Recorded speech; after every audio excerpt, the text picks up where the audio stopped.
Welcome to moistcritikal's compilation to fall asleep to relax. Time to let your brain clock out and your body settle in for serious snoozing. Grab your premium slumber gear and prepare for a lady tier drowsiness. If this helps you drift off to dreamland, drop a like, subscribe, and comment goodnight below. Sweet dreams, you beautiful sleepy souls. You always get the most severe injuries when you least expect it. I was playing wiffle ball. I was in a wiffle ball tournament for school when I was a freshman in high school. And I was going to first base, just, you know, I'm a fucking 14-year-old kid just going to first base in a school wiffle ball tournament. And one of the kids' dads fucking squares up on first base, plants on it, and blasts me. Like you would have thought he was in the World Series stopping the last runner from the plate. He just fucking knocks me down as hard as he fucking could. And this is a big guy. This guy was like 260. And I broke my wrist on impact. I was so pissed. Like, Jesus Christ, man, it's wiffle ball. It's like that scene out of It's Always Sunny when they just beat up kids. Except this guy absolutely annihilated me. You must have disrespected his son. I don't know what I did, but man, did he defend first base with his life. No, I ran I had a good stride. I was fast. I was approaching first base and slowing down, and bang! I get hit with a fucking cannon. Did he say sorry? I don't know. That I don't remember. All I remember is trying to pretend it didn't hurt. So I didn't cry or anything. I was like, it's not a big deal. I tried real hard, and I legitimately didn't cry. I held that shit in. I was like, it's definitely broken, and I'd really like to go to the hospital. It wasn't compound fractured, but you could still see one of the bones trying to get through the skin. And I was like, it really doesn't hurt. I just know this is going to be a problem if I don't get it taken care of. So let's do something about it. I don't remember what his dad said or anything. I like to imagine he apologized, but knowing the way he defended first base, he probably went over and spit on me and said, O'Doyle rules. He teabagged you? Yeah, he walked up and teabagged me, and he said, are you sorry? Do you regret running so ferociously? I don't recall running ferociously. I was just running like normal jogging speed. And then I ran into the brick wall. That man was not to be trifled with on that day. He stood strong. I did not pass. That's probably like the biggest injury I've taken. Like actual injury. You run like an old man? Bro, I didn't used to. I used to be fast. I used to be fast as shit. When I was fat, I was so fast. The second I lost weight, I lost all coordination. I don't know what happened. Show pics. My parents have them. I'll ask for them at some point. I brought one or two up on stream. I know that at some point.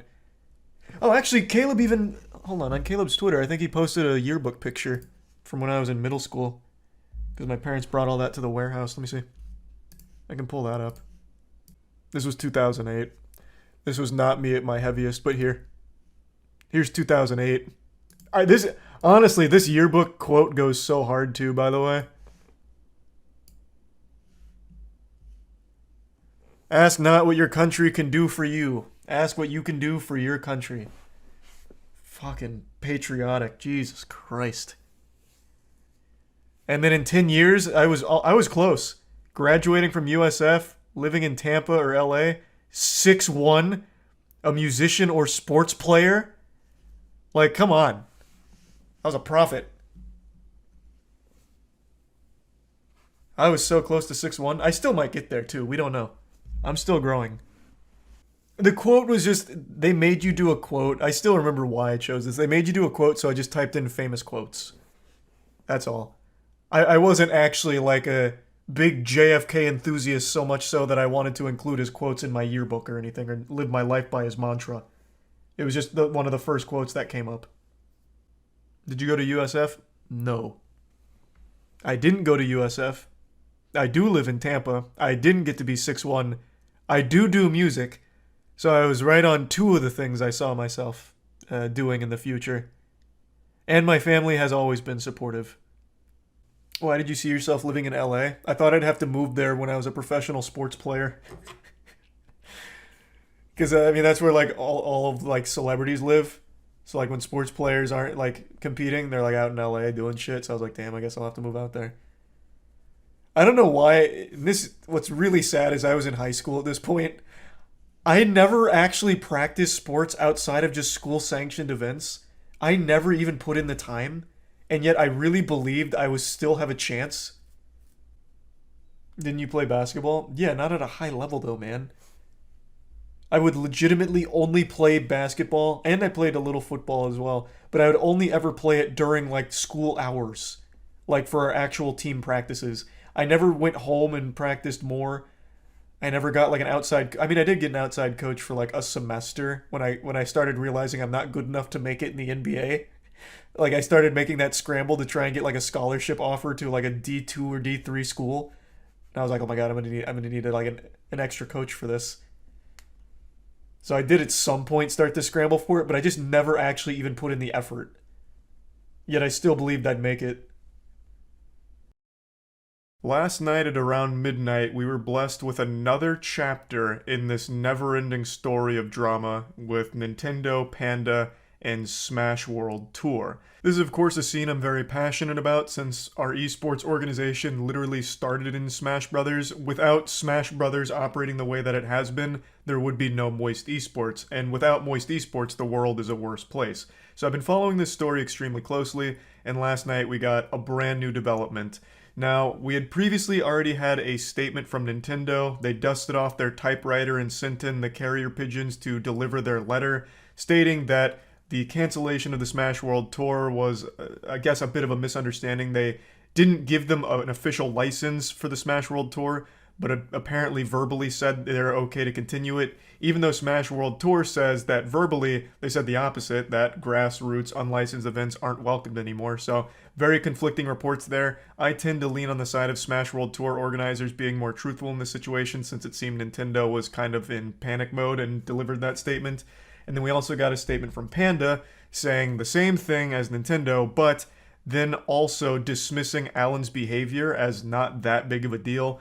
Alan was the CEO of Panda who went around and would threaten events if they didn't join his circuit instead of the Smash World Tour. He would say, like, it'd be a shame if this got shut down. It'd be a real shame to get Nintendo involved here. So he acted like the Smash Brothers Mafia, running a protection racket. And when Panda released their initial statement, they kind of dismissed it as not a huge issue. They acknowledged it briefly, saying, like, yeah, Alan went rogue. He started breaking kneecaps of people that didn't want to join the Panda Cup and threatened to maybe get Nintendo involved in their unlicensed event and maybe intervene. But, you know, it is what it is. That wasn't great, but that's okay. Alan cares. We all care. At Panda, it's community first. We're here to fuck some ass and have some fun. But that wasn't received positively since they didn't really address anything. It was very much a nothing sandwich.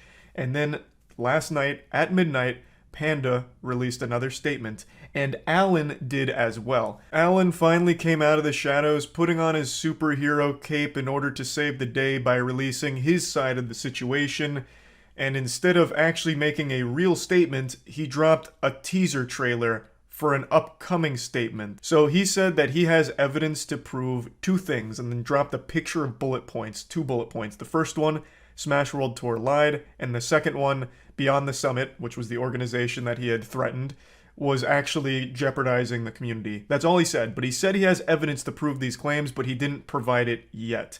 So, if he does have evidence to back these up, that would be a huge Uno reverse moment, but I don't really know what that evidence could look like there unless he's coming out with the wildest receipts the internet's ever seen and he drops like a 14,000 word Mick Gordon response. But again, I don't know what his proof could even look like unless he has fairy godparents that could just poof some magic shit into existence, because a lot of the claims have been confirmed by multiple sources. I think the only thing Alan could have is emails between him and Nintendo where Alan maybe fought for Smash World Tour to not be canceled, like maybe he was trying to dissuade Nintendo from taking action against them. He was trying to push them the other direction. Of course, I'm just spitballing here, but I do think it's important to mention that Smash World Tour in their initial statement never explicitly said that Panda was responsible for the shutdown of their world tour. They just pointed out the bad behavior from Alan that messied the water and made it extremely difficult for the Smash World Tour to actually function properly with their communications with Nintendo, and made it a less than optimal environment for this circuit to exist in with how everything was being handled by Alan and Panda. So overall, that section in the Smash World Tour statement that focused on Panda was mainly just shining a light on a history of bad behavior from Alan and how he would leverage that relationship he had with Nintendo against other organizers, like with the threats he had made. So it was just talking about the negative implications from his behavior and how it affected that whole community of tournament organizers and made that whole scene worse behind the scenes.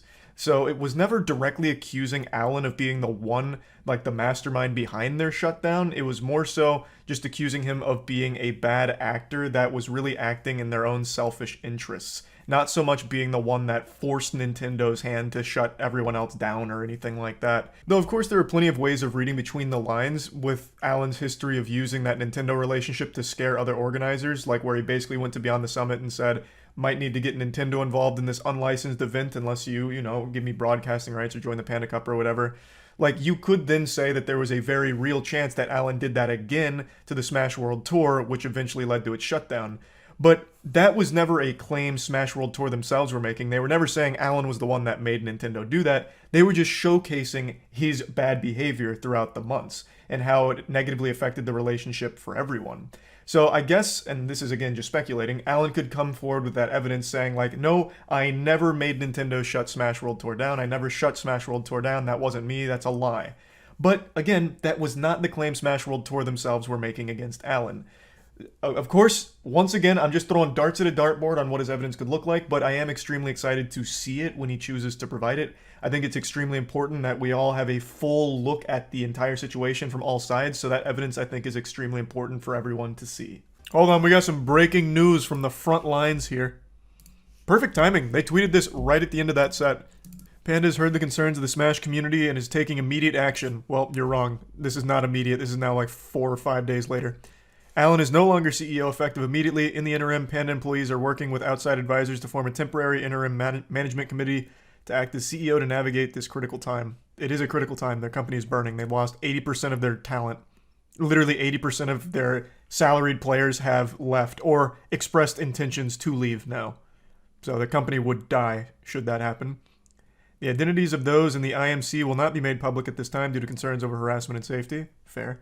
The IMC's immediate priorities are work with any team member that desires to resign, including release from any contractual obligations. Good. Support those who feel displaced through these events to find a home, either with Panda or another org. Solid. We call on the community to treat those affected by these events with grace, understanding, and call out and report any attempts of doxing harassment. Additionally, due to security concerns for our staff and contractors, the Panda Cup finale is postponed. Yeah, everyone that was going left. They all went to main stage instead or just outright canceled. So that's probably a good call because it would have been so fucking pathetic to actually watch that broadcast with empty seats and no players. Would have been going to like my 16th birthday party. The IMC will work to ensure or issue refunds to all those who registered, and Panda is committed to demonstrating our dedication to the community and everyone who shares our passion. Panda is committed to doing our part to move the competitive Smash community above and beyond the current situation, starting with an eternal restructure and re-education. That word is always so dystopian, a re-education. It makes it sound like they're going to lobotomize all the employees. To our values as members of this community. Had this been their initial statement, I would have believed them more. If they did this first, I don't think they would have lost 80% of their players. Their first statement was like, hey, yeah, Alan went rogue, and man, that was silly, wasn't it? But that's okay. Hey, Panda Cup's gonna fucking eat ass. It's gonna go great. Gonna get out there and really steam ham. Like, just downplaying the severity of everything and just being really dismissive. That was a terrible response. This should have been their first one. This one's better. Action. Alan's no longer CEO. Okay, makes sense. He literally did his best to bury this company. Oh, a rededication. Oh my god. Oh, I thought that said re-education. A rededication. That's a seldomly used word. I thought it was going to be about employee training or something. Like, remind them why we're in here and, like, why we're in the community. I haven't seen rededication since, probably ever.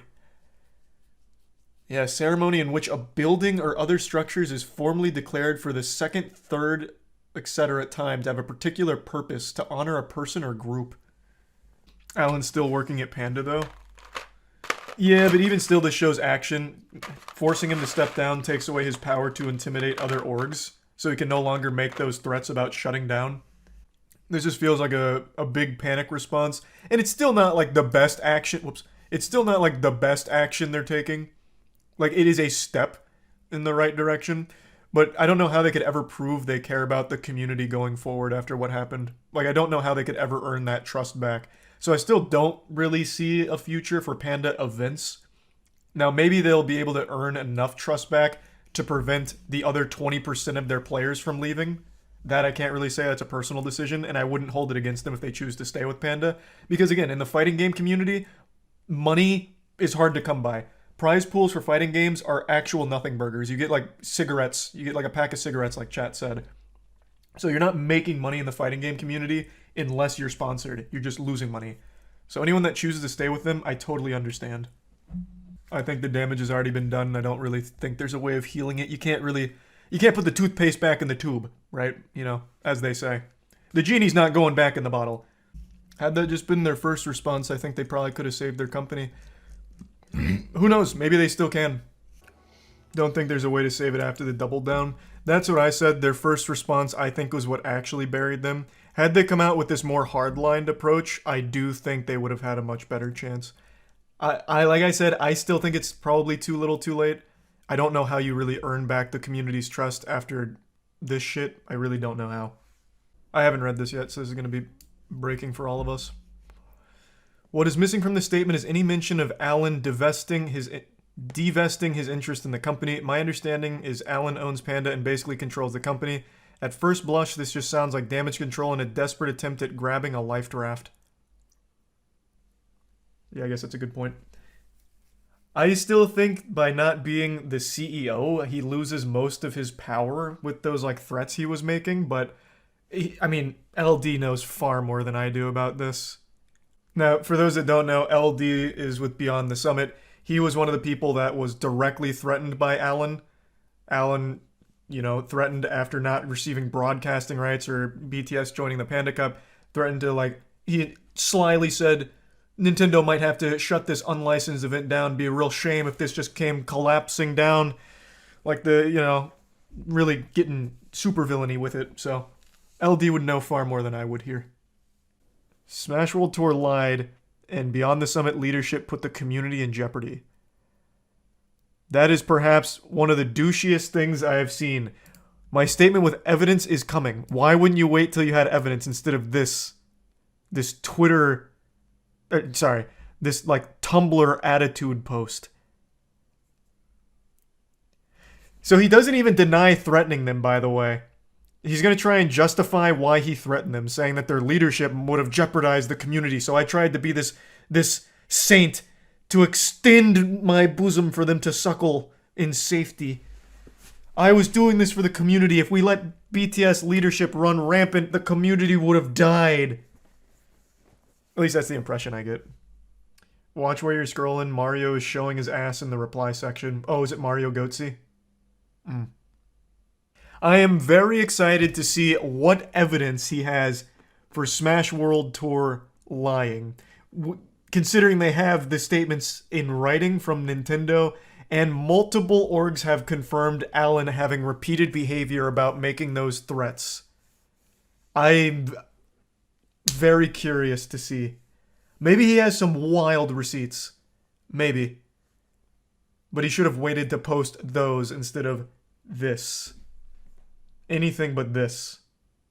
Who had a worse response to Backlash, Alan or Helena Taylor? I just can't really consider this Alan's response. Helena Taylor tried to like weasel her way out of that situation. Alan's just, he did 2 bullet points saying, it's a lie, and the other people are bad leaders. What's the Rick Owens one? I don't know who Rick Owens is. But it does say it's filled with wonderful objects, which bodes well. Let me go to the bathroom first, though. Give me 1 sec. I was working with a dealer in New York who would send me images of sarcophaguses that were up for auction. Very creepy. Love to hear that. Love to hear that. That's the old household sarcophagus. This is so avant-garde. What was that? It's called Kneeling Youth, and it's a study, I believe, for a fountain that's encircled by these youths leaning over it. It's about introversion, introspection, narcissism. Well, this is my interpretation. This is one of the most pretentious things I've ever heard in my life. Is the whole house tour like this? That it creates. It's kind of severe and a little bit maudlin, a little bit melancholy, but also vaguely spiritual. When I am in... It's a statue of a tiny wiener guy. My man, you are looking too deep into it. I'm just gonna say it. You're going a little too far. You're flying close to the sun. School, and he used army blankets as a symbol of protection and insulation and isolation. The army surplus store was where I would get my original fabrics. I would make clothes. Every place I have, I cover with army blankets. When what I a work weird on tradition. Or furniture, I'm pretty much a reductivist. I don't think about domestic details that much. They feel a little fussy to me. So the domesticity in this apartment is pretty minimal. That's what I was thinking. When we were taking a brief tour, that's what popped into my head. I didn't think that you Philistines in the chat would have understood my critique if I had dropped it like that. But I also noticed immediately that there is almost no domesticity here. We're entering like this really almost serene place where you can really feel a lot of dichotomous, like clashing of cultures almost. And it takes a keen eye to really pick up on the subtle vicissitudes that are present here. And I really feel like the army blankets really help ground it again. Bring it back to that nice earth chakra. So I can really kind of understand where Rick's getting at here. And this little hidden supervillain compartment, I have no doubt will have no corpses. So I'm pretty excited. Rick's really got me hooked on this one. That's my closet. I don't have very many that was clothes. underwhelming. It's a little stack of t-shirts, like a coffin. Stack of shorts for here. When I first put this place together 7 years ago, I wanted Italian rationalism. I wanted something kind of monastic, something kind of severe. I like the classical I get that feeling as well. The travertine interior sets. I like travertine though, Rick, you're better than that. That's rather pedestrian if you ask me. Why not a more exotic earth metal? Have you thought of marble, perhaps? Been impressed by the skulls in Italian churches. This skull I got from a medical school after auction all years ago, and I use it. It's a real human skull, then. As a reminder good. that all is vanity. That one day my skull is going to be on somebody else's desk. So seize the day, seize the moment. Rick, what world do you think we're living in? My man, no one's gonna be putting your skull on their desk. This isn't Mad Max. Like, we're not gonna be wearing your skin as a pelt when you're gone. Like, it's just not happening. Like, having a human skull on a mantle there, like, that's just not super average, I would argue. Like, you don't need to worry too much about that. Like, your skull's probably gonna stay in your $50,000 travertine coffin when the time comes. If the time comes. You look like a vampire. We could be seeing you for the next 500 years. I really don't know. But you don't need to worry too much about, like, your skull being owned by somebody else. Like, I can say with a high level of confidence it's not going to happen. The pistols are from my father's collection. He was a very conservative, kind of stridently moralist who I had a difficult relationship with. We used to be horrified, Mom and me, about having guns around the house, but now they are an affectionate reminder of him. And I like that is terrifying. That is horrifying. With the gym, the Italian futurist artist Giacomo Balla. They're very severe, very familiar with Giacomo, and yet kind of fantastic at the same time. Once again, I've got to say, how the fuck does everyone who makes like these pretentious pieces of furniture always have like a really bougie ass name? Giacomo. Again, there's no Bobby dipshit originals here. You know, you never have a piece by someone with just a very plain, ordinary, fucking normal name. I think they make it up. I don't know if that's like a known thing, but to me, I feel like it's a conspiracy. There's just no way that always works out to be the case. that they have a fancy name for their pretentious furniture. Lined with a cotton pele ovo fabric. It is regal and cozy on a winter morning when my I'm favorite kind of wondering where I'm fabric. having coffee on the terrace. What was that? The Goblet Obum But fabric? my favorite object is this one. So worth the wait.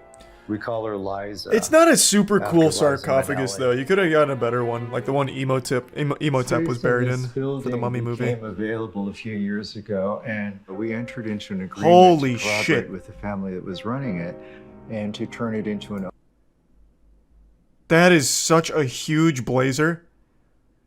This man threw this on and immediately looks like fucking Slender Man or something.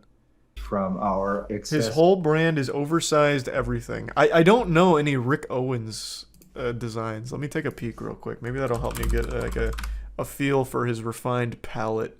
Holy shit, he's selling a leather funnel neck puffer coat for $4,915. This shit looks like what the Juggernaut wears in Modern Warfare 2. Look at this. Wow, you're right. It mainly is just like oversized everything. Super smart. Legitimately super smart. Take pre-existing clothes, set them to Wumbo.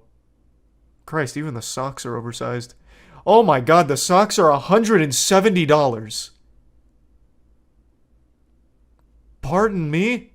What in tarnation? Take a peek at this.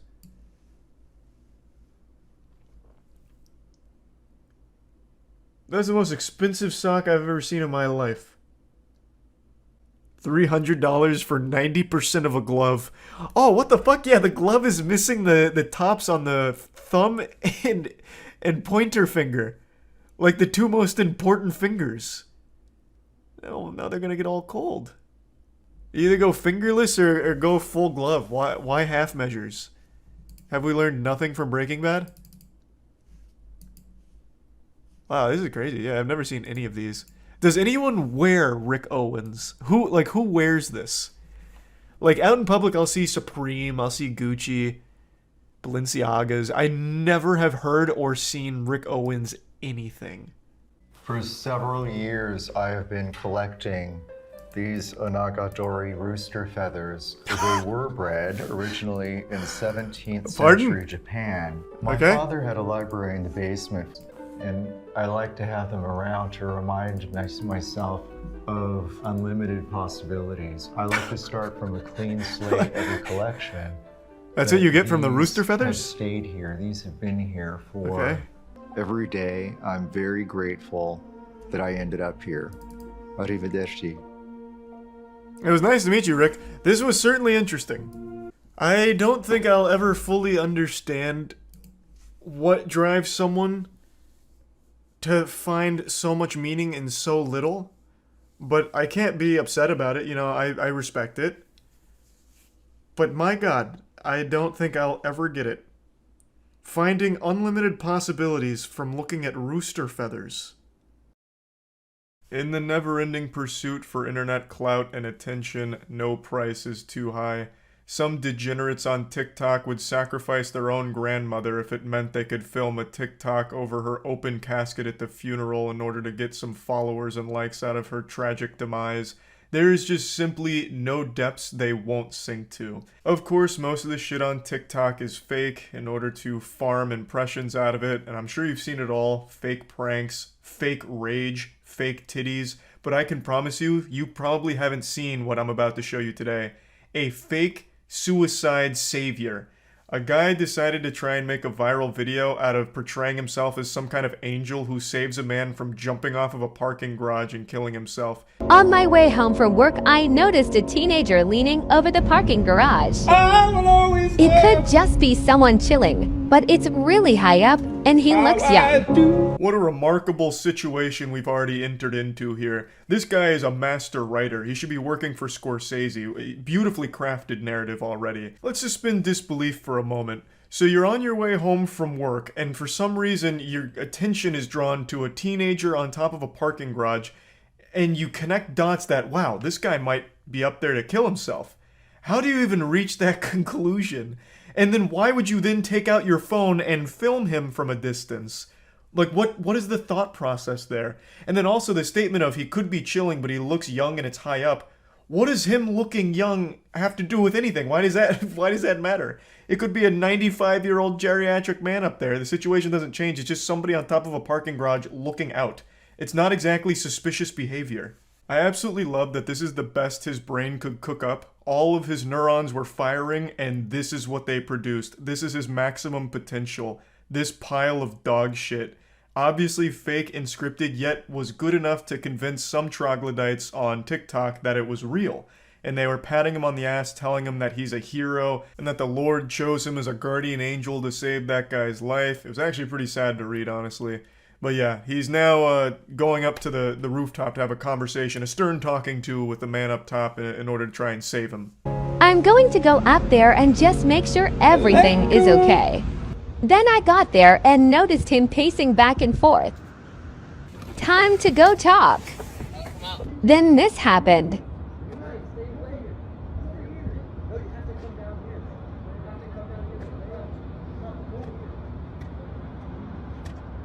You never know when someone just needs a hug. Be there. I had tears in my eyes the first time I watched this. This benevolent saint. He set up his camera and filmed himself going over there to save a life in order to teach all of us that sometimes someone just needs a hug. An overall positive message done selfishly because he just did this to farm some likes and have people praise him for being some kind of hero because they're 11 years old and don't realize it's all fake. I just love this entire thing here. He sets up his camera before going over to talk to the suicidal person. Now let's just have a little fun and suspend disbelief. Let's assume everything we just watched was real and genuine. What a silly and whimsical idea from this guy to get his phone out before going to talk to him. Like, holy shit, this guy might actually kill himself. Where's my phone? Where's my fucking phone? I need to set this up properly. Oh, the lighting's bad. Hey, loser! If you're gonna kill yourself, you're gonna jump, can you do it over there? The lighting's better. The sun's like casting a bad shadow. Can you do it over there? It's for a better shot. My framing's off. Like, you've actually got to be fucked in the head to try and farm some internet clout out of like a legitimate suicide situation. Like, that is beyond deplorable. So obviously it's all fake. The guy isn't actually suicidal. He wasn't on the verge of jumping. It's a friend of his that was doing him a favor. It's one of his buddies. And together the two of them did a fusion dance with their smooth brains and hatched this idea for the fake suicide saving video to hopefully get some likes out of it. And it only moderately succeeded. This isn't like his best performing video or anything like that. In fact, it didn't even really get big. So he ended up just making a fucking fool out of himself for no reason and embarrassing himself publicly. But he did have about 100 or something people in the comments all praising him. A couple other people in the comments did say like, yeah, it might be fake and scripted, but it's a positive message. And you're not wrong. The message is positive, yeah. Sometimes maybe a person could use a hug. A consensual hug. And not like a just jump scare hug where you squeeze him like a tube of Go-Gurt, you know? Just a nice, friendly hug might be a helpful thing. So I guess the message overall isn't bad, but it's done because he wanted to gain from it, and he tried to play it off like this was a real thing that happens. I'd be more inclined to believe that this is a good guy trying to spread a good message if his other fake shit wasn't so vain like this. Walking back to my car when I noticed this guy taking pics in front of it. I was totally cool with it until he started to sit on it. Yeah. Can I see the inside? Yeah, hold on. Let me just get the keys out of my bag. Bro, thank you.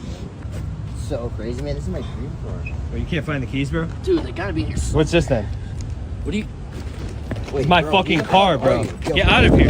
When he's not doing the old peck dance on TikTok, he's flexing his expensive cars and his wealth and making these little fake pranks and situations around them. I also had a good giggle at that one in particular because I'm pretty sure the guy that was leaning on his car is the same guy from his suicide script, and also he forgot to remove the fucking rental tag from the keychain.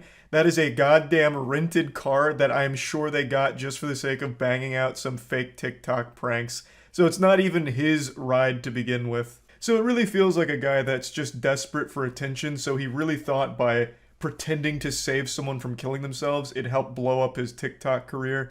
but that kind of fell flat. It put it on my radar though, because I love seeing goofy shit like this and people like sinking to the absolute depths of hell to scrounge together the most awful ideas and actually going through with them.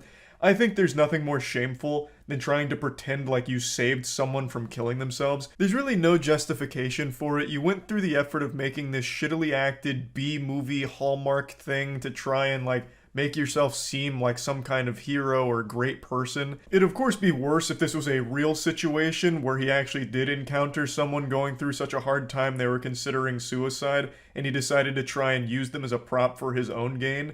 So I guess in the grand scheme of things, choosing between two evils, this was the lesser one. At least he faked it. It wasn't actually a suicidal person that he tried to farm for internet clout. But I will say he's somewhat of a pioneer, I've got to be honest. I haven't seen someone fake something like this before, and it's pretty low. It's not the worst fake shit I've ever seen online. That still goes to fake animal rescue videos. Those absolute sick fucks. For those that don't know, on YouTube there is a very popular genre of content where these absolute scumbag pieces of shit take animals and put them in dangerous situations like fighting a snake. Sometimes they even like run over their leg with a tire, so they put the animal under a car tire and then they film themselves saving the animal as if they just encountered it and now they're gonna save it and take care of it. It's so fucking gross. And those are still extremely popular on video. Fuck those fake animal rescue videos. That shit is awful. I know I'm getting a little off topic, I'm getting carried away, but that makes me just absolutely heated to know that that shit still exists. But bringing it back to the topic, faking this kind of thing I still think is extremely low, tasteless, and just downright awful. That's about it. See ya.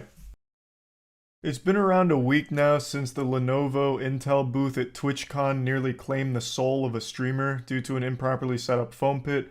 I'll give you the quick breakdown on the lore if you're not up to speed. Twitch streamer named Edgerunners was partaking in a fun booth at TwitchCon set up by Lenovo and Intel, where you push each other off a pedestal into a foam pit. I'm sure it's something we've all done before. However, after Edgerunners won, she jumped into the foam pit, only to realize that it wasn't a foam pit, it was a foam kiddie pool, like something out of backyard wrestling. In fact, it wasn't even as deep as a kiddie pool, it was more like a foam flatbread, and it was just over cement. Which is a goddamn violation of the Geneva Convention. Like, that is just an actual death trap. That is more deadly than the pit of snakes Indiana Jones falls into. It was only 2 layers of foam blocks, basically, over cement. And as I understand it, the normal protocol is, instead of cement, you put, like, foam padding down or a cushion, like a mat.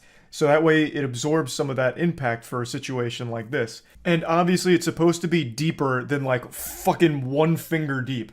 You know, like it wasn't deep. I'm exaggerating, but it only went up to most people's knees, if that. So it wasn't deep enough at all for this event. Because you're pushing people off of this pedestal, they're going to fall with some force behind it. You need the foam to be a bit deeper than that. Here, they didn't do that, so when she jumped in, she had her tailbone directly on the floor, and shattered her back in 2 places, and now she's needed a very serious surgery, took over 5 hours, multiple bone fusions, and the insertion of a rod into her spine for stability. Like, it is a very serious and life-changing injury that she's going to be battling with for the rest of her life. It is a permanent injury. All due to negligence from Lenovo and Intel when setting up this booth because they didn't feel like actually setting up the foam pit properly. They also just didn't feel like shutting it down after injuries either because this happened to 2 other people. One of them dislocated their knee in that same pit, but they still kept that shit running. Baffling. But today what I wanted to do is give you an update on this situation because I've been following it actively and I went over it on stream a couple days ago, but there's already been a couple new things that have come out. So I just wanted to give everyone the follow-up here. So Edgerunners had 1 surgery, which was all the bone fusions, but then she also needed a 2nd surgery. That was yesterday. And then she also posted a video of her trying to walk for the first time. And it's great to see her making some recovery here, but it's also heartbreaking to see how fucking painful it is. All due to something easily preventable had they actually just taken the precautions necessary to set up the foam pit properly. Now, I'm going to go ahead and show you the clips from stream where I go over everything as of a couple days ago, because I think there's a lot of valuable information there, especially from people that are more knowledgeable than I am on foam pits. There's a clip from Josh Strife Hayes, who's a YouTuber I really enjoy, who weighed in on the subject because he had worked at a trampoline park before, so he was able to talk about it on a deeper level. So I'm going to play all those clips for you now, just as like a full update on this whole situation. What's the TwitchCon news? Oh, yeah.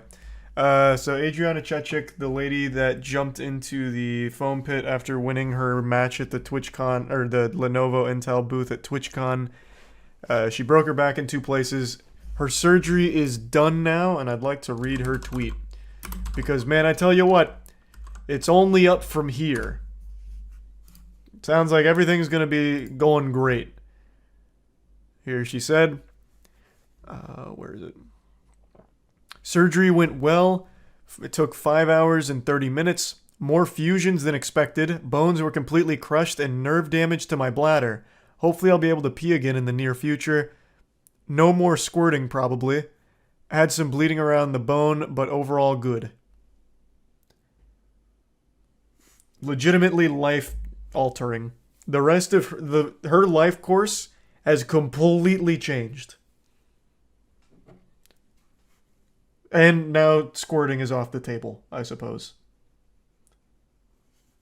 But she's being lighthearted about it, but on a very serious note, having fusions at her age with an injury that severe, she's looking at a lifetime of fucking misery. I was reading about some people that have had fusions in their back like that. That is something that never goes away, the pain. Her follow-up tweet also was this. In a lot of pain, but feeling hopeful and ready to bring the heat to walk again. Anyone know where I can get my brace blinged or a pink coating for it, as I'll be in it for a long time. I don't even want to read this one out. This is fucking horrifying. All from an improperly set up foam pit at a convention. This is 100% the Lenovo Intel booth fault. 100%. Let me once again try and find this clip. It's from Josh Strife Hayes, who actually spent some time working on these foam pits, so he gives a little deeper insight. I used to work at a trampoline park. I know a thing or two about foam pit safety, because it was drilled into us from the start. Safety in those kind of things is paramount. Like, if someone gets injured, you shut stuff down and you work out why. And you Which work they out didn't whether do. It's your fault, They kept or it up. It's their fault, and what can be done about it immediately. Foam pits were at least 2 meters deep. They had so much foam in them. They had springy floors underneath. They had wood underneath that would bend and break if something really big hit it. So there was still some give there. There was some absorption of all that power. It's had I have been working at that as an event, I'd have said this isn't safe. This is not safe. Yeah, I think at all. anyone with eyes would have said There is no that. way I don't know how the fuck this happened. on top of concrete is going to protect anyone. Now, people have said, oh, they've got a waiver. They can't do anything. They've got a waiver. Waivers don't protect you from negligence. I think that's a really important point he makes, and he'd know better than most. I was under the impression her hands were also tied with that waiver, but that is a really good point, that if it's proven to be negligence, which I think anyone who would watch that video would see that it was improperly set up, she could have a legitimate case. Not against TwitchCon, I don't think. It'd have to be going after Lenovo Intel, I think. Because TwitchCon, it'd be very hard to prove TwitchCon was negligent on that booth since it's not their booth. They just okayed them to be there. So if she does pursue it, it'd have to be going after them. I don't know if she will. I would say it's probably worth it because she's looking at an extremely expensive and very, very, very brutal future. Like caring for that back injury now. Multiple fusions, the rod, PT, surgeries, all of that is going to be so expensive. I do think she probably should. I also work at a trampoline park. The smallest occurrence, we shut down the foam pit. The rules we have for it are set straight. It was 4 feet deep and has springs and foam padding at the bottom. This was unacceptable. Exactly. Like, at the very least, if you're not going to put enough foam, you need to have something that's not just a fucking slab of concrete. You may as well just put, like, barbed wire and spikes at the bottom, like a Mortal Kombat fatality pit. Like, it was such a dumb setup. Such an easily avoidable situation that has legitimately had a massively detrimental impact on one person's life now. And the girl who broke her ankle in 3 possible ways. You're getting things mixed up now. You're starting to cross some wires here. The girl who broke her ankle in 3 ways wasn't at the foam pit. That one is not Twitch's fault even slightly. She went a little too hard in her activity, so she ended up jumping over a chair, landing on her ankle and breaking it in 3 ways. That was... Twitch... No one could have planned for that. She just went like fucking superhero mode over the chair and landed on her ankle. That one is not Twitch's fault. Do you think they'll have the foam pit again at TwitchCon next year? Good question. I think they should, but this time they make it even more dangerous, like an actual Thunderdome. So you go in there, this time they actually have like a moat around it instead of foam with like alligators in it or something. Like really just go in, like make it as life-threatening as possible. That booth is extremely lucky that the only other injury that wasn't Adriana breaking her back in 2 places was a dislocated knee, which is still a serious injury, but they kept it open after the back break. Someone could have just straight up died. That was very real. People falling in that pit, they fall head first, they're hitting the concrete, they could have just died. They got super lucky because they didn't shut it down after the injury. So that could have ended up a lot worse. Has the company said anything about the injuries? That's a great question, actually. Let me look. She can't walk anymore, like forever? Not forever. Through PT, I feel like she will be able to walk again, but she's never going to be the same. She had multiple bone fusions, man, in her fucking back, her spine. Like, there should have never been a foam pit on top of concrete anyway. Yeah, obviously. But even that would be fine if they also put an actual, like, spring pad and, like, cushion mat above the concrete and then the foam blocks. It could have still been fine. Did they compensate her for in some way? No. Here's my thought. I'm very confident in saying that they won't release a statement because then that could be used against them should she sue. Which, again, I do think she should, since this is going to be a very long and very expensive journey with all these surgeries she's getting and all the surgeries she's going to be getting, as well as lifelong PT and pain meds.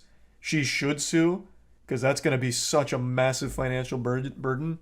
They're not going to say anything because that would absolutely get used against them.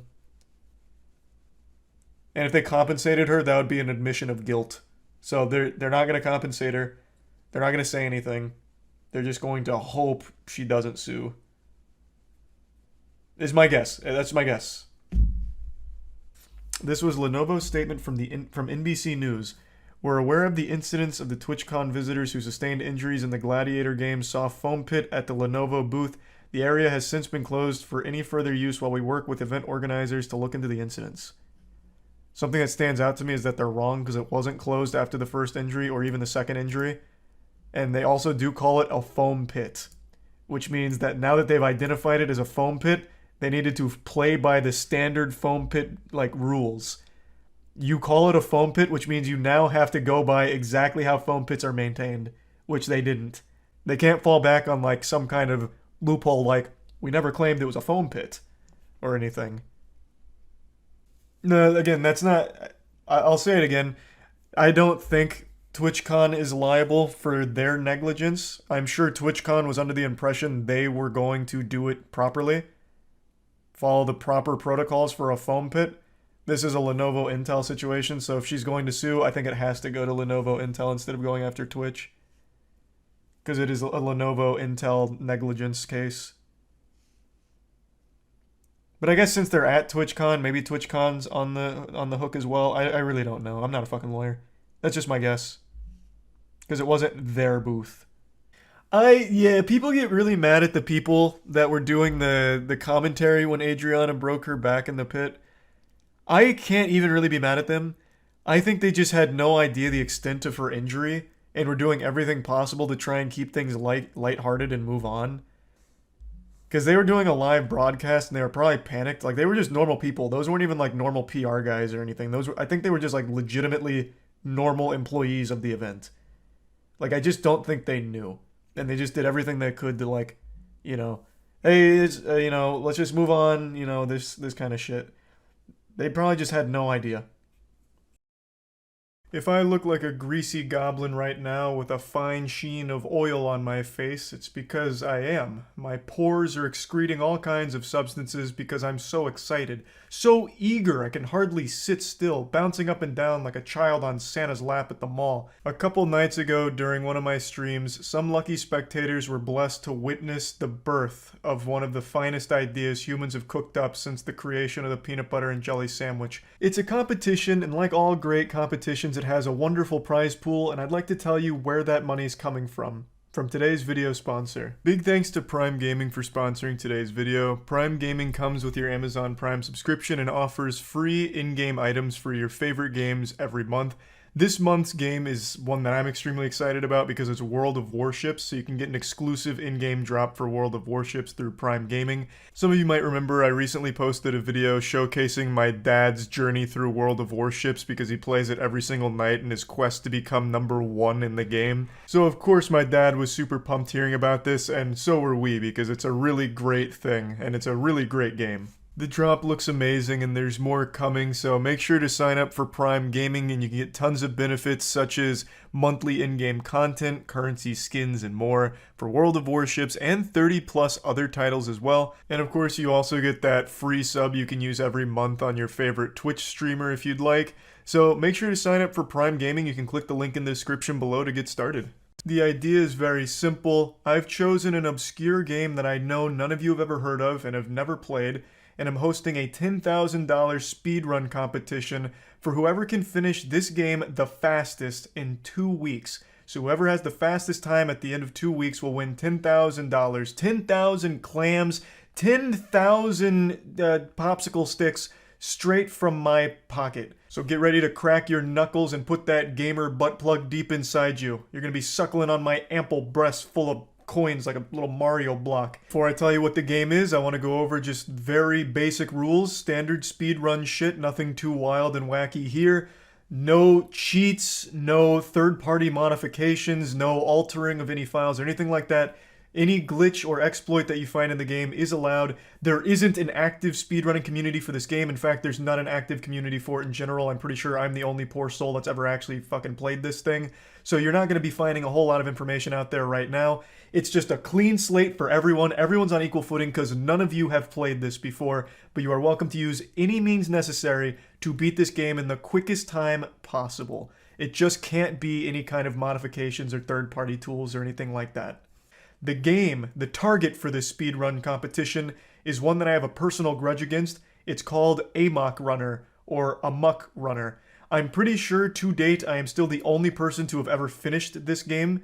So right now I'm currently the speedrun world record holder, but I'm not satisfied with that because I know it can be better. I want to push humans to their limit. I want us to evolve and grow. I want us to be spacefaring and fucking galaxy brain, be able to harness the power of the sun. And it all starts with beating my record in Amok Runner. Now I'd like to quickly cosplay as my own harshest critic on Rotten Tomatoes for just a moment, because there's one thing that I'm not super thrilled about when it comes to this, and it's the game's price point. I chose this game because I really do believe there's potential for this to be a really fun and goofy speedrun game, but it is wildly overpriced. It is $9 on Steam right now, and that's with the 50% off from the Steam Winter Sale. Thank God for the sale, by the way. What a fucking hero. Because normally they're asking $18 for this game, and under no circumstances in no universe is this an $18 game. The quality is just not there for that. The game is about 2 hours long when played normally, and it's, you know, let's not smoke a penis here. Let's call it what it is. It's not the best game ever made. This isn't going to be winning any awards. Jeff Keighley's not going to be talking about it. It's just not an $18 game. So if anyone is interested in competing in this competition over the next couple weeks, I would highly recommend you get it while it's still on sale for half off, because after January 5th or whenever the sale ends, I just don't think anyone could justify spending $18 on here unless you're like Distortion 2, who's like a speedrunning god who's probably confident they could win in this category or something. But outside of that, I just don't think it's worth that much. So yeah, if you think you've got what it takes, pick up Amok Runner and give it a whirl, because I really do want to see what this game's capable as a speedrun game. Maybe nobody participates in this competition. I look like a fucking idiot and I win my own contest by just still being the only person that's ever played this game. So you can watch the whole stream on my second channel, Moist Charlie Clips, but the reason I have a grudge against this game, like on a personal level, isn't because it like fucked my girlfriend or anything. I didn't get cucked by it, at least not in the real world, but I did get cucked when I was trying to speedrun it. You see, I tried to find glitches and tricks in this game myself because I'm living in this delusional fantasy where Amok Runner has potential to be a great speedrun game. I just have this gut feeling that there's great glitches and tech that can push this game to a really enjoyable level. But unfortunately, I wasn't smart enough to find it. I did find a glitch that took me from the beginning of the game all the way to the very last section of the game in about 15 seconds. I found a really great glitch right off of spawn, which took me to the very last section of the game, but unfortunately I couldn't trigger the final cutscene, and it broke my heart. Now, maybe one of you can finish where I left off, finish my work, but I couldn't figure it out myself. If you can somehow crack the code to that holy grail there, this would be like a 15-second game. Like, you could go from the beginning to the end in about 15 seconds. The clip of me hypothesizing my route and finding the glitch is also on YouTube right there, if you want to try and build on that. But I'm not sure if anyone will get that to work, so you'll probably end up having to find other glitches and tricks in order to beat this game in the fastest time possible. And again, whoever has the fastest time at the end of 2 weeks will win $10,000 here. Now, to go over how to submit your runs, I'm putting 2 links in the video description. One of them's to a form to fill out for submitting your run, and the other's going to be an Excel spreadsheet where all of the runs are going to be posted, starting with the fastest run and then working its way down, so that way you can study the routes and collaboratively work together to discover the glitches and tricks and then master them to push the game to its limits and try and have the fastest time. Obviously, and this should go without saying, you need to have video evidence of your runs. They don't necessarily have to be streamed, though I would really prefer if you also had a Twitch VOD or a YouTube VOD as opposed to just a video, but I'm not going to require that they're all streamed, because I understand when it comes to speedrunning, a lot of people like to just focus and maybe just film it themselves instead of stream it. So just as long as there is video evidence and proof that it hasn't been like tampered with or anything like that, that's fine, but my preference is very clearly a stream VOD as well as like the clip or video of your best run. So all of that for submitting is in the description. I did, of course, make an application on speedrun.com to have Amok Runner on there, but surprisingly, they haven't got back to me yet, which is a shocker. With a name like Amok Runner, I thought they'd be chomping at the bit to have that bad boy posted on their platform, but radio silence right now. Hopefully I don't keep getting the cold shoulder. But for now, it's going to be all kept tracked with the Excel spreadsheet. Hopefully, eventually, it'll be on speedrun.com before the competition ends.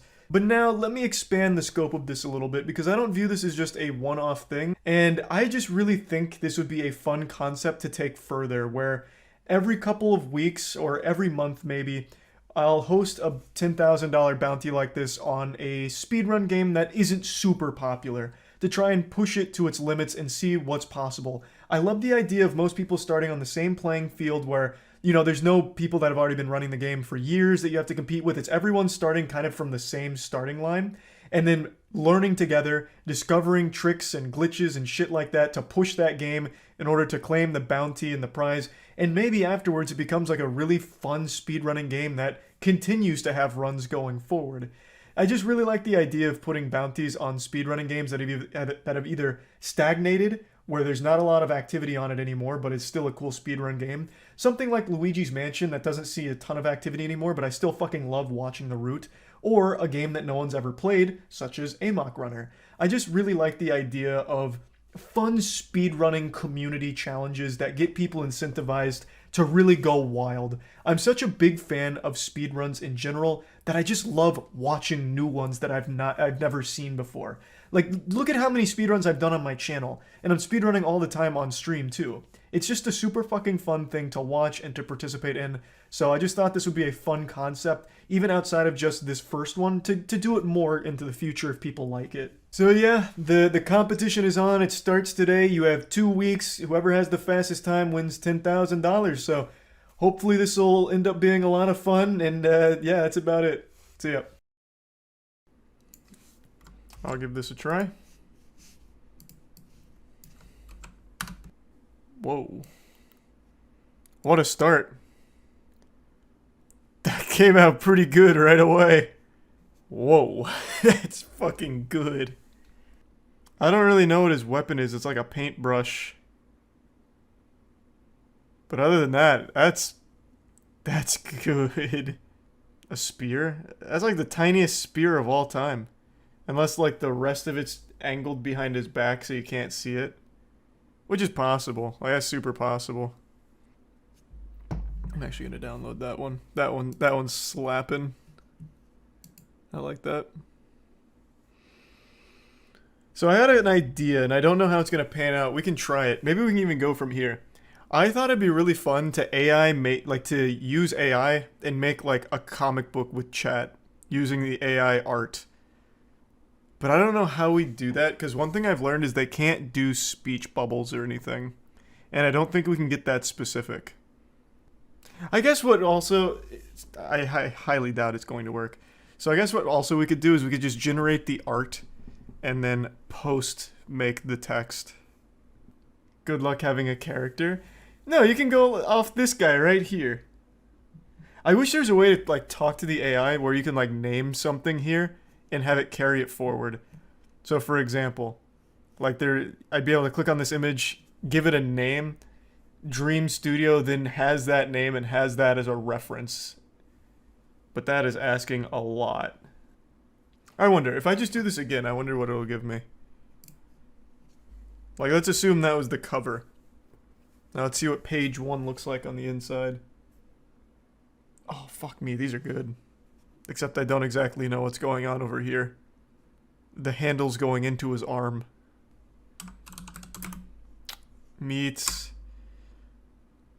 I don't think this is gonna work, but I'm curious. So we can figure out what... We can limit test. See what'll work and what won't. Meets tall... Oh! That was pretty close. They're going into a sinkhole and he's sprouted a butterfly wing, but that was pretty good.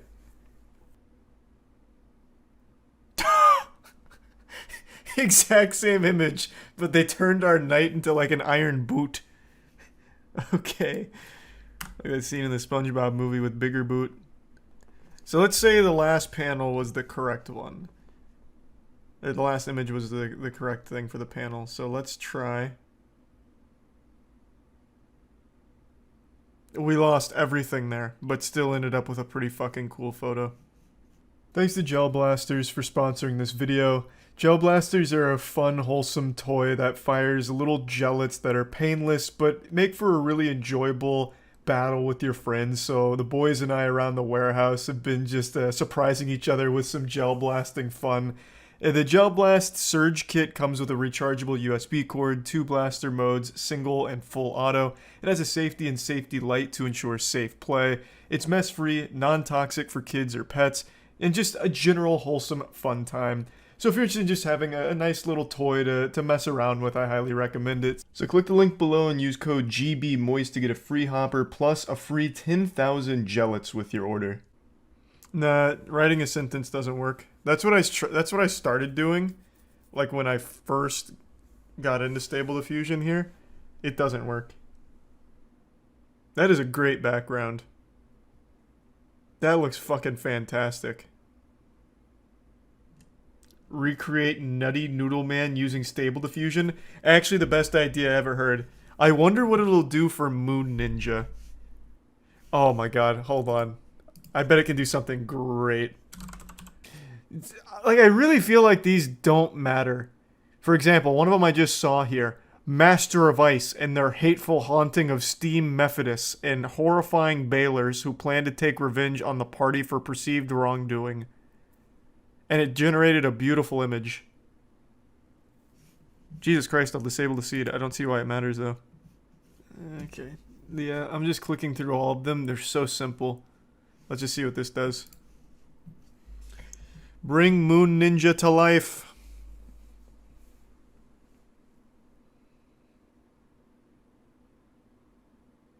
Fuck. Damn it. I feel like he's right over here. Okay, we're getting a little closer. There's a ninja there this time, but he's not on the moon. He's in front of it. So let's take moon and background off. What the fuck is this? That actually looks like what I drew for Moon Ninja. Like, that looks like my drawing of Moon Ninja when I was a kid. What is going on?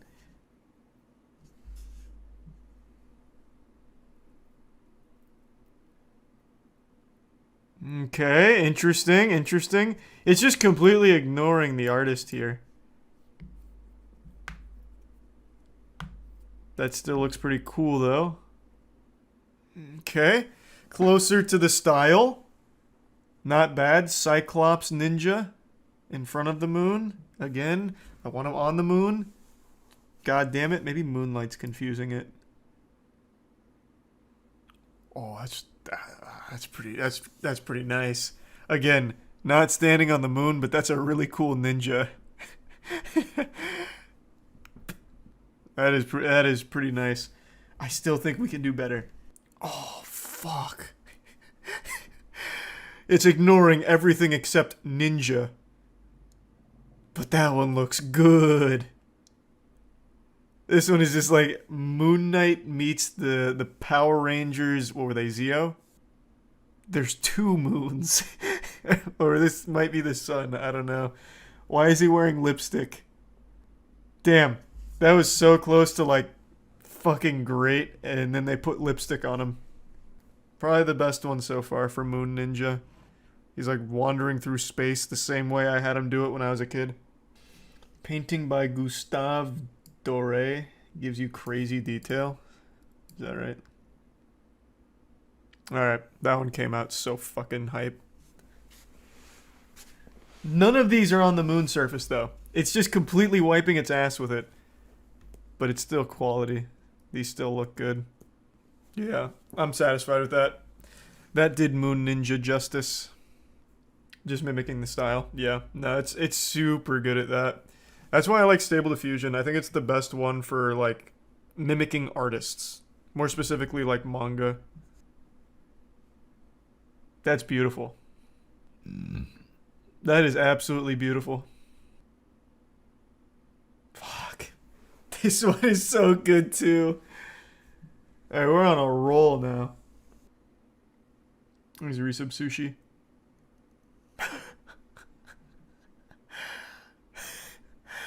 Well, it tried. It went for it. This looks like Tifa in the old Final Fantasy VII cutscenes back on the PlayStation 1. This won't work, but I'm curious to see what happens. This is an artist I haven't heard of before, so I want to see what style it tries. The program can't do anything with hands. It sometimes does hands okay, but it's mainly faces. That's not bad. Big Adam's apple. Alright. Well. I wouldn't say it really looks that similar to me, but, you know, the AI is still learning. Not bad. It looks like his ancestor. Nah, I disagree. If you take Dark Souls out, I think it'll work, but I'm going to change up Taco Bell. I'm going to take out all that. Let's make it simple and see if it just even recognizes it. It just gave me an ad.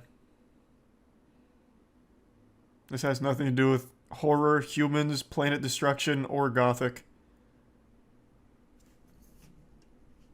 It really does any kind of, like, landscape super well. So, if any landscape's going to work, it's mainly just characters that sometimes get shitty. And it absolutely cannot do action. At all. So it's always going to crush these. No, again, it's not gonna get action. We have not gotten a single generation that has had action even remotely close.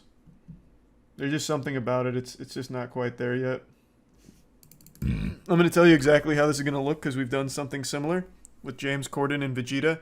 It's going to look like a 4-year-old made it. That is so much better than I expected.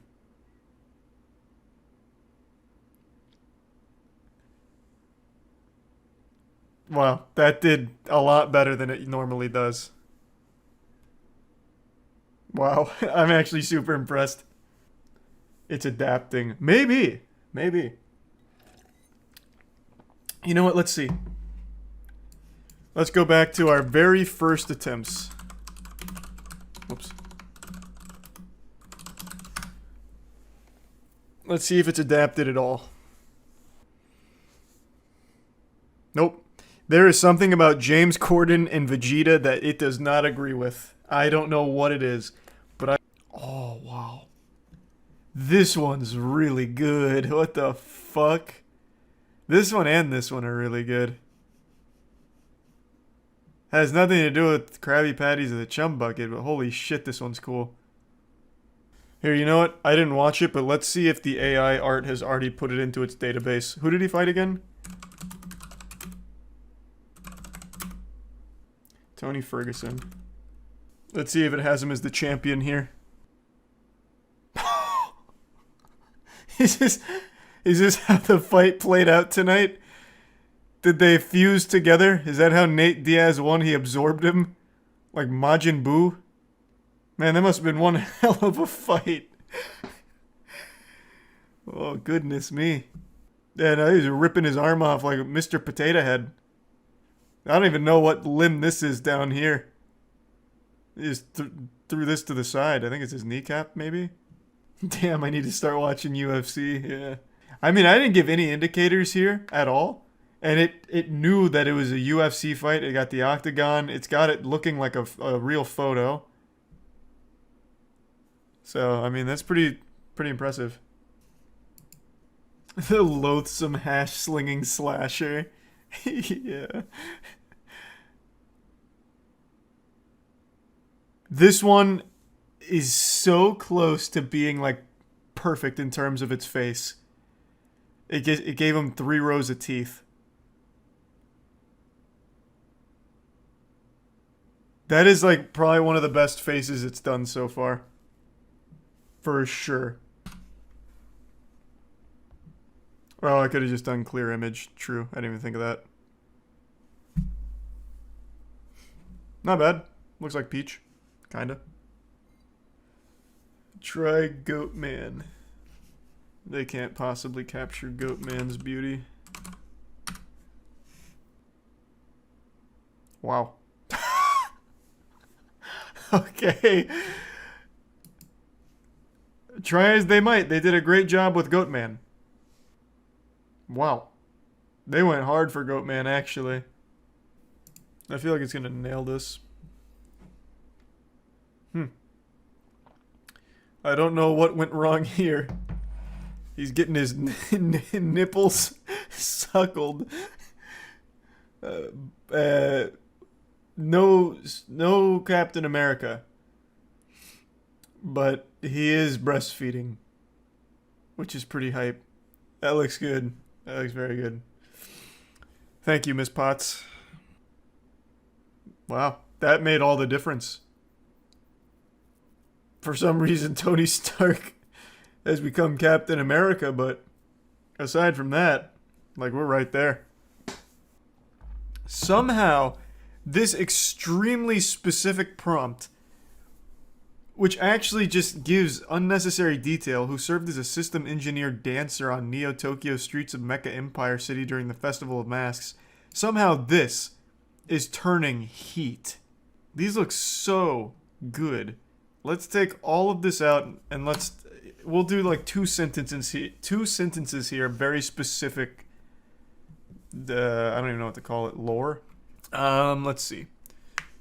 Cyber Samurai, who once served as commander of the Samurai Extinction. No, it's stupid. Of the Samurai Super Squad, made up of former KGB agents. Now he walks the streets in the rain. Alright, let's see how that goes. How are these good? Bro, this prompt is shit. It has to just be this. This whole second half has to just be really good. Now, what if I take all of that away? What does this give me? Okay. So everything before that was worthless. Like, all that detail didn't matter. It was the second half that unlocked the potential. I like how 3 of them have umbrellas. This guy's unfortunately about to be paid a visit by a Sith Lord. I really think just adding 1,000 artists might just be the key. What if I take out this? Now let's go a little bit different. Who's a character I really want to see something cool from? Here, let's do James Corden again. Okay. Let's see. Alright, that didn't come out as cool. I took out one artist and everything went to shit. It still looks pretty decent though. This one's even got like another fucking bogus signature. I'm a fan. This should be his new profile pic on Twitter. This one up here. This one's a nice action shot. I don't know. This isn't even like a master sword. This is just a big scalpel. Let's bring this back and then try the same thing, because this might just be the meta. James Corden. Okay, yeah. Now let's really push the limits. James Corden fighting Vegeta. This has been Stable Diffusion's kryptonite. Not even these very powerful descriptors were enough to salvage this idea. It can't handle it. This one turned James Corden and Vegeta into some kind of ergot tripod. This one's actually kind of cool though. This one's not bad. Let's try and get a little more out of it instead of just a headshot. Because we've seen this work for more than just headshots here. This description. Oh, fuck, that's so good. They look so good. Bro, these go so hard.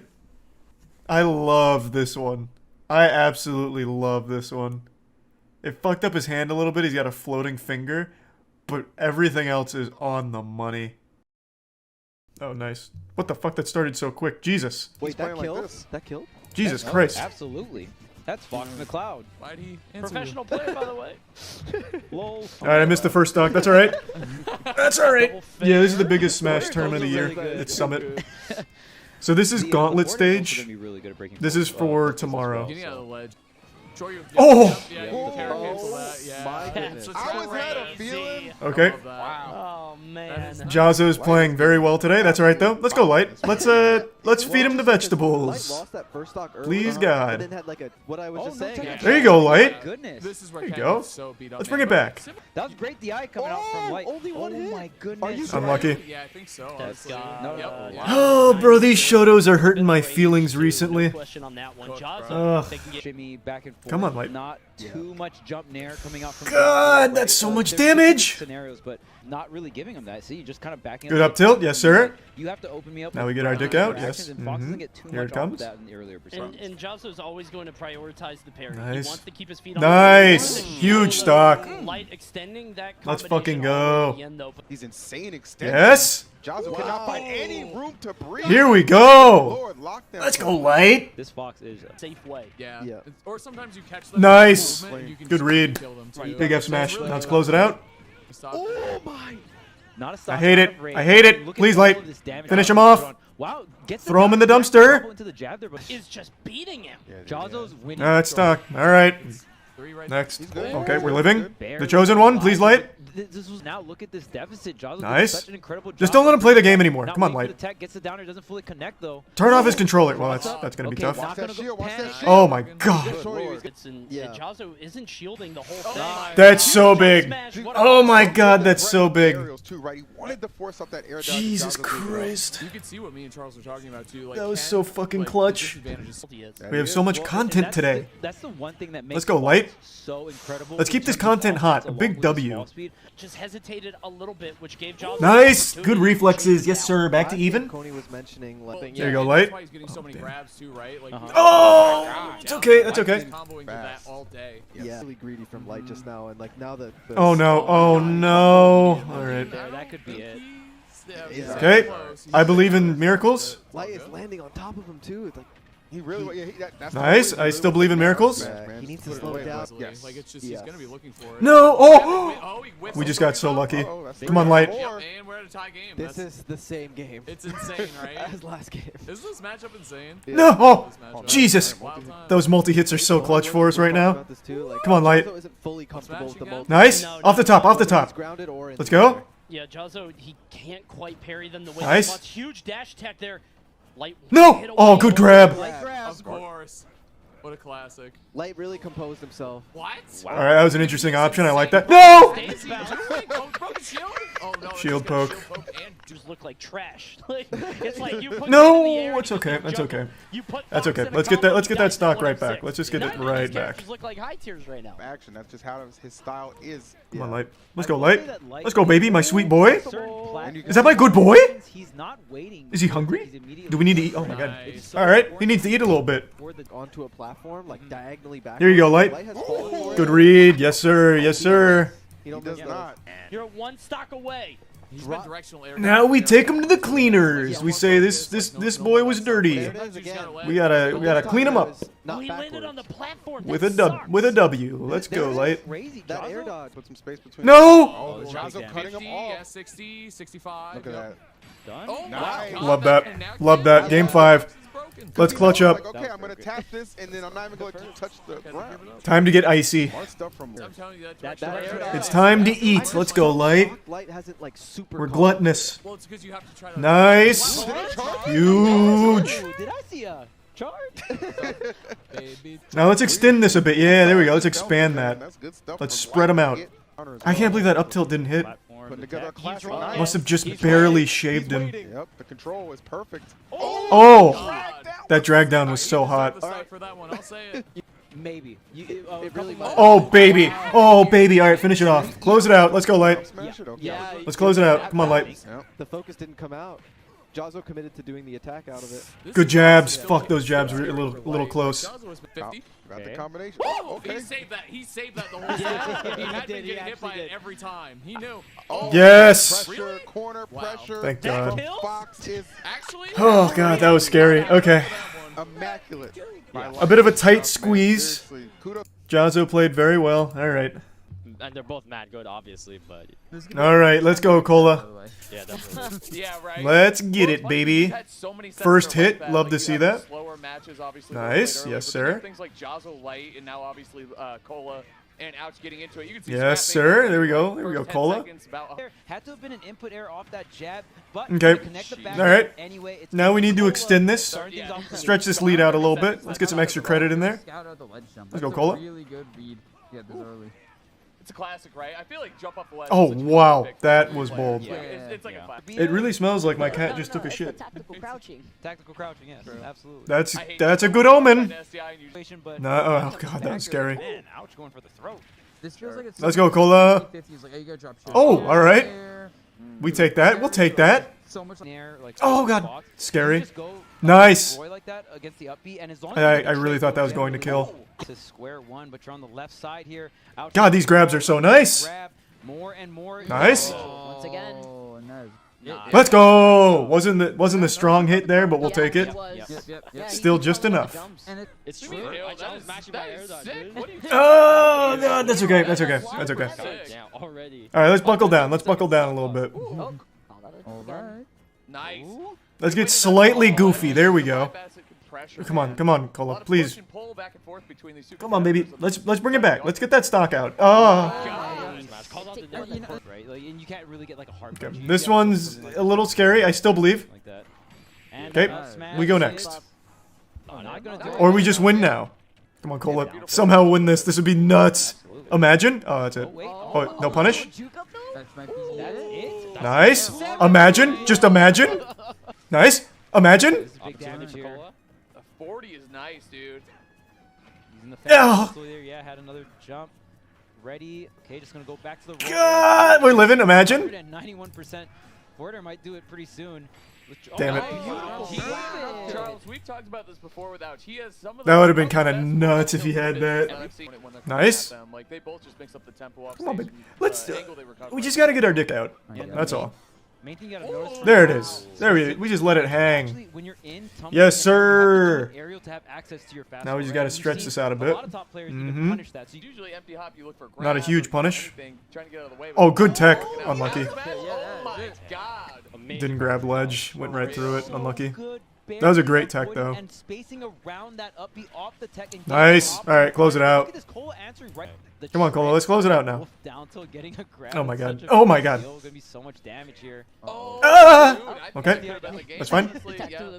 I got a little goofy. Call it SDI by- All right, we'll take that trade. We'll take that trade. I feel like Cole is just Yes, sir. calling out his timings a lot of the time. Now banish him to the And so, Shadow Realm. Especially when you're going up against a tool that is Roy Jab. but like- Okay, unlucky. That's all right though. Let's make sure we finish it off. See, Io's coming up now to watch. Man. Or those Let's go, Cola. I've got my cat here now. Now you can win. One singular game. Right. Please stop biting that. Like, please, Jesus Christ. And right now, I mean. Oh God, come on. Back it up here, Come on. saving him and Where are you gonna go? setting up the combo, it's gonna be killed. Jeez, Good yeah, grab. For real, dude. One good back air, you can set up Roy off stage, get a ledge trap or something Oh. here, but right now it's the Cola show. Yeah. There we are. Yeah, with Let's go, punish, Cola. Perfect call Good out. spacing, yeah, exactly. Just Play the game down, get openings, and just Cola says. Stinky "You know, cat the for combo is good we're luck. gonna scrap." And now That's that- right. She smells like shit. Let's go. That's good luck. rarely goes to the laser. He likes to fight. Why? But why do you smell so fucking bad?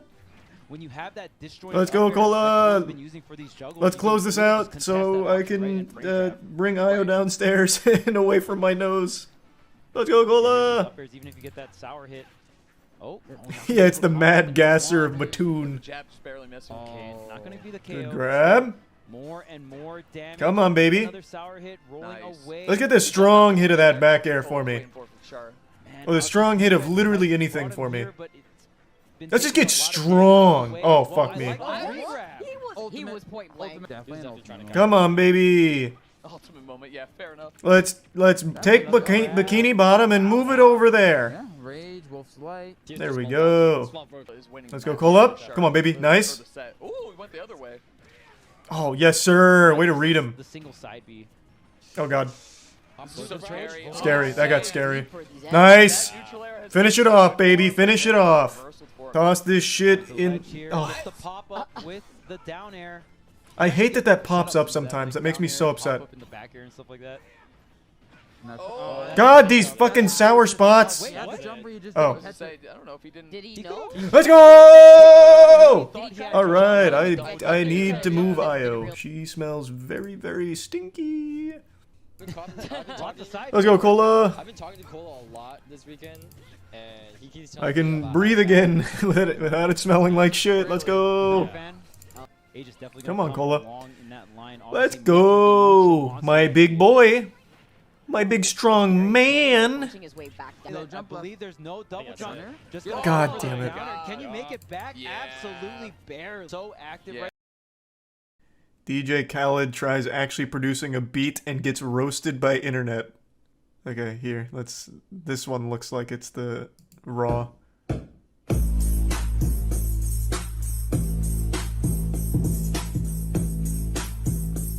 All right, all right.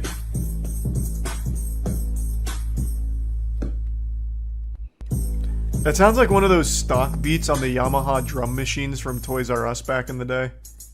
Isn't his whole career made around making beats, though? What does he do? What? Someone enlighten me on, like, what DJ Khaled did to become rich and famous. I thought he made beats. Why is this so bad? If you look up his Wikipedia page, it says his occupation is hype man. I mean, that's a pretty good occupation, honestly. He ain't even hype? He ain't even hype? Excuse me? Alright, I'm gonna have to go back to the Overwatch concert, aren't I? Yes, sir! Boom! Ain't even hype my ass. Is there any other big DJ Khaled moments that I haven't looked at recently?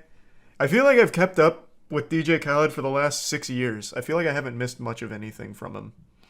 Satisfied until he's got you nodding your head as he puts it down on the turntables. UPN 33 Shamari Stone has his story. I'm gonna tell you right now, I'm from the future. He did not put it down on the turntables. Crowd at the boxing event was not entertained during DJ Khaled performance. Well, I don't believe that. It's impossible. Man, the quality is awful.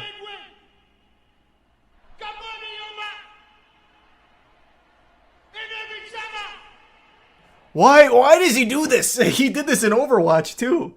He doesn't even perform his songs or play the music. He just, it's like a cappella, and he hopes the crowd knows the words. All I do is... Okay, now on to the verse. Like, what the fuck is the point in even hiring him at that stage? I'd rather just hear the song over the loudspeaker. I'm not here to sing the song for you. Usually when an artist like turns the mic to the crowd, it's for like the chorus at like the big hook. But Khaled has them do the whole song. Oh shit! Let's go, baby! Wow, he is so agile.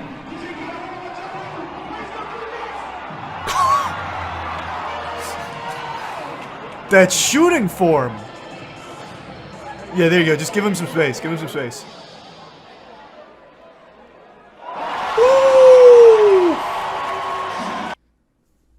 I don't know what it is, but in the hands of DJ Khaled, that basketball looks like it weighs 60 pounds. He handles it like he's handling a fucking bowling ball. Him struggling to say the word jewelry. Oh, I have seen that one, yeah. It's a tough word, to be fair. Like, this one trips up most people, honestly. First of all, I have so much jewelry. I got more jewelry, and it's not even about the jewelry, because you know, Jewelry. What is jewelry? You know what I'm saying? But at the end of the day, like I said, it's a tough word. You know, not everyone can say it. But this is California. Yeah. It's like he's rolling a giant invisible pizza pie. He was in Vegas.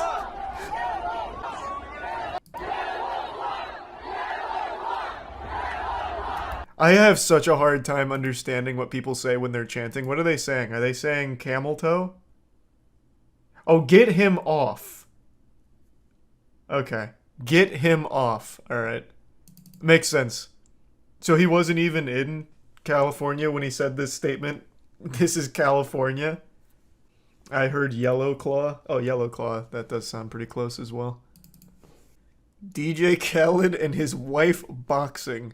DJ Khaled annoys the shit out of his wife and almost gets slapped. DJ Khaled's wife had enough of him during her workout. There's so many options. I need the fireworks. Honey. Those are some good fireworks. Man, look at those puppies go. Honey. You love Jesus me? Christ. Honey, do you love me? Tell me if you love me. Leave her. You love me. Honey, I called for the exclusive Jesus. VIP van for you, honey.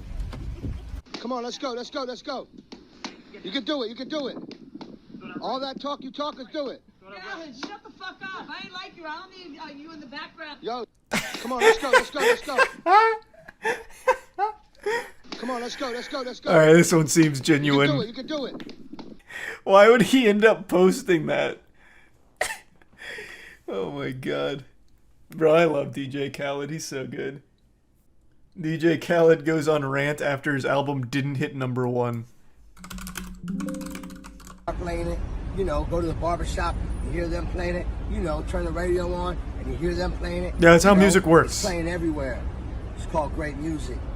It's just called music. Albums that you actually hear the songs. Not no mysterious shit and you never hear it. On your dome. I gotta say this too. What in the fuck what does that mean? What album has mysterious shit you can't hear on it? Oh, I see. He was pissed that Igor by Tyler the Creator got #1 over him. Gotcha. I see. What album did Khaled make? I don't think I know a Khaled song that isn't just like a feature. Let me see. Do his albums actually like crack the top million? Because his beats, at least from the videos I saw just a second ago, are terrible. Here, this is called Khalid. I've heard 0 of the songs on here. Oh, nope, I've heard Popstar because of Drake. You gotta watch DJ Khaled Peaches dance. I'll just do dance. I just like seeing him move, really. We won the summer. We won the year. We got it. Hits played back to back that many times. What a wonderful start. That is legitimately how I dance when I'm alone and eating a good meal. Germa actually said it best. I was watching Germa's stream and he brought it up. He was saying like sometimes he'll eat something that's so tasty that he just starts like throwing punches. And he explained it by saying like, my mind's having so much fun, my body's like, hey, I want a little bit of that fun. So he just starts punching. I do that same shit. I feel like a lot of people do. So I'll just start like busting out like moves and shit. Sometimes I'll even try and hit like the like marching. And I absolutely do these kind of things that Khaled's doing here. We got it. Hits played back to back that many times. He's so relatable. Hold on, I don't want to get DMCA'd. I don't even need the music. The dancing's fine. I can imagine the music. Whoa! This guy looks like he's like working in 50 times gravity. Like it's like the hyperbolic time chamber like before Gohan figured out how to use it properly. Oof! He's wearing weighted clothes. True. Yeah, that must be it. This man dances like it's RuneScape. Like, look at this. Compare a RuneScape emote to DJ Khaled's dancing. Where's dance on here? DJ Khaled's dancing is legitimately how, like, RuneScape characters do it. In fact, this is smoother. That looks more human-like than DJ Khaled's movements. Oh, fuck. Even while working out? This man's ready to boogie anywhere. Oh! Even has a little ball pit to play in when he's done working out as a little treat. This isn't even dancing. This is like a full body orgasm he's experiencing here. Play the SpongeBob OST. Beautiful timing. He just hit the walking on the beach there. Whoop, whoop, whoop. Oh, he's gonna stand. He's gonna rise out of his chair with some fire. The music's going through his soul right now. I feel it. Yep. Oh, here it comes. The catharsis. Whoop! Most of you know I've struggled with a mental illness known as extreme superstition over the last year or so. I was never afflicted with this until starting Moist Esports, but I truly believed for the longest time that me doing doodle bob noises, referencing SpongeBob, hitting him with a wapah from George Lopez during our watch parties would lead to positive results for the team. I felt like I was there competing as well, going through my odd superstitious rituals. Sometimes I would purposely not shower or change after winning a big game in order to keep the same grime and filth intact so that way we could continue to go on a hot streak. But I've made a promise to one of our Rocket League players, Rise, that I would no longer be superstitious. And in order to prove this, I've recently been shedding my skin like a snake when it comes to superstition. I'm getting rid of all the habits. I'm kicking it cold turkey. And I want to show you how that's going so far. Somehow it's become even weirder during watch parties since I can't just start making the same quotes from SpongeBob and talking about, you know, goofy goals and eating ass or whatever. So this is just some clips from the first regional qualifier, and I think the results speak for themselves. The Rocket League speaks for itself. I don't know. They're in their natural habitat. They're underwater. Historically, this has been our worst map. Oh, yeah. Unfortunately. Well, that's all right. Yeah, it's time to new change season. history. New season, new us. Yep. Hey everybody, Chase the editor here. I just wanted to take a moment to give a big thank you to Opera GX for sponsoring Moist Esports. Opera GX is a fast, reliable, and free browser with an insane amount of customization and personalization options to make your internet surfing experience your way. From limiting the amount of CPU and RAM the browser can use with the touch of a button, to more subtle options like color changes and live wallpapers, The internet is at your fingertips with Opera GX. So, if you're interested, you can download Opera GX by clicking the link in the description below or by going to operagx.com. Thanks again, Opera GX. Back to the video. Joyo, to Astral, to Rise. That was so close. Rise. Fuck. Son of a that was so bitch. close. Oh, here we go. Come on, Joyo. Joyo. Joyo. Come on. Wait, still. No, careful. This is spooky. Go, Rise. Okay, now get it on the ground. Man, let's just. Oh, my God. Put it down. Just give it the hanky spanky. Okay, Oh, now God, please. put it in the dirt. Oh, He's my still Lord. going. Okay, Joyo. put it in the net. Go. Wait, maybe the net. Oh! That was Just put it down. Okay, just. No, Astro. No. No. No. Oh, my God. Just OT. Jesus Christ. Oh, if we bumped Come on, Joyo. That's your ball. No. Sorry, Rise is there. those fools. Can we get a little over odorous? two? Oh! That'll There you are. Whoa. What a demo. That demo was Yeah, fucking that was a huge. Oh, what a fucking save. baby. Holy shit. Oh, That This was is your huge. ball, Astro. Oh, good Oh, fake. slow it down. There we go. Oh, Oh, my slow God. it down. Oh, my goodness. Right, Oh, left and yeah. right. He's pinching it right in front of That pinch was almost so filthy. Oh, the Oh, reset? yeah. Didn't even Oh, I get... didn't oh, want baby. it. He's like, I have it, but I don't want it. To rock. Oh, Yes. my God. Yep. Mwah. Yep. It's the fundamentals. What a fine pizza pie that was. Yeah. Oh, my God. Look. That was, Oh, that was Joyo that was 1v3 great. to set up Moving for right. Rise. Let's Yeah, go. hit it left. Yep. That's tennis for you. Tide comes in, tide goes out. Exactly. And then Let's just do Astral it again. puts it in the net. Astral gives it a little diaper rash. Everyone knows those. There you go. Those are the forces of nature. Anything. We're fine. We got it. All It's in the right, bag. Nice. It's locked. Good work. I forgot we had 3 and not 2. That's why I Yep. was so much more nervous. No, we're Nice. good. We're good. There we go. All right, let's cook up those cheeks one more time. Yep. One more. It's all we need. So is Astral. We're And all- so is Rise. We're all allowed to play They're offense now. all playing Ooh. offense. Oh. It's Yeah. just Oh. offense. That was such a good pass. That was disgusting. Yeah. Wonderful work, boys. Attaboy, I stayed Rise. calm, but I was not calm. I was not calm either. That was incredible. Truly scrumptious. Good work. Oh, look at his banner. He's got a cool Succulent. Yeah. Come on, Rise. Oh. There you go, Rise. Clear it, clear it, clear it! We don't need to be greedy. Oh, was it fake? Oh, God. Oh, my God. Scared. No. No. Oh, thank you, Rise. Holy fuck. Hold. Just hold it! Hold on. Waste their time. Hold on. Oh, wait a Nice. Come on, boys. Just spike it. Just smack that shit down. Yeah, spike it, please. Soft. Spike it, Joyo. Nice. Oh, my heart. Jesus Christ.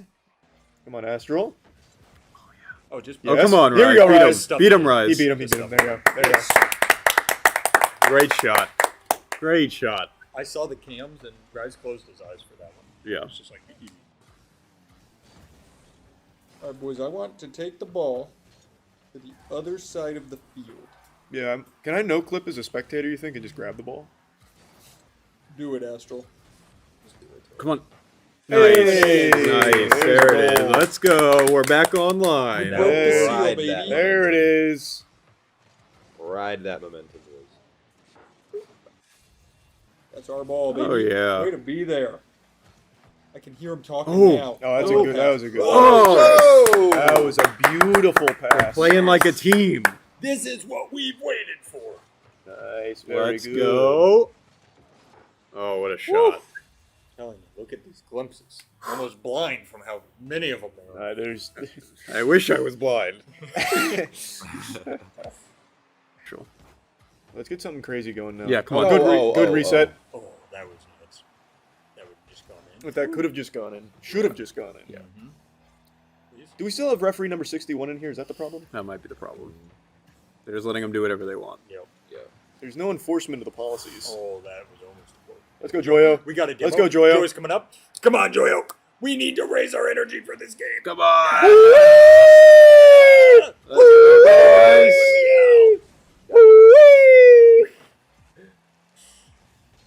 Oh, yeah. Nice. Oh, there we go. He misses. Nice. Oh, good demo. Yeah, he's dead for Nice. that. That's just like an open net Oh, and a good bump. bump. Oh my Oh god. my He's God. a man possessed. Come on, Joyo. He's Come on, out for the Astro. Come on, boys! Yeah! Two more. What it felt like. Two more to go. Yeah. That's gaming. Oh, God.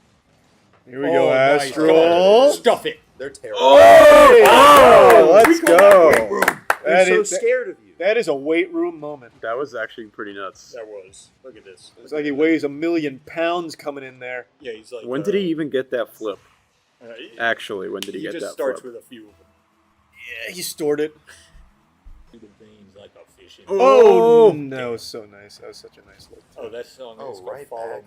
Me. Yeah. Oh, I know that one. I remember that one. I can see. Oh, Hey! where are we? Stuff it in the Oh, the fake! We're still following? Oh my god. Okay. Yeah, let's all go. right. I feel like every game they're playing together, they're learning. Yes. Data is being collected. Time, reset. Oh, danger.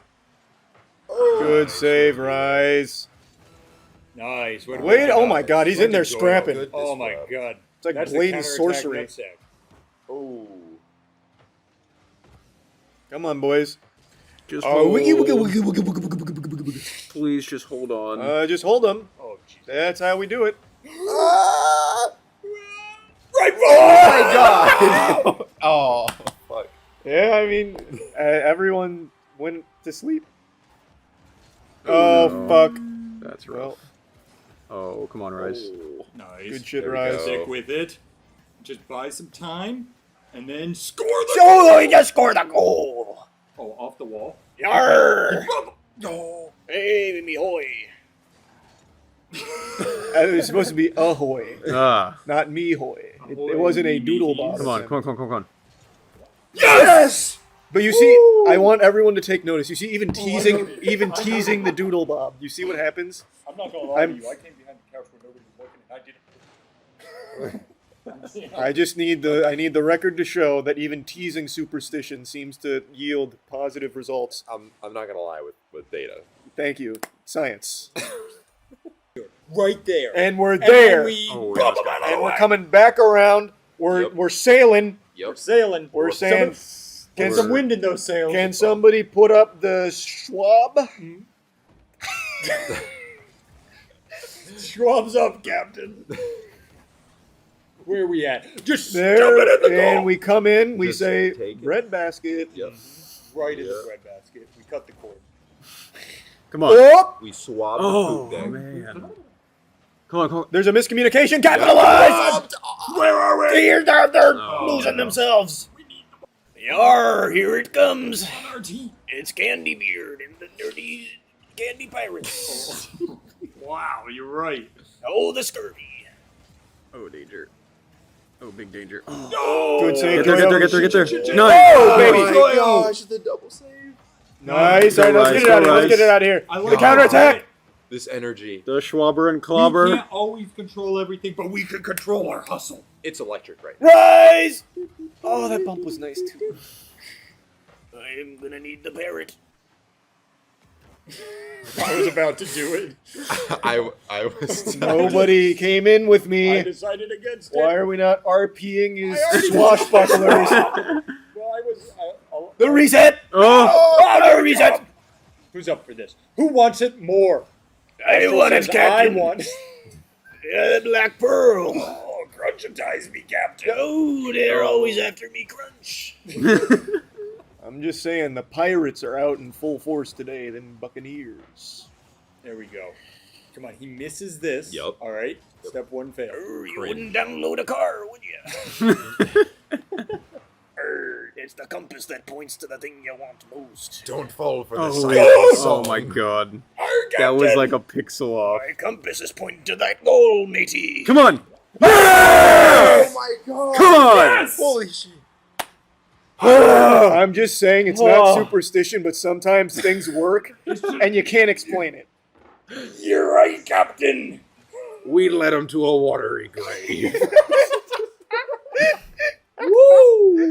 You're That gonna was sleep nice. with the fishies. That was nice. All right. Here we Here come. we go. We need one more win. Just one. Yep, that's it. Is it two? No, it's just Nope, one. just It's one. just one. It's just one. Referee says, go, go, go. Oh, we're orange this time. Oh, baby, look at those goals. Way to react. Look at that reaction. Where's time. me log pose? Your log pose? Is your... We're going One Piece Oh. pirates. Oh, go in. Oh. Oh, Nice. my God. They love One Piece. Got him with the cannon. Yes, here's. You did awesome. Look at Astro. He says, this is Oh. what I do. Oh. Oh, my Oh. God. Baby. Let's go. Oh, my God. That was after nice. Corp. That was nice. Took it to the house and said, was fun. let Said- me in. Yeah, he said, here, hold this, please. Do you mind if I park me ship here? If I weigh anchor in your driveway. This whole thing is spooky. Please get it away from them now. Okay, now. Oh. Shit. Let's go. They're bombing your bridges. Oh, what a pass! That's not a pie, it's a bomb. Yeah. Cannon fire. I'm mixing the two. I feel alive! Now you're getting the spirit. You're good. The smell of salt. The fast breeze in your hair. When That's- Miss Swan on deck. Did you say Miss Swan on deck? Elizabeth Swan. Oh. Thanks for clarifying. Get there. Oh, that's a reset. Oh! Let's go. Astro's popping off. Astro's going in. Oh, that's a double. Spike it. Please right, spike it. Please spike it. Nice. All right, game one. We took a game one.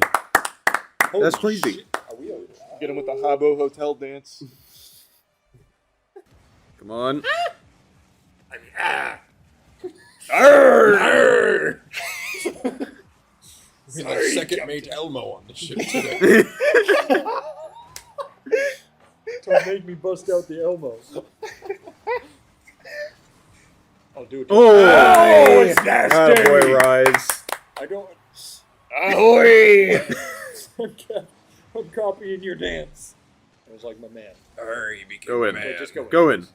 Oh! Arr! That language is full. Arr, great save. Go. Beat him. Please. Oh, good Now bounce. you're playing like a team. I love it. They're nuts. They We're come gonna down sail with the maritime skies. madness. Oh no. We're playing the ball game now, sailors. Yeah, baseball. We're in the Bermuda Triangle. We're in the 7th inning stretch. I'll do it to him. Arr. Where's Elizabeth Swan? Just kidding, don't care.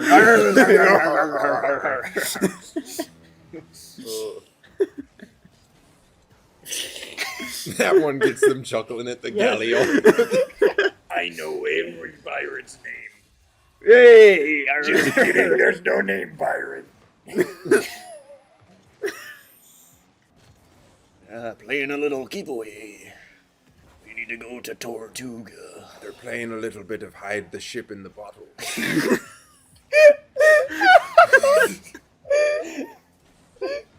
You broke him. Oh, no, that's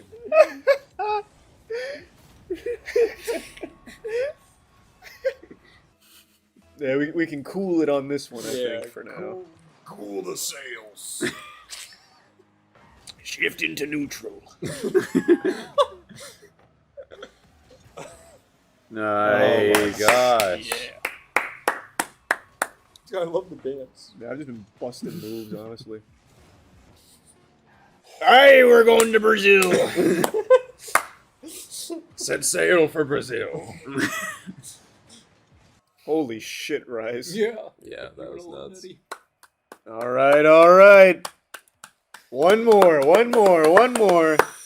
What's the pirate's favorite letter of the alphabet? Arr. You'd think that, but his first love be the sea.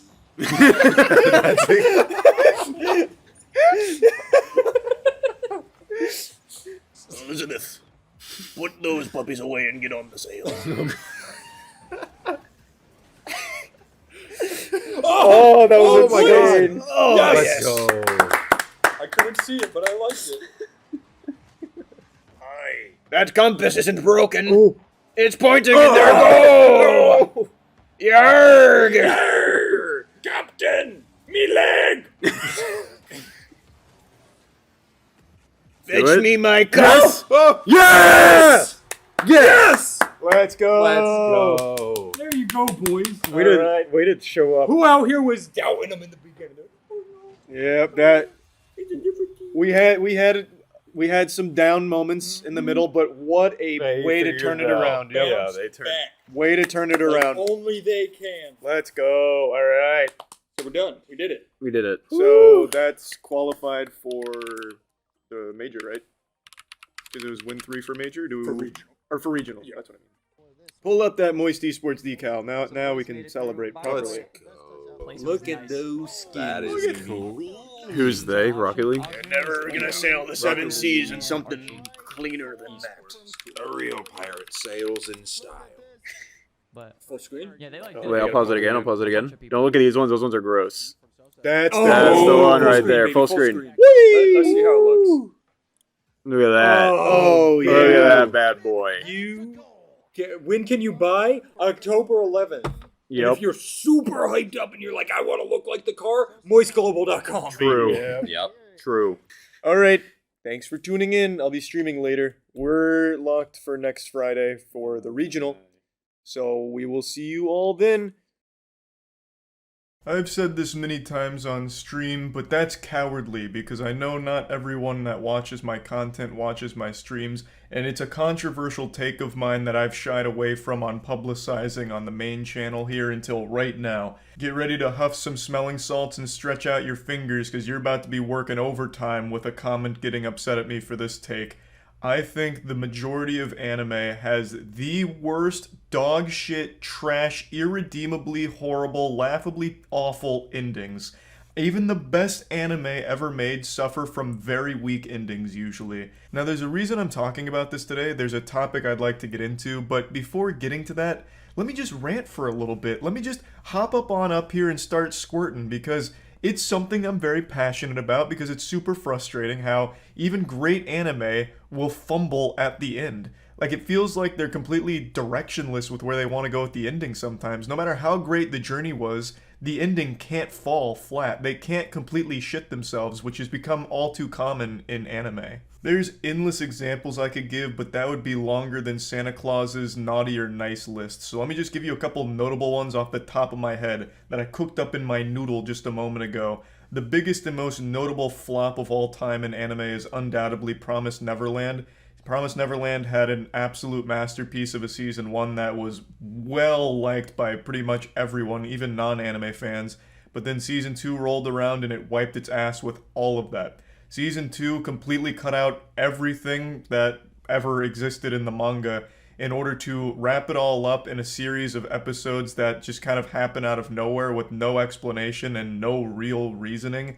And then it concludes with I think it was a 10-minute slideshow where all of the problems are solved instantly. And they show you with just still images that they must have lifted off of fan art from DeviantArt. It is so awful.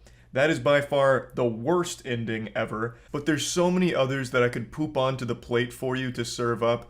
But before I do that, I want to talk about today's sponsor, Opera GX. Big thanks to Opera GX for sponsoring today's video. They're the best browser in the business. If you're using anything that's not Opera, you're doing yourself a huge disservice. I still remember the first time I switched from Chrome to Opera was like actually opening my eyes for the first time. It doesn't hog all of your computer's resources, which is fantastic. It's also fully customizable so you can truly make it your own. They even have like animated backgrounds. And it also has extensions that you're used to. You can even import your settings from whatever your current browser is into Opera GX and just have it be a seamless transition into the better browser, which is Opera GX. And it just has so many features that are just extremely useful. Like you can have your your messengers on the sides, so that way you have everything nice, convenient, right in one place. And it just has things that I really enjoy, such as like force dark mode on everything, so you're not just like blinded with a flashbang going to a new site. You can just force everything into dark mode. It's just a fantastic browser, so I highly recommend it. You can click the link in the description below to get started with downloading Opera GX. And now back to that super stinky entree that you ordered, Platinum End. More like Shatinum End, because they really shit out something abhorrent here. Platinum End is a show that has an ending that is so laughably horrible that it truly felt like the creator was teabagging my face just by having me watch it. Platinum End was a horrible show the entire way, but the ending was unlike anything I'd ever seen. I'm going to give you a spoiler for the ending on that one because I just love to explain it because of how goofy it is. Platinum End is all about like choosing the next god because God's withering away. He's expired, you know, past the sell-by date. So he's choosing a new god, and of course all of the competitors are children for the most part. One of the kids wins, but the kid that won made it very clear that if he became god, he was just going to kill himself, most likely. Like, he was a kid who was just talking about how badly he wanted to die, and that's it. So when he became god, guess what he did? He fucking killed himself. And then when he killed himself, it erased all of existence on Earth. That's the conclusion. It is so stupid, but that is actually how it ends. I could go on, but I'm not going to keep just rubbing your nose in this or waterboarding you with terrible anime endings. So let me just drop one more lump of coal in your stocking this year, Soul Eater. Soul Eater was extremely popular. People loved it. It's still, I do think, a very fun to watch anime all the way up until the ending. The ending of this show got a lot of outrage from fans because of how stupid it was, and you've probably even heard people reference it without knowing where it comes from. Friendship Punch. Soul Eater ends with our main character squaring off against the biggest bad, the super duper evil guy. And to defeat the unbeatable villain, they cook up something fierce in the kitchen in the form of a normal punch. So the main character just punches him, socking him in the jaw, nothing you wouldn't see outside of your local bar every Friday night. But this knuckle sandwich was a special one because it was powered by bravery. So after it connects with the main villain, he becomes overloaded with the amount of bravery behind that punch and he blows up.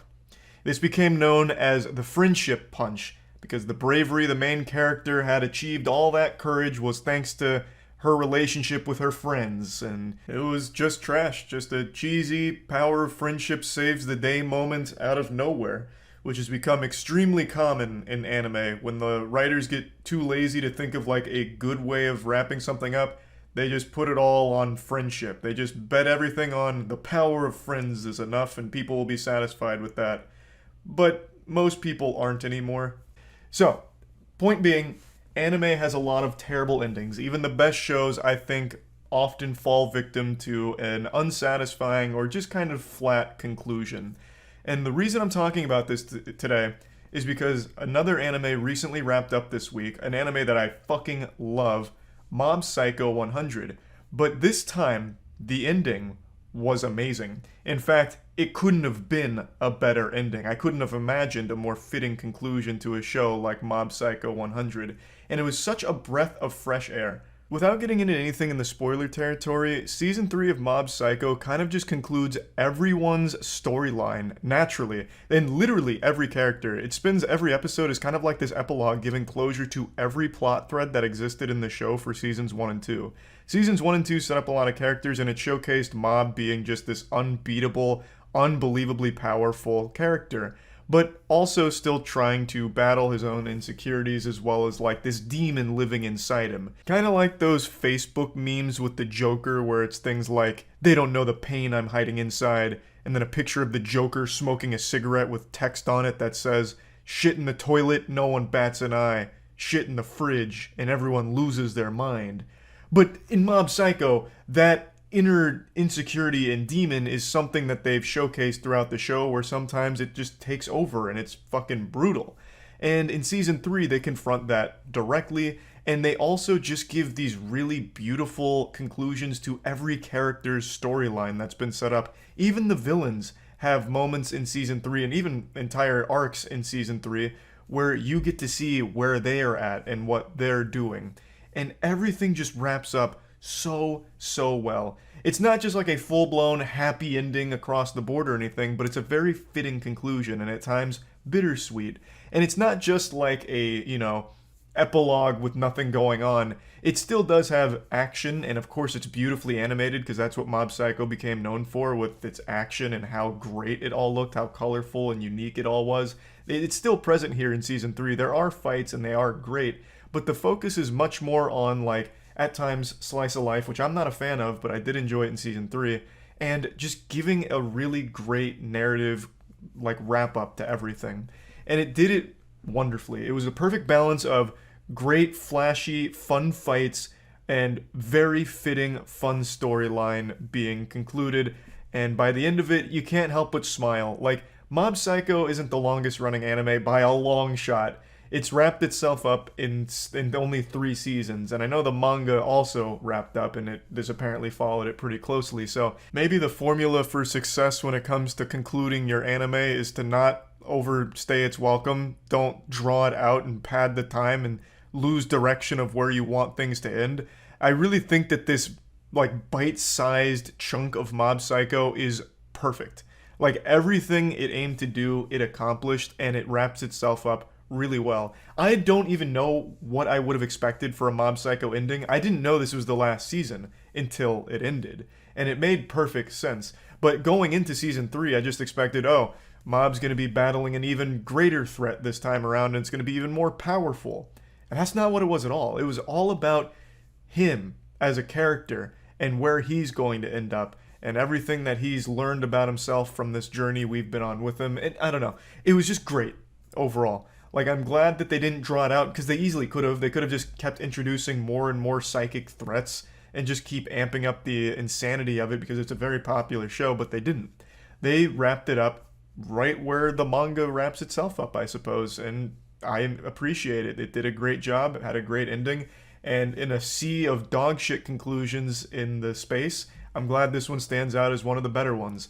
I also do think the space does have banger endings. I don't want to make it just seem like I hate all anime endings, because my favorite anime, Code Geass, I still think has the best ending to any show ever made. Not just anime. I actually think Code Geass's ending is just the strongest I've ever seen in a TV show, period. It's just, generally speaking, most anime don't have great endings, usually. Like, it really feels like it's mainly misses as opposed to hits. But I'm glad Mob Psycho hit. And that's mainly what I wanted to talk about, is how refreshing it was to get a good conclusion to a very popular anime. Because it's been a while since I've seen a popular anime wrap up in a great way. So I'm glad that that happened, and I just wanted to talk about it a little bit, because I've talked about it on stream before, about how often disappointing anime endings are. So now that there's a good one, why not just open up this wound here and pour some salt on it, talk about the good, talk about the bad, and yeah, that's about it. So yeah.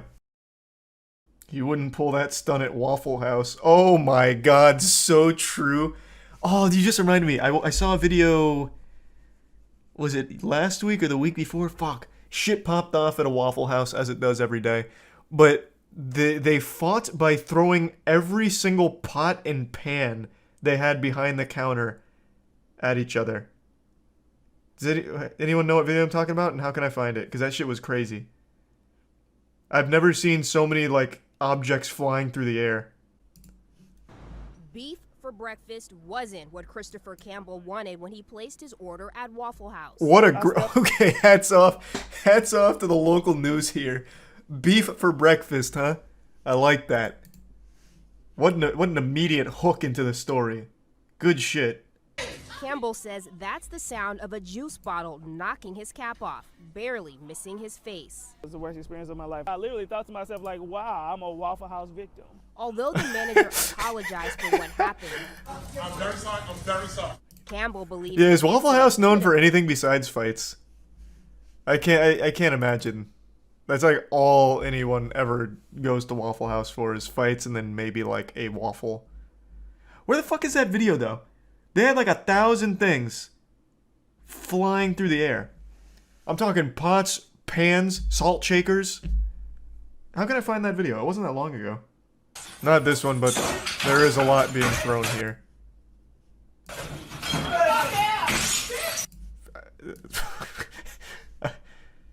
This isn't the one I was thinking of, but there is a lot of glass being thrown here.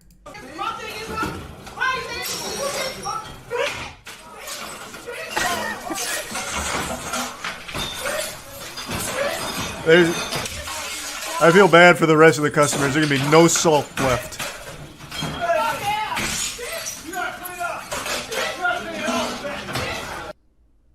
Damn. What a waste of good condiments. That was not the one I was thinking of, but it seems to be a pretty common occurrence just to throw all the items in the kitchen. The kitchen served multiple purpose, projectile weapons, and to make very mediocre food sometimes. My kids are right here. Well, you better arm them with a pan before it's too late. Oh wait, this actually might be it. Subscribe. Oh, this is the one. This is the one. This is the one. Like, it actually just... Bro, it fucking sounds like Looney Tunes stock sound effects. Like, it's just like perfect breaking, perfect, like, dinks and dongs when pots get hit and thrown. It's so good.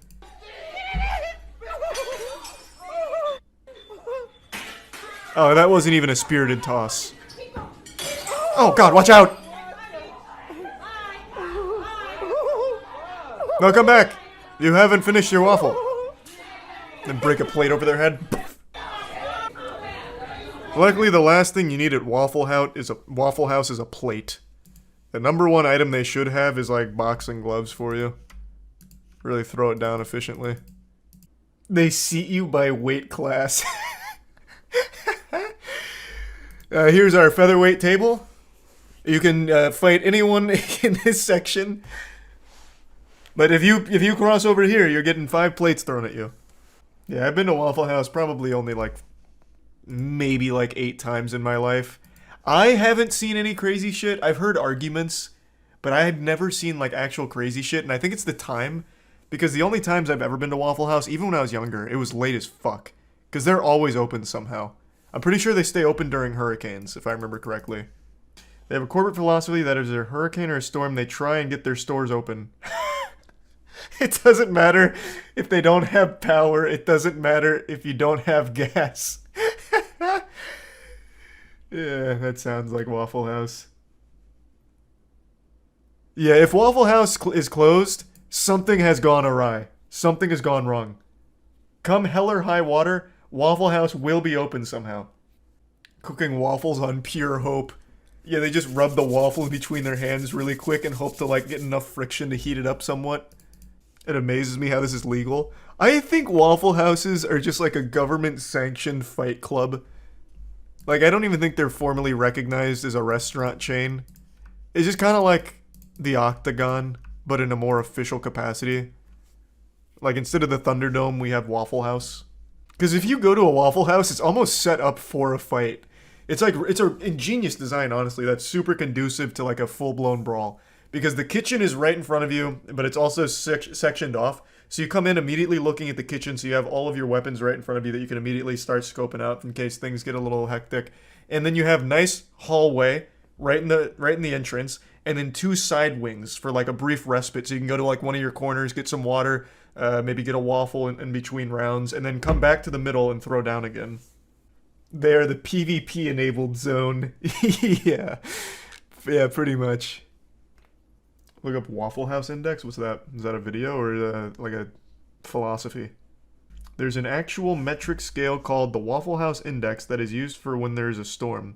Green means there's power. Yellow means they have to use a generator. And red means the restaurant...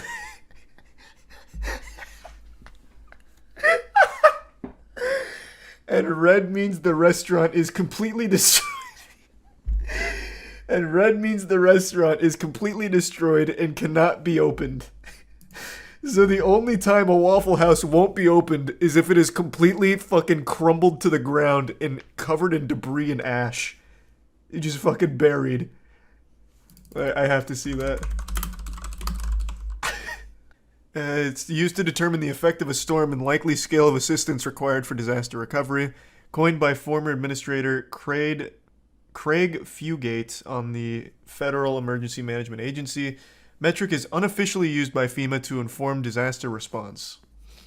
The NX is based on Waffle House reputation for having good disaster preparedness and staying open during extreme weather or reopening quickly afterwards. If you get there and the Waffle House is closed, that's really bad. Bro, this is the head of FEMA saying that. Levels. The NX has 3 levels based on the extent of operations and services at the restaurants following a storm. Green, full menu. Restaurant has power and damages. Did the stream go fully down or just pause? Because I had myself a little Waffle House code yellow here. The internet blipped. Who signs up to work there? What, at a Waffle House? Man, I think that'd be an incredible place to work. Like, the food's super easy to make, and you just get to watch people fight. As long as they're not picking the fight with you. I'd just be, like, the most agreeable employee there ever. Like, if a guy doesn't want to pay the full price of the menu item, I'd just say, you know what, sir, that's fine. I'll cover the difference. Like, as long as he's not picking the fight with me, I think that'd be a really fun place to work. Just let them, like, fight outside of our zone, and we just watch. You have to clean it up. Well, yeah, I'd probably just quit. After the first fight involving broken plates and shit, I'd probably just quit on the spot and then just go work at a different Waffle House. Just bounce around. Scroll up to the first image. It's an example of code red. Where? This? Oh, this was a Waffle House? Oh, no. Oh, that is indeed a code red. Damn.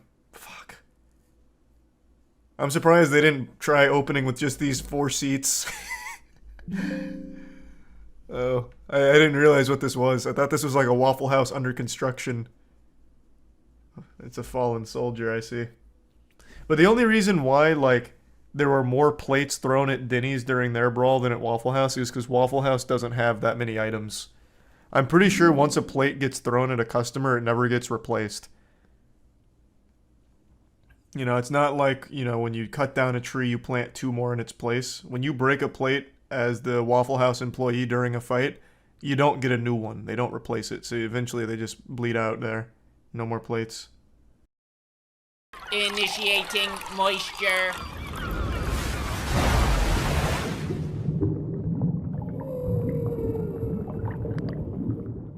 Hey there, let's just get right into it. We don't need foreplay. I just want to immediately start talking about how bad Halloween Ends is.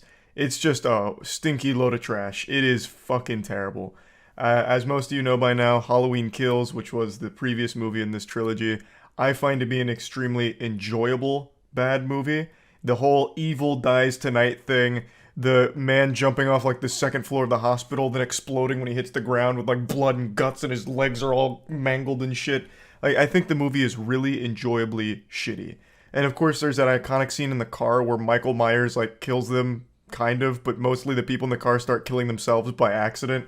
So like the lady walks up to him, puts the gun next to his face, and he just like opens the car door, hits her hand, and she shoots herself. Like, Halloween Kills is a fun shit movie. Halloween Ends is a shit movie without the side of fun. The only time this movie was like enjoyably bad was the intro, which I'm just gonna spoil real quick. The intro of this movie has a guy babysitting this kid, and then the kid plays a prank on him, making him think Michael Myers is back, so the kid puts like a knife on the stairs and starts yelling and screaming, and then eventually he traps the babysitter in the attic. The babysitter freaks out, starts kicking the door, and then he finally kicks the door a little too hard, and it shoots it off the hinges. At Mach 5, he blasted this thing like it got hit by a torpedo, so it launches off the hinges, hitting the kid, which sends him flying over the railing on the 3rd floor, tumbling to his death below, where he lands and explodes as if he had just got hit by a bomb. Just blood and guts flying everywhere. It sounds like someone just crushed 5 tomatoes for the sound effects, and his mom and dad walk home to see it happen. They're screaming like, "Oh, what have you done?" It is so goofy. It is so good. Like, this babysitter had to be as strong as Goku to kick the door that hard. It was wild. And I was like, great. It's going to be as silly as Halloween Kills. But then it's not. That's the only time that it's like fun, silly shit. From there, it takes itself way too seriously. It's extremely boring. And I feel like this movie was initially 3 hours long, but then they chopped it to 1:50. Because there are so many things that happen incredibly quick that it makes no sense to me. Laurie's daughter immediately falls in love with the bad boy just from looking at him for a split second. And then she's extremely forward the entire time. She's like, my muffler's fucked up and I want you to fix it, but I don't care about the muffler. Like, just everything moves at light speed in this film. Also, for some reason, the babysitter is haunted by the local high school band club. Like, for some reason, every single time the babysitter's out in public, these 4 band members roll up in their convertible and start insulting him, calling him a pedo and a murderer. I don't know why they even call him a pedophile. Like, the whole town thinks that he's a creep because of the killing of that kid, but he got let off because he was found to be an accident. But they keep following him around, calling him, like, a pedophile and shit. And somehow they're always there when he's out in public, and they're always wearing the exact same clothes, even though this takes place over many days. They're like cartoon characters. They're like me, always wearing the same outfit. They're always rolling up in their convertible. One of them's always twirling a drumstick. It's so silly, but it's not silly enough to make it fun. It just becomes grating every time they show up. But by far the biggest disservice this film does to the franchise is they make Michael Myers a bitch. Michael Myers in the last movie, at the very end, is like, he's the incarnation of evil. Pure, unstoppable evil. The boogeyman in your nightmare. The hemorrhoid in your butt. It's Michael Myers, and he'll stop at nothing until evil spreads like a plague. And in this movie, he's just hiding in the sewers, and he's like really, really weak. I don't know, who cares about spoilers? I'm still going to try and avoid them to the best of my ability. But Michael Myers he's like an injured, wounded animal. So he's in the sewers, eventually the babysitter finds him, and for some reason, Michael Myers lets him go. And then the two become like a buddy cop team where Michael Myers is like training the babysitter. I think the idea was by looking into Michael Myers' eyes, his evil possessed the very soul of the babysitter. But that's still not good. Like, it's still dumb to look at. Why all of a sudden does Michael Myers look inside of him and take him under his wing like a son? It's still stupid. They make Michael Myers not scary or cool or intimidating in here, and Michael Myers himself actually doesn't do anything at all in this movie. Like, pretty much nothing. He has only like 2 scenes. The rest is spent elsewhere on things nobody cares about. Like, I felt like I was watching a TV filler episode for the majority of this movie. It's just so uninteresting and not good. It focuses more on the relationship between Laurie's daughter and the babysitter, and how dumb she is in relationships with red flags. Because the babysitter says all kinds of weird shit. He has these big outbursts and these huge meltdowns over small things, and somehow it turns her on, and then they just fuck afterwards. It's just the vast majority of the film is spent like a soap opera romance, and then the ending is Halloween-esque. There are enjoyable kills at the end, when stuff actually happens, like the way he kills a guy with cutting his tongue off and then having it rotate around a spinning record on air is cool, I guess. Like, there are like fun moments and there are some like gory kills, but only at the very end. After you spent like an hour and 40 minutes of just watching a shit relationship develop. Like, I want to make it clear, I don't think any of the actors or anything did a bad job. It looks like they all really tried, especially the babysitter. Like Corey, his name's Corey in the film. Like, he does a good job, especially since he is the main character of this movie. Laurie is in it a lot more than she was in the previous one, but still, I wouldn't even consider her the main character here. Michael Myers is barely in it. He's only in it at the end, really, with like glimpses of him early on when he's, patting Corey on the ass and showing him how to kill people. I also think the ending fight between Laurie and Michael Myers is actually good, because you're never sure if Laurie's gonna die or if Michael's gonna die or anything, and I think that just makes it have higher stakes. That worked pretty well for it. It was a satisfying fight that was well done. It's just really, this movie is 2 different films that they slapped together, and then I don't think they work. I feel like the idea here of like a weird guy who got a unlucky break with accidentally killing the kid he was babysitting, and is he really evil? Is he really a psychopath? What's gonna break him? Did the town turn him into a psycho?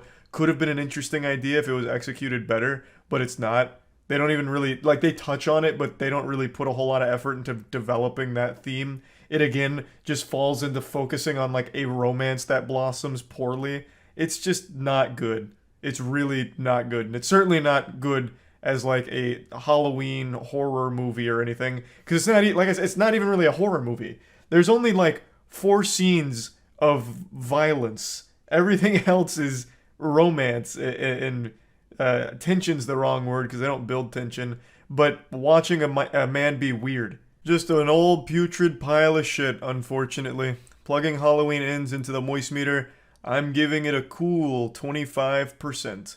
Real shame, I was expecting it to go as hard as Halloween Kills and really lean into the over-the-top violence and, like, comical action. You know, Michael Myers is just this fucking killing machine that's creatively executing everyone in town for seemingly no reason, an unstoppable force of pain and misery. But that's not here. That's not this movie. This movie is mainly like a romance film overall, which makes no fucking sense for it. That's really about it. So yeah. Every single day there's been a new jump scare of crazy shit happening somewhere in the world, and every time I fire on the internet, it feels like I'm trapped in a bad fan fiction written on DeviantArt. It's just so much, and I've been trying to keep my finger on the pulse of everything, and it's overwhelming. I feel like a cold turkey being dunked in a deep fat fryer. I'm about to explode right now. But I wanted to make this video going over all those topics because I keep getting asked about it. I've become somewhat of a cum dumpster for drama, so I of course have been keeping up with most things going on, so let's just go over all of it here, at least to some degree. So slap on your snorkel because we're diving into the deep end. I want to start with the Balenciaga situation. Balenciaga is a high fashion brand that I'm sure all of you have heard of at least in passing before, and they recently ran a really disturbing ad campaign where they had a photo shoot involving children holding their favorite toys, but those toys, in some cases, were a plush teddy bear in BDSM gear. There were some other awful ones as well, but that's the one that stood out to most people because it was actual BDSM gear, and also a little girl was surrounded by like wine glasses and a spiked dog bowl. It's fucking awful stuff. I don't know who in their right mind came up with this idea or how they okayed this. They must have brought Jeffrey Epstein back with necromancy and asked him for some input on their next ad campaign, because this is bafflingly awful. And Balenciaga put out a pretty bizarre statement about it by making the claim that kids were never even supposed to be involved in that photo shoot with the BDSM bears. But that seems provably false because the photographer who took the pictures has an entire career out of doing that in a very different way. So this photographer goes around the world, takes pictures of kids with their favorite toys out. And that seems to be what they did here for Balenciaga, but the toys they made the kids put out were the BDSM bears, the spiked bowl, and shit like that. The photographer, Galimberti, also came out and said that he had no say whatsoever in the items that were displayed or anything. He was just instructed to go to set and take the pictures in his signature style. So it seems it was a Balenciaga decision, not a him decision. From what I can tell, the photographer takes these pictures of kids and their toys, and it's supposed to be like a wholesome thing, but with Balenciaga, they completely bastardized that and turned it into something very fucking different. So their claim that kids weren't supposed to be there doesn't make any sense considering all of these factors. But this was only the tip of the iceberg, because after this happened, people dug a bit deeper into their 2023 spring catalog and they found this picture. This is an advertisement for a Balenciaga purse, and why is it important? Well, all of those papers that look like a tornado just hit and they're thrown all over the place aren't visible except for one. And if you zoom in on that picture, you can see that it's a 2008 Supreme Court case involving child pornography. And I want to shout out Mudahar here because he did a great job covering all of this. So if you want a deeper look into this whole situation, I highly recommend going to his channel, Some Ordinary Gamers. And that piece of paper that's visible in the shot is all about this case right here, which focused on child pornography as well as like promotion and advertising, shit like that. It's a very weird thing to have in a Balenciaga ad, especially when coupled with their last photo shoot using those little girls. So obviously these two things together made people very upset and very concerned with Balenciaga, like why the fuck is this happening? And Balenciaga responded by suing the ad company that ran the purse one that had the child porn document, calling it extraordinarily reckless and looking for $25 million after the damage that the photos have done to their brand. Now, Balenciaga certainly isn't blameless here. Like, Balenciaga didn't just pass these things off to the ad firm here and let them run wild, Hulkmania running wild on their brand without any say-so from Balenciaga. There's no shot. They wouldn't just let them make their own shit and then publish it without Balenciaga ever coming through and approving it. They had to thoroughly go through these things, I imagine, in order to give it the green light. Is it possible with the purse one that they didn't bother to look at that document that was showing? Maybe, but that's still Balenciaga bears a lot of blame there.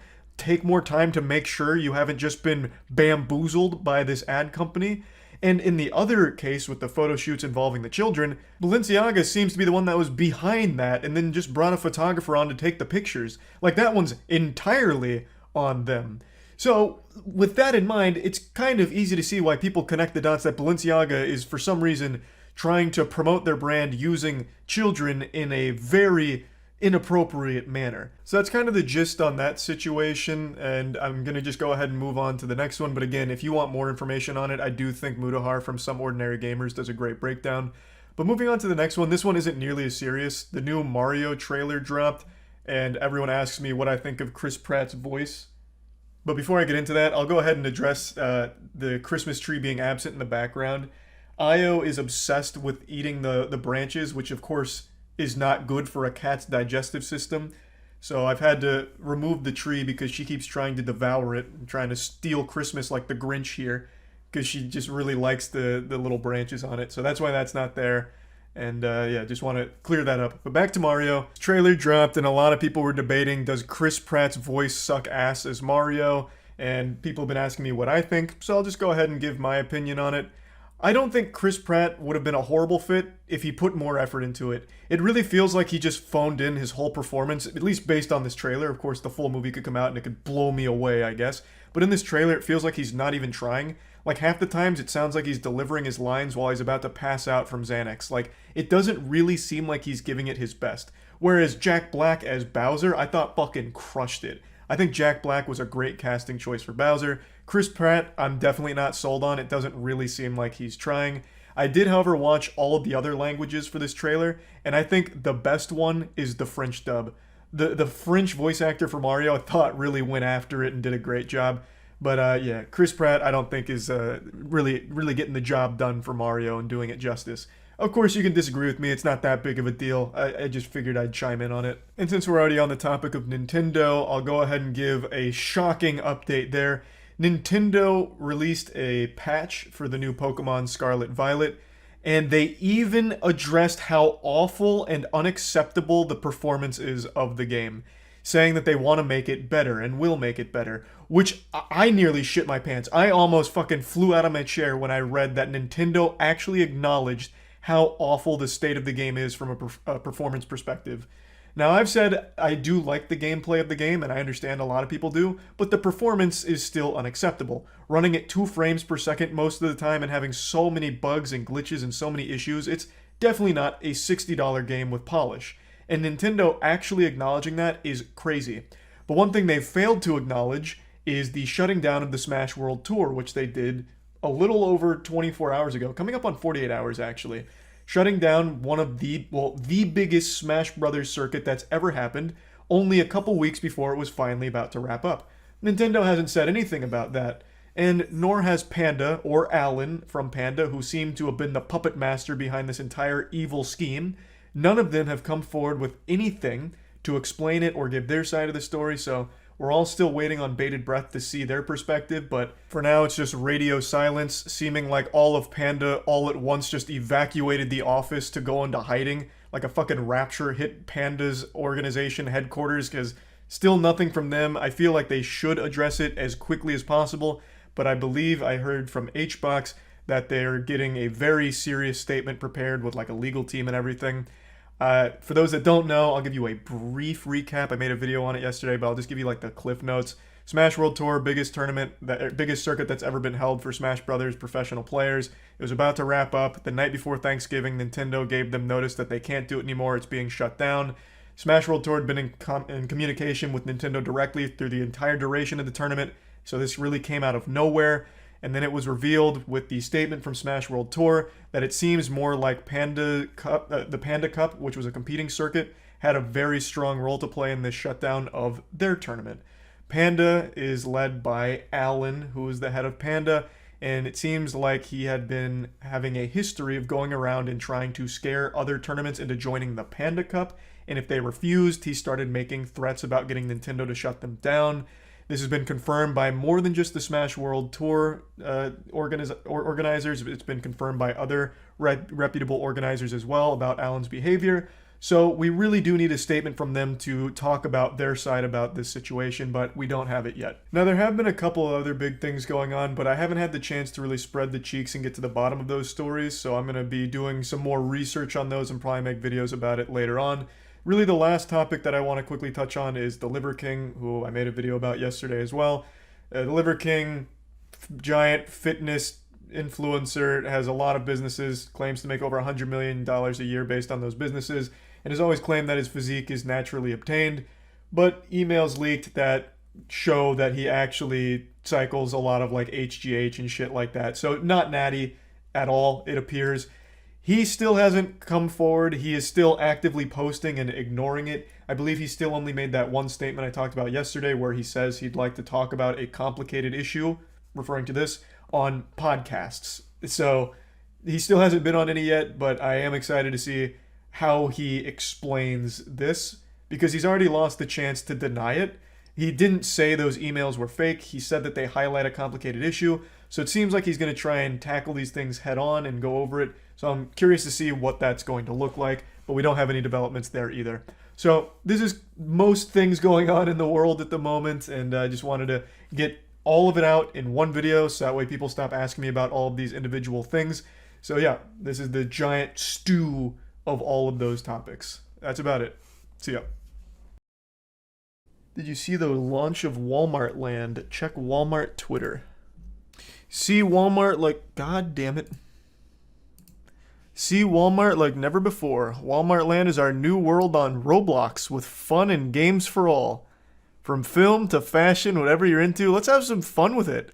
Come for the inspo, stay for the virch and live performance. What the fuck is virch? Oh, probably virtual merch. I bet Walmart World goes hard. Ah, god damn it. Now I'm gonna have to check out Walmart Land. This looks amazing.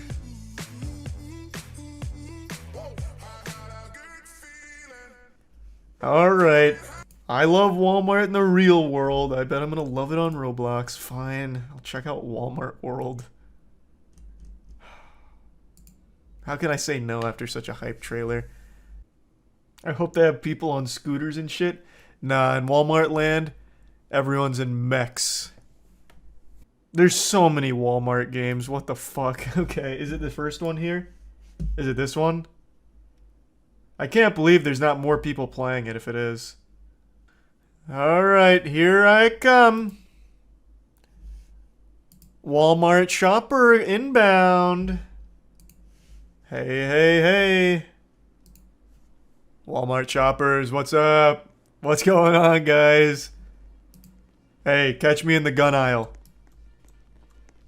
Oh, fuck yeah. Walmart! Hey, Texas Hog is here. Let's go. So what do we do here? Do we just shop? Just like the real Walmart? Let's go. I'm stuck. Can't wait to play the union busting minigame. Bro, how old is this kid? What the fuck? They got a tram! Wait for me! You choo-choo? I want to have fun. Oh. I didn't quite make it inside, but that's alright. It's a Walmart experience, baby. There's no mistakes here, just happy accidents. Let's go. Walmart Land! Yeah! This is house style. Oh god, jeez, it's just like a real Walmart, please. Not here. What happened to all the mini games they advertised on their Twitter? Roller Runaway High Score. Okay, how do I play? Do I just jump in? Whoa! Let's go! What am I doing? Oh, I see.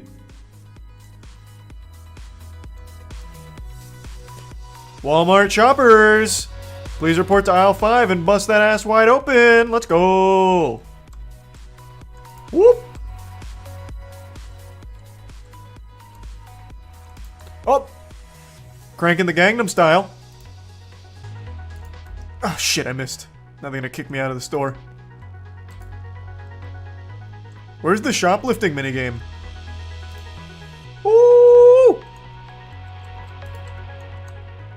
I'm coming for that high score and Roller Runaway. Look at all these happy customers. Oh goddamn. They even got the sheriff out here. Alright, I've had my fun in Roller Runaway. Oh!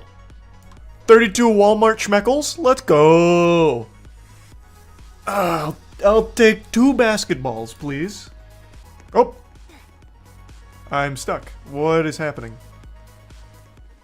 Oh god, what is going on? I can't stop. Oh my lord. Okay, I'm good. Why did I just end up locked in that position? Is there like a basilisk here that I looked directly in the eye or something? Why did I get like fucking petrified? Oh! It's an obstacle course!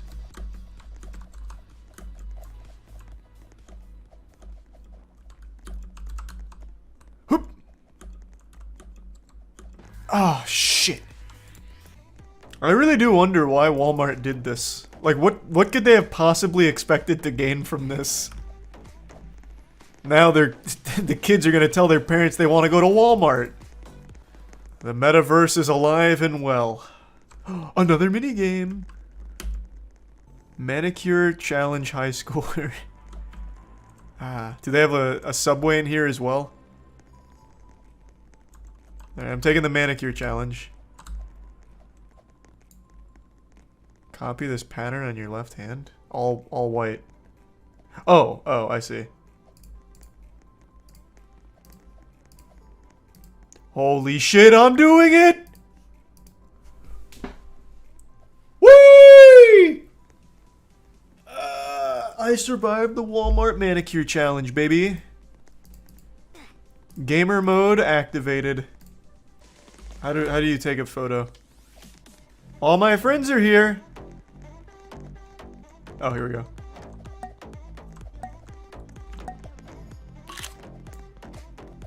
Hey, look how much fun I'm having at Walmart land, baby. Fuck yeah. Oh!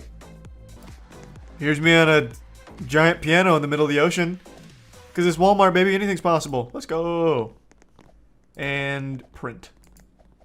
Oh, here's me. Am I in like a starburst or vagina? I don't even know what the fuck this is supposed to be, but I like it. Let's go, Walmart. Man, there's just endless things to do here. Just fun for days. This is like the real Walmart. Oh, this is where I just was. Oh, Electric Island's gonna pop off. The Walmart electronics section goes so hard. You can find one Nintendo Switch controller and that's about it. And maybe a 6 GB flash drive. DJ booth most time played. 4 minutes 45 seconds. I can beat that. Is this it? Hey! Clean up in aisle 3. I'm making panties wet out there. Wait till you hear my drop.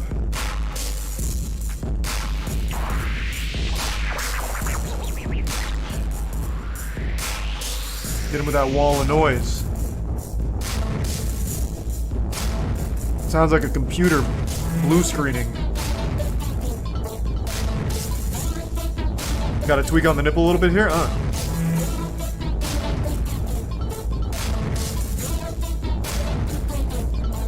Damn, we're going in. Now we're cruising. Now it's a fucking rave. give her a little personality.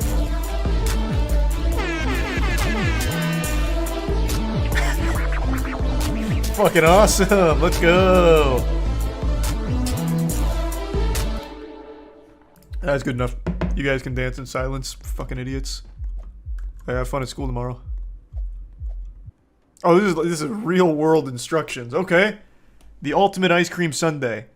Get your Walmart great value cream pints, your great value chocolate, caramel, strawberry syrup, great value maraschino cherries, great value peanuts. Put it all in a blender and you get great value sundae, baby. Oh, true. I don't want to miss the blimp event. Voice crack. Anything can happen here. This could be another Hindenburg disaster for all we know. This fucking Walmart. Look at your money. Infinite. Let's go. I'm the richest Walmart shopper in the world, baby. Let's go. Is that the blimp event? Why do I have infinite money? Think someone cheated you money? There is a hacker behind me. That's probably what happened. A Walmart land hacker. Have you no shame? Is nothing sacred? Have some fucking respect. What are my Walmart doubloons even used for? Club Electric! Hey, I'm here to party.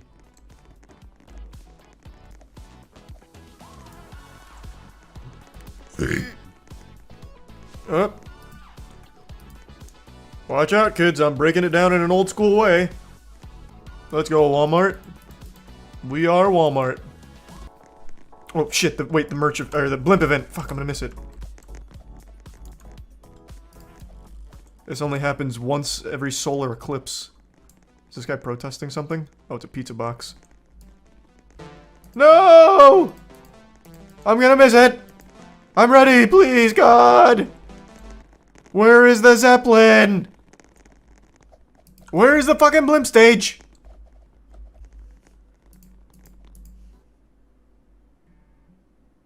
Is this the blimp event? Let's go, Walmart!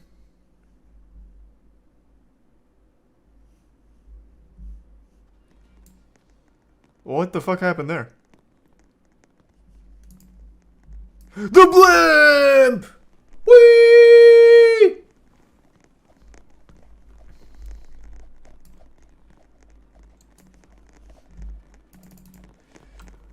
This is the most exciting moment of my fucking life! The Walmart blimp! Walmart blimp! What does it do? Does it just fly around? Is this the whole blimp event? It flies around the map? That's it? Get ready, Walmart shoppers. The blimp is doing its rounds. Alright, well, Walmart Land is a wild success. I've never been so excited to go to Walmart. It's got everything I could have ever wanted. Did I play every game here? I think I did. Alright, well, that was fucking awesome. Thanks, Walmart. Bye, Walmart Land. I'll see you soon. Bye, Walmart shoppers. Walmart shoppers are like family, but closer. This is another one of those sad situations where I have to admit Twitch chat was right and I look like a bumbling imbecile now.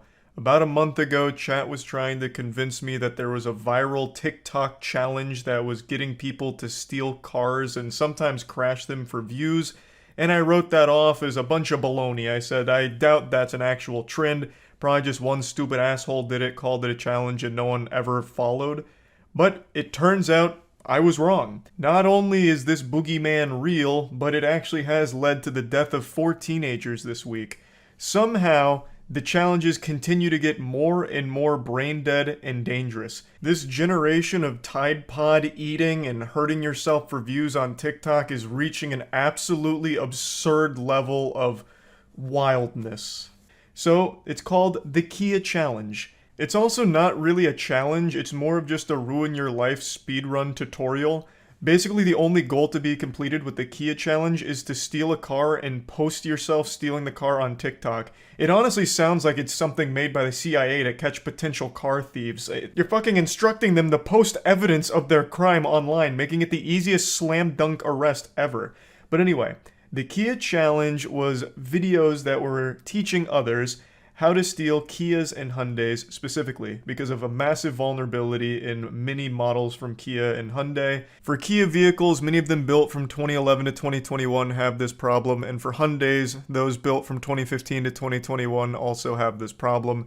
I'm not here to teach you how to do it. I'm not your Thieves Guild sensei, but I will tell you, it is shockingly fucking easy. It's mind-blowing how stupid and simple it is. These cars are more insecure than me going through puberty. They basically steal themselves, honestly. It takes seconds, like actual seconds. Not even like mini seconds, like maybe 2 or 3 tops. It's fucking baffling, honestly. So, since this challenge went viral, there's been this massive increase in thefts with Kia and Hyundais, and this week it led to 4 teenagers dying. In a few of the Kia challenge videos that are still available online, the people in them are driving recklessly, and in a couple of them even crash. However, this one happened to be a fatal single car accident, killing 4 of the passengers here, and now the driver's facing a felony charge. Pretty sad story all around, and it all stems from a little TikTok trend. Just when you thought we'd seen the dumbest trends from that platform with like devious licks and shit like that, they've gone even harder now. But I think it's very important we discuss what a massive fuck up this is from Kia and Hyundai. How in the world, 2,000 years after the death of Jesus, with all the technology we have now, how can you have this massive vulnerability? It's obviously a massive problem here, so much so that they have now been served a class action lawsuit as of late September because these vehicles that they manufactured during the time periods I listed don't have immobilizers on them, which as I understand is standard among pretty much all the other automobiles out there. I'm not much of a car guy. I don't know too much about that shit. I know more about the anatomy of a fucking alien than I would a car's engine and what goes into vehicles. But according to the lawsuit, the engine immobilizers are crucial, and they've come at Kia and Hyundai for not having them, stating that they valued profits over safety and security of their customers. And it also outlines just how big of a problem it's become. It is just an absolute epidemic with all of these car thefts with the Kia and Hyundai models here, and it all ties back to the lack of engine immobilizer, as I understand it. And it seems like this was a massive blunder here because all the extra doubloons they were able to squeeze out of their profit margins is all about to whittle away here and probably end in some net loss with this class action lawsuit. It's a huge deal, obviously. And just a really sad trend all around, since it ended in the death of 4 teenagers who probably wouldn't have stolen this car if they weren't fed the information on how to do it, as well as also fed the idea that by doing it, they'd gain TikTok clout. I believe at the time, and according to this article, the Kia Challenge category on TikTok, like the trend where all of these things lived, had 5.9 billion views across all of the videos there. Now, of course, not all of them were views on videos of people actually stealing the cars. A lot of them were people talking about how dangerous the challenge is. But there was, of course, quite a few videos actually showcasing just the blatant theft of Kias and Hyundais in there, in the Kia Boys area. And just fucking awful stuff. TikTok cracked down on it and banned those accounts and shut all of the Kia Boys, Kia Challenge stuff down, but even still, you can still find quite a few of them, and it clearly does still exist in some capacity because this only happened this week. So it's still a rather popular idea, even if not like a direct trend on TikTok anymore. So just wanted to talk about this a little bit, since this was just a situation where I was just absolutely wrong when Twitch chat was bringing me some new information here that I just refused to believe. It was so outlandish, I didn't believe it. I didn't think anyone would ever actually start a trend of just crime, and I was proven wrong. And it's very sad. Not sad about me being proven wrong, just the actual subject matter here being sad. That's about it. See ya. Did you see someone exposing BitBoy's scam while he was on stage and him having a meltdown? I totally forgot about that. Yes, I did. Hold on, let me pull that up. That was so shameful. BitBoy, you'll remember, is the douchebag on YouTube who's the crypto bro who peddles garbage. Like, he's just a prolific, untrustworthy person in the crypto space. A YouTuber named Atozy called him out in a video talking about the shit that he's done, calling him a dirtbag. BitBoy got his feelings all hurt, so he tried suing Atozy for 75 grand or something. And he ended up getting laughed off the internet, so he retracted the lawsuit. But he still makes content. And recently, at his, I don't even know what this is. I guess the BitBoy Con, I don't know, convention to celebrate BitBoy's clownery. A woman went on stage and confronted him about it, and he doesn't hold it together very well. No one needs. Where's the evidence? Let's hear it. Where's the evidence? Where's the evidence? Give the evidence. Give the evidence. This is your moment. This is... So what's happening is here. What's happening? She came up, is like, man, fuck you. You're a fraud. Your shit's bad. You're stinky. Boo, boo, BitBoy, boo. And he's like, oh, you think I'm a fraud? Well, where's your evidence? Pull up your evidence. She's like, bet. So she goes to Zach XBT, who made a huge thread not too long ago, it was back in January, that pointed out so much of BitBoy's garbage. Like, poking holes in everything BitBoy has pretty much ever done, really. It's such a thorough beatdown of his whole career, and she brings it up here, and BitBoy's not super happy. He continues to invite it, challenging her. So guys, we can just go and check all the evidence posted by Zach XP. A thread from a year ago. It doesn't matter whether it's a year ago. It doesn't matter at all. His defense was, oh, it's old, that's a year old. So you were scamming a year ago then. Like, it doesn't change anything. All of the information is still accurate, even if it's a year old. You still did this. It doesn't really change it, so it's a bad defense. BitBoy's sweating, getting a little swamp-assy, and then it gets real rough. When you do this... Go and check all the evidence. Oh, okay, so you're a child molester. You're a child molester. You're a child molester. Okay, can you let me complete now? No, I don't have to back it up with evidence. It's just something that I said. You know what? This woman is a child molester. She's a murderer. She's a murderer. Look at you, you're shaking. You know when people shake. Yikes. So his defense, after she brings up the Zach XBT thread, his response is, you're a child molester, murderer, murderer. Like, he just had this biblical meltdown in his mind. He could no longer even pretend to not be offended, bothered, and he had no rebuttal, so he defaulted to child molester and murderer. It's so goofy. Those are psychological evidences. We know when you're wrong. You shake. Baseless accusations. Pretty big BitBoy L today. But if you go to his Twitter, he's still a man. You know, he still thinks pretty highly of himself. He's still, you know, he's not disappointed in the man he sees in the mirror. He still talks a big game. So, like, here's him, here's him from only, what is this, 2 hours ago? 3 hours ago. Too big to care at the gym, baby. Yeah, getting swole out here. Might call a woman a child molester. Thinking about it. Bitch boy. Yep, after the Atozy drama, everyone started calling him Bitch Boy Crypto, which I think is a great nickname.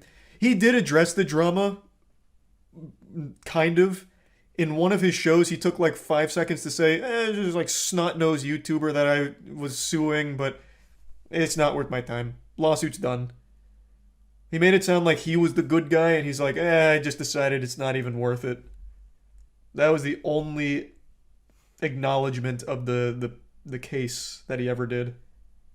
Bro's pushing 50 and called BitBoy. I know. Like, if he wasn't such an asshole, I would actually find all of this adorable. Like, he's very clear. Like, I've listened to him. I watched the Tozy's video, so I did a little dive on him. He's very clearly not knowledgeable on this space at all. I pulled this up on stream. I don't know if I'll be able to find it now because it's been a couple months. Someone did a breakdown of all of the things that he told people to invest in, all of the crypto moonshots he told people to put their money in, and someone tallied up all of them for like 7 months, and on every single one of them, they were either rug pulls or you lost 60 to 90% of your money. Only 2 of them had any returns, and those returns were like 2 to 3% returns. 2 out of like 90 recommendations. Like, he's just fucking terrible at everything he does. Even if he's not blatantly scamming, he is still giving the worst advice in the space. You know, fuck it. I'm going to try and find that thread again because it was so good. Oh, here it is. It's the first thing that came up. This isn't the original thread, but it looks like they still circulate this around. This was the information. It's just this isn't the original thread. This is someone just responding to him with it. But the person who compiled this went through all of his like recommendation crypto moonshots, and these were the returns. So they went to the video, and then they went to where it is now to see what you will have made. And only 2 of them were green. Whole market was down. Is that why? I mean, that even still, like, it's all of them except for like, I guess, Ripple were just fucking crazy moonshots or just like blatant scams that he was peddling. This isn't all of it. This is just one of the screenshots. But no, it's not just the market being down. If you'd like to see BitBoy in all of his douchey glory, there's actually another angle of this train wreck, so I'll go ahead and play that for you, but just the end here because the audio quality is also a little clearer. You do this. Go and check all the evidence. Oh, okay, so you're a child molester. You're a child molester. You're a child molester. Okay. Can you let me complete now? No, I don't have to. I don't have to back it up with evidence. It's just something that I said. You know this what? woman is a child molester. She is a murderer. She's a murderer. Look at you. You're shaking. You know when people shake? Those are psychological evidences. You know when you're wrong. No, it's because I'm angry at baseless accusations. Watching BitBoy Crypto is a lot like watching your drunk uncle embarrass themselves on Thanksgiving every year, but somehow BitBoy has an audience that must hate money, because by following his advice, they're just perpetually flushing all of their cash down the toilet. And speaking of flushing things down the toilet, BitBoy has once again ruined his reputation to anyone that's not in his cult-like following. What he was trying to do here is call her names like child molester and murderer as an attempt to say, oh look, you can slap labels on anyone without proof. But it doesn't really work because she did bring proof and evidence to suggest that you have had a history of shilling scams, which you have. That's not defamatory, that's not slanderous, that is a provable fact. You have shilled projects that have turned out to be scams. Now I want to quickly show the thread that she was referencing, the Zach XBT thread, because it's actually a very insightful thread into the character of BitBoy and how he does business. So if you're interested, you can look that up and take a bit of a dive on the history of BitBoy. Zach XBT was also the one responsible for tracking the return on investment from BitBoy's suggestions, and he even clarified that he did the year-to-date calculations pre-market crash. So all of this was without the market being in the shitter. Pretty impressive resume from BitBoy here. It looks like 1 out of every 1,000 projects he shills might give you a 5% return at best, and a 92% loss at worst. Great odds. What a remarkable joke. But yeah, I just wanted to talk about him a little bit because I thought it was a very silly video, and that's about it. See ya. I don't understand what's going on. Perhaps the ozone layer is fully withered away, but instead of being blasted by intense heat and sun rays, we're being blasted by drama right now. It has been about 8 days of non-stop crazy shit happening all across the World Wide Web. I'm not a meteorologist, but I'm just going to make a prediction that this isn't the last of it. The rain will continue to pour until it floods. It's like the movie Snowpiercer with that perpetual motion train, the train that never stops. That's what we're in right now, except our train is powered by drama. So we have to keep shoveling drama into the train like coal in order to power it. With the rate all of this internet drama is going, I wouldn't be surprised if tomorrow I woke up to an Instagram live of Mark Zuckerberg unzipping his fucking face and revealing that he actually is a reptilian lizard man. It hasn't even been 2 days since I made a full breakdown on all of the Twitch drama, and already 1,000 new things have happened over there. But that's not even what I want to focus on with this video here. I just want to talk about the last 8 days worth of stories that have come out outside of Twitch as well. Because it's not all localized to Twitch situations. However, I would argue that this was the patient zero here. This was the genesis of all internet drama over the last 8 days. All starting with Shit Camp. That was like the nexus event for us. And from there, the cup runneth over. So all of the controversy that started on Twitch started leaking out elsewhere like a plague. And then all of a sudden, drama from all places on the cyberspace, the cyber realm, started to surface. And it's just been almost indescribable. It's like reading a book, and by the time you finish it, the sequel has come out. And then by the time you're halfway through the sequel, the next sequel comes out. And then before even getting to that follow-up third entry into the trilogy, the 4th and 5th book have come out on the same day in a surprise double drop, double fist. It's just overwhelming, almost daunting to try and get a handle on all of it and keep up. Like a toilet that blew up and now it's just spewing shit non-stop. So let's just go ahead and start with Twitch, since I already made that video breaking it all down and a lot's changed and a lot's evolved since then. So I briefly mentioned a very serious thing that happened on Twitch involving sexual assault, a potential cover-up, all kinds of moving parts to that story. That's not something I treat as goofy drama. So again, I'm not going to go into super big detail on that whole situation, but I will say that story has had a lot of twists and turns to it, where now all of a sudden the focus isn't even on the victim of the sexual assault or the perpetrator accused of committing it. It's now shifted entirely to big streamers just pointing their fingers at each other and calling each other names and throwing as many debate term buzzwords at each other as they could possibly muster. And it is just kind of a mess. I, again, don't really treat this super lightly, so I'm not going to talk too much in detail about it. I'd recommend listening to Adriana Lee, the victim of the case, and get it from her. I know that was pretty brief and a bit vague, but I think that situation is one that is very serious and deserves to be treated with quite a bit of respect. And in this video, I'm just going over a lot of wacky shit that's going on. There's nothing wacky about all of that. So moving on, let's get into something that is wacky. Twitch killing itself. I made a whole video yesterday talking about Twitch's new policy update and how it could very well bury the platform, and only a few hours later, there were already big streamers talking about how they most likely won't stay on Twitch should this new policy go into effect. One of the biggest ones is Jerma. Jerma is one of Twitch's most creative streamers. He does some of the best events the platform ever sees. He has a massive audience, and this is what he had to say in response to the Twitch announcement. If I am forced to run ads on this platform, I will leave this platform. 100%.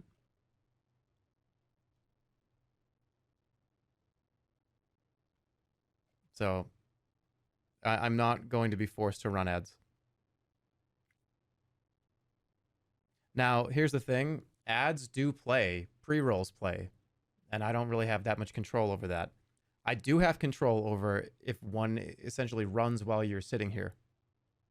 And I don't want to do that. I don't want to run ads. Jerma's not alone here. Most streamers feel this way. Being forced to run ads sucks ass. No one wants to do it because it's intrusive to the content, it breaks everything up, and it's a terrible experience for your viewers. No one likes to be running ads. The people that do it, myself included, are contractually obligated to. For me, it's 3 minutes per hour. For most streamers, it's around that same as well, maybe 4 for some of them. But yeah, everyone hates running ads. It's like Garfield hating Mondays. It fucking sucks.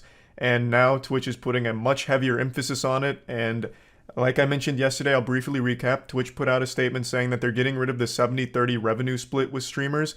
The 70-30 split was the streamer gets 70% of subs, whereas Twitch gets 30. That was a deal they were offering to their top-level streamers. I would imagine most, if not all, of the top 200 streamers on Twitch were likely on this 70-30 deal. and all of them were used to this split. And they announced that that will no longer be the case going forward. It will be dropping back down to 50-50 in the future. And they also made it clear that they'll never do the 70-30 again, which means all of the streamers that never had the 70-30, who've always been 50-50, won't ever get to experience it, which is just another slap in the face to them. And I argued that by doing this and driving away their top-level streamers, it'll motivate them to go to a platform that has that 70-30 deal they're used to, like YouTube. YouTube has a 70-30 split. It's standard for all of their streamers. And the Twitch streamers that are the top-level ones, that's what they're used to. And when their contract ends, they might just take that because it's an overall better deal. And the ads on YouTube aren't nearly as intrusive, so it's a better viewing experience for their fans. So, why would this kill Twitch? Well, it's because Twitch is an extremely top-heavy platform. According to a 2020 statistic, the 0.1% of Twitch streamers control 74% of all the watch time on the entire site. This is a 2020 statistic, so it's a little old.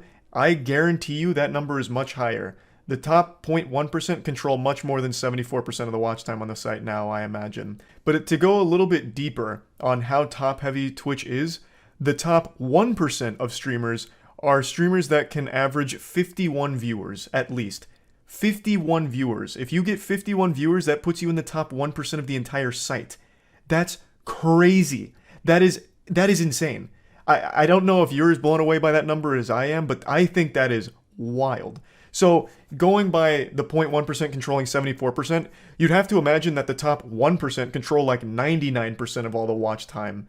You know, those viewers aren't trickling down to like 1 or 2 view streams. It's just not happening. They're staying with the larger streamers. So once those larger streamers are driven off the platform with this terribly greedy idea from Twitch here to take 20% back from their revenue split that they're used to, once they're driven away, where are those viewers going to go? Normally what would happen is one big streamer leaves and some of his audience follows him, but some of them just stay on Twitch because it's what they're used to, and then they just go to the second most popular streamer in that same category.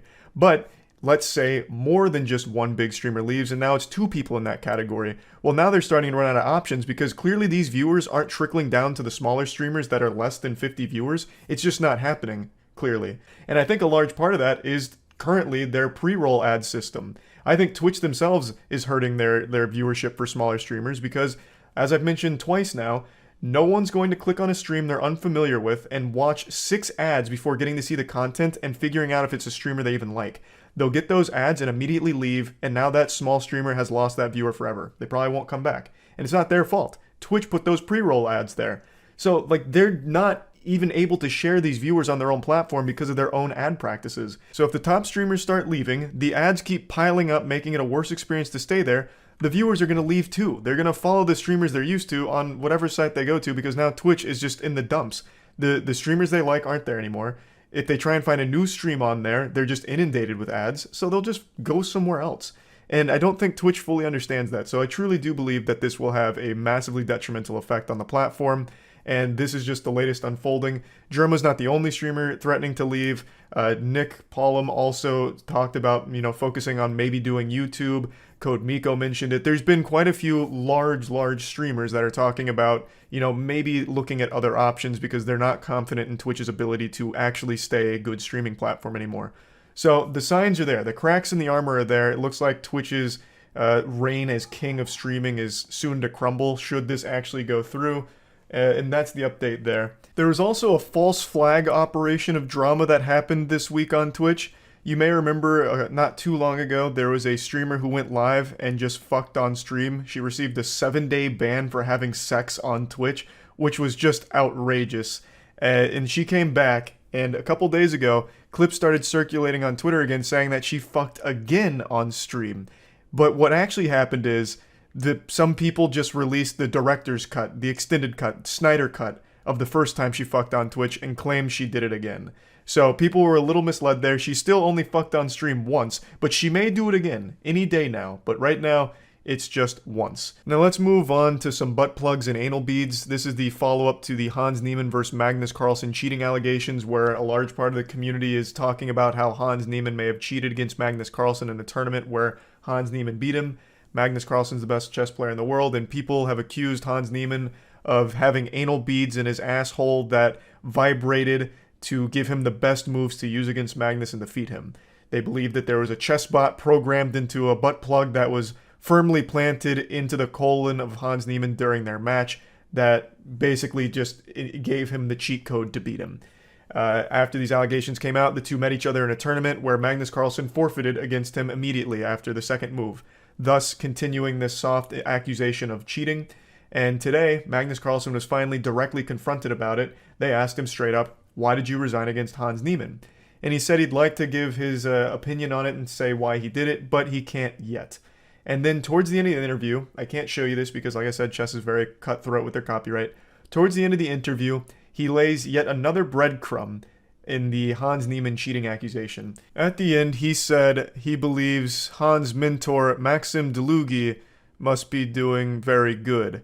Now, Maxim Delugi is a chess player who was accused of cheating. And as I understand it, was even kicked out of a tournament, mid-tournament, for cheating accusations. His name kind of lives in infamy. I was unfamiliar with this player until this interview, and I was reading up on them. It's a player that has a lot of controversy surrounding him and cheating. This obviously got the chess community pretty fired up here because that can't be a coincidence that he would name drop that player knowing his history. So everyone believes that Magnus Carlsen is gearing up to finally speak about his thoughts on Hans Niemann and his play, whether or not he's cheating or this and that. So that's the latest little scoop there. And now let's move on from everything Twitch related. Anthony Fantano versus Drake. The Melon versus Drake. Anthony Fantano is the biggest music critic on the internet, and he is hated by a lot of people for his opinion on music, including artists themselves. But none have embarrassed themselves quite to the same level Drake did. So Fantano made a joke saying, "Drake sent me a DM with a vegan cookie recipe." And in response, Drake, he doesn't want to look sensitive. Like, he's not a vegan. Are you kidding me? This is a man's man. He'll fuck a girl's pussy while also fucking her butt at the same time with his double dicks. Like, he doesn't want anyone thinking he's sending vegan cookie recipes to Anthony Fantano. How soft can you be? So, in response to that joke from Anthony Fantano, Drake himself leaked his DMs, and what he actually said to Anthony Fantano is this. This isn't Photoshop, this isn't smoke and mirrors, not make-believe, not clickbait. Drake himself posted this on his own Instagram story, thinking that it was like a slam dunk, but it just bleeds insecurity here. This is clearly a reference to Anthony Fantano himself, the light to decent one thing, so it shows that Drake actively watches him. And I really get the impression Drake just scrolls through Twitter and reads all kinds of opinions about him because he always seems so hurt when someone doesn't like him. It's crazy how insecure Drake comes across from time to time. And shit like this is so embarrassing. What a fat fucking L. I can't believe Fantano has beef with Drake. And that Drake is playing ball with it somehow and doing such a poor job of it. So, I mean, this story's not super deep or anything. It's just really goofy and I wanted to bring it up. Another thing that came out only a couple days ago is Adam Levine of Maroon 5 having an affair with an Instagram model, even going as far as to ask the Instagram model's permission to name his upcoming baby after her. Now, apparently there's more than just one person that he's allegedly had an affair with or cheated on his wife with, but the only one that I've seen come forward with a lot of stuff is an Instagram model named Sumner, and the texts, the DMs, have gone viral as a meme format because this guy flirts like a fucking Redditor. Don't just take my word for it though, listen to this silver-tongued devil yourself. It's truly unreal how fucking hot you are, it blows my mind. You are 50 times hotter in person, and so am I. Ha ha ha. And then you also have this timeless classic. This one is what's become a big meme on Twitter. Holy fuck. Holy fucking fuck. That body of yours is absurd. Bro, that body it makes no sense. Bro, that body straight up goes wacko mode. Your body is a scientific anomaly for which I cannot calculate. It makes no fucking sense to me. I can't empirically prove why your body is so good. And then of course you finish strong. This is like mid-nut. I may need to see the booty. Fuck. Adam Levine really channeling his inner pirate there. About to plunder that booty. And that's where the story's kind of at right now. It's only been 2 days here, so that's still developing. But anyway, these are the main stories. There's been quite a bit more than this, but it's not huge stuff nor goofy stuff. This has just been the main things that I've been following and seeing, so I just wanted to at least bring everyone up to speed here, give you the little update here, and that's about it. See ya. If you're standing up, you're going to want to sit down. You're going to want to take a seat for this news. It's hard-hitting, like getting a call that Meemaw slipped and fell, except this isn't sad news, this is truly just baffling news. Right now in the chess community, there is a cheating scandal that's been going on for a couple weeks now that is so nefarious and so dubious, it'll have you questioning everything in your life. You won't know what's real and what's fake anymore once I reveal this to you. You'll start wondering if your parents are even your real biological parents, you know? It's gonna change your universe, you know? You'll start wondering, is the queen even dead? It goes so deep beyond chess. Like, I don't care if you have no interest in chess whatsoever, I really think this cheating scandal is still going to be captivating to you. Now, if you watch my streams, twitch.tv/moistcritikal, feel free to stop in, stream every day, put a few extra inches on your penis. I've been following this since it happened, since ground zero, patient zero. The day that this began, I was actively following it on stream and going over everything as it developed. And now we've reached the point where it's spiraled so far out of control that it's just inducing madness. I feel like that scene in It's Always Sunny in Philadelphia where he's got like the corkboard with all of the evidence and everything pointing to one name, Pepe Silvia. Like, it's become so convoluted and crazy. I just need to give you a quick spoiler to get you hooked on this story. The cheating allegations involve high-tech anal beads vibrating in a chess grandmaster's ass to transmit the best possible moves in order to win a match. That's the level of wildness we're dealing with here. I can't wait to share it, so let's get into it. I can't show any clips from the actual chess tournament where all this took place, or even subsequent clips of interviews, because as I understand it, they're very strict with that. So I'm just going to have to paint a picture with words and show you some corresponding tweets and articles and everything. So in a nutshell, what happened is the #1 chess player in the world, Magnus Carlsen, was competing in a tournament and was facing off against Hans Niemann, a very strong grandmaster, however not nearly to the level of Magnus Carlsen. This should have been an absolute steamroll. Everyone expected Magnus to just blue waffle Hans here, just kind of a throwaway, especially considering that Magnus Carlsen was playing the white pieces. For those that aren't familiar with chess, white pieces move first. And in the upper echelon of chess, that's a difference maker. It's a huge advantage. So you have the best player in the world with an advantage facing off against the lowest rated player in the tournament. You'd expect a fat W from Magnus here. But that's not the result that we got in this dimension. I'm sure in every other multiverse out there, Hans Niemann lost this match. But in this one, the one that we currently reside, Hans Niemann won. He beat Magnus Carlsen. So that alone was enough to raise eyebrows, but what set off the cheating allegations and all of this speculation was the subsequent interview. When Hans Niemann was interviewed about this absolutely colossal triumph, he gave a questionable interview that was a little weird, kind of all over the place. And you'd expect that because he's young. Hans Niemann is a 19-year-old kid. You know, he's not like a chiseled old veteran, you know, he doesn't have like a graying goatee, he's not like a fucking Master Roshi or anything, like, so you'd kind of expect him to be a little scatterbrained here, which is what I thought. You know, now granted, I'm not like a chess authority, I'm not a top player, I'm a fucking tiny pea-brained 1100 player, but even still, you know, it's a young man who just pulled off one of the biggest upsets in chess history. I wouldn't have expected him to give a fully buttoned-up interview and analysis, but during the interview, he said that he actually studied the line Magnus played against him beforehand, which was setting off all kinds of alarm bells. Now, keep in mind, this is a massive upset. The chess community was more willing to believe the Earth was flat than believe Magnus Carlsen lost with the white pieces. So they were already a little on edge with some question marks, and when Hans Niemann said that he had actually studied Magnus's line, everyone immediately flocked to the chess database to see when Magnus played this line prior, and it seems he'd only ever played it once. So a lot of people were questioning, why would Hans Niemann study this line when it's not something Magnus is known for, it's not something he's ever really played before? Why would Hans Niemann have just studied this right before the tournament? So then they start picking apart the interview and noticing that some of the things Hans was saying weren't fully correct. And keep in mind, these aren't just like normal spectators, I'm talking grandmasters, like the best of the best chess players were all opining on this situation and giving their perspective on it.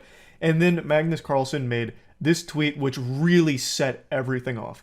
Magnus Carlsen announced that he was withdrawing from the tournament following his loss to Hans Niemann, and then posted that very famous YouTube clip of the coach saying, "If I say anything, I'm going to be in trouble, so I'm not going to say anything." And obviously this is an insinuation of foul play. That's how the chess community took it. That's how pretty much any sensible person would take it. Him tweeting this out with the "if I say anything, I'm in trouble" and withdrawing immediately had everyone believing that Magnus Carlsen was softly accusing Hans of cheating.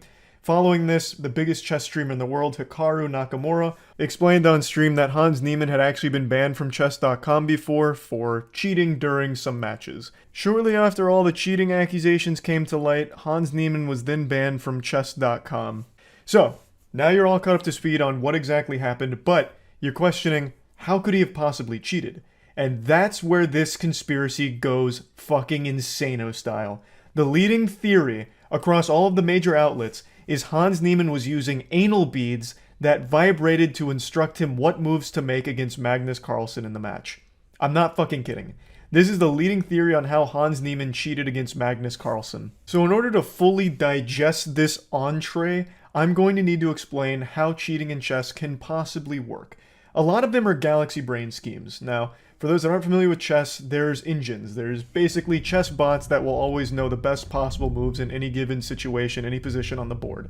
One of them is called Stockfish. So Stockfish has actually been modified in order to fit in someone's shoe. And this was tested by an independent player who put the Stockfish bot in his shoe. He calls it Sockfish. And it was able to transmit the best possible moves for his match, and it worked to a pretty decent degree of success, though of course needed further refining, but the technology does exist. It worked by sending pulsing to his foot that would basically work like Morse code, so it would pulse and tell him what position to move what piece and where. So pretty fucking cool. Now obviously that's illegal. You can't sneak a chess bot to play for you.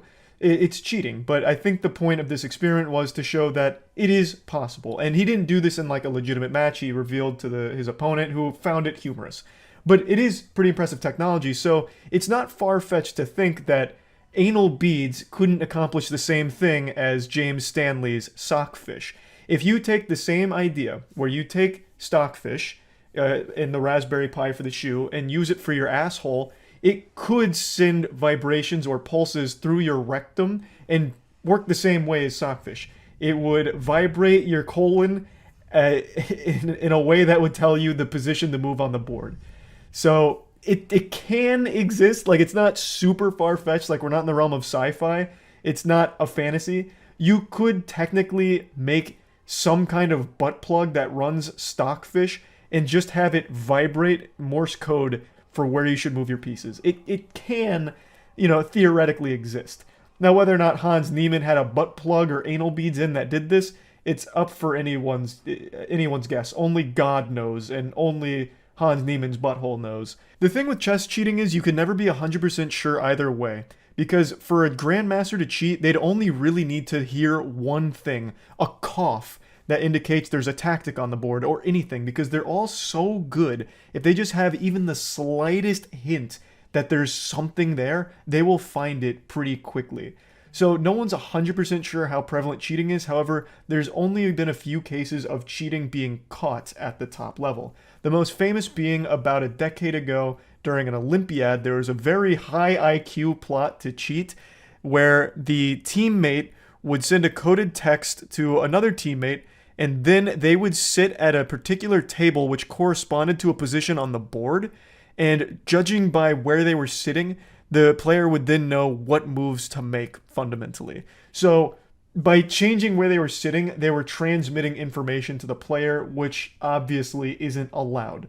Very galaxy brain shit, but this was caught and they did receive punishment for it. So yeah, it has happened before, but it's not something common. Now let's get back into this case specifically. Hans Niemann has been very outspoken. He's addressed all the rumors and every outlandish claim imaginable. He's been very open with everything. Now I want to give my personal perspective here, and I've talked about it on stream. I don't think Hans Niemann cheated. I really don't. The security was super tight at this event, and they were very thorough with their checks. In chess, they have checks to make sure that you're not smuggling in anything illegal or anything unsavory, unprofessional. Nothing that would give you an advantage. So during the beginning of this match, I can't show you the clip, but I'll show you a quick picture.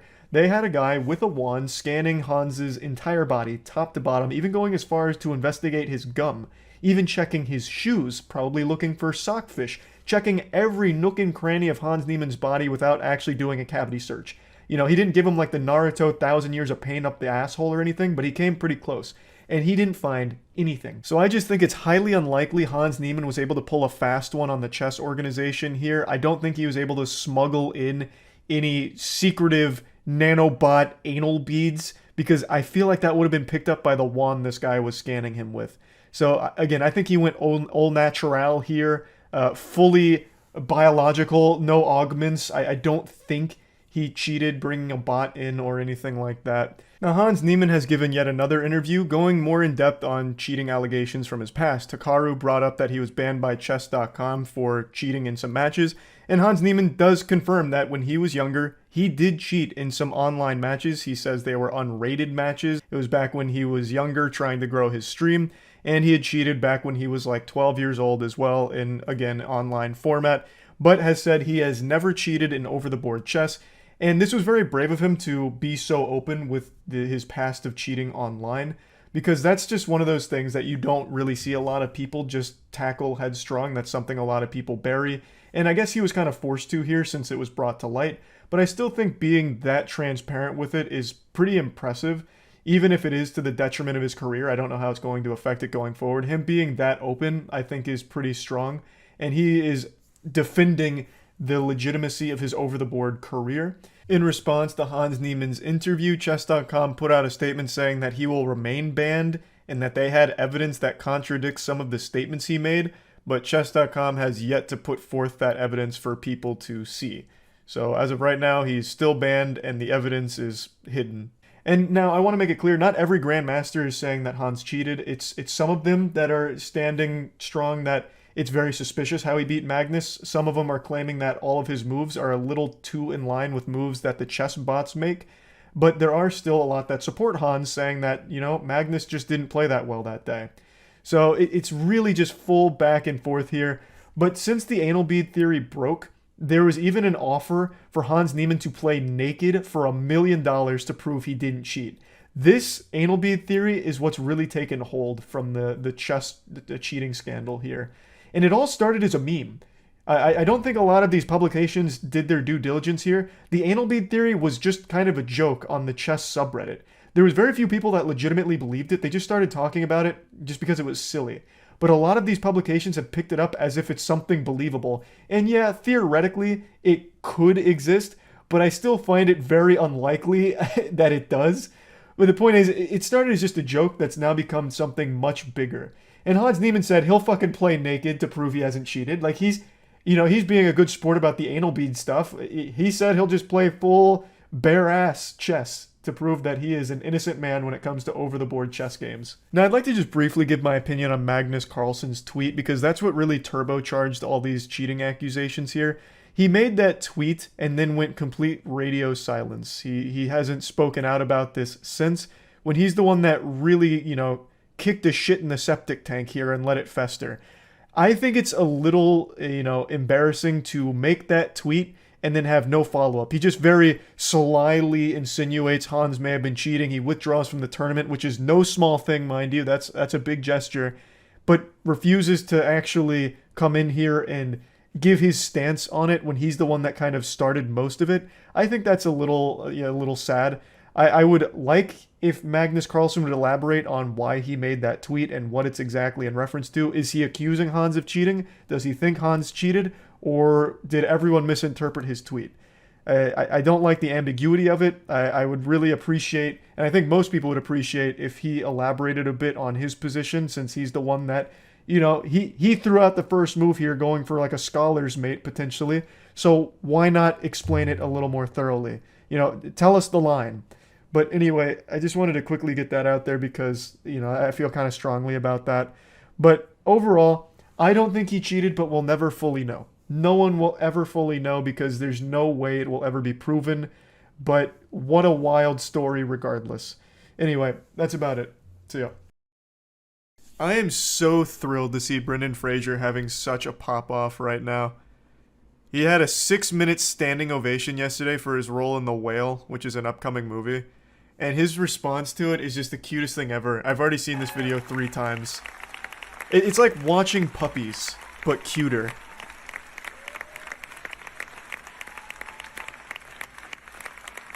He is, bar none, my favorite actor and has been since I was a kid. No one deserves it more than him.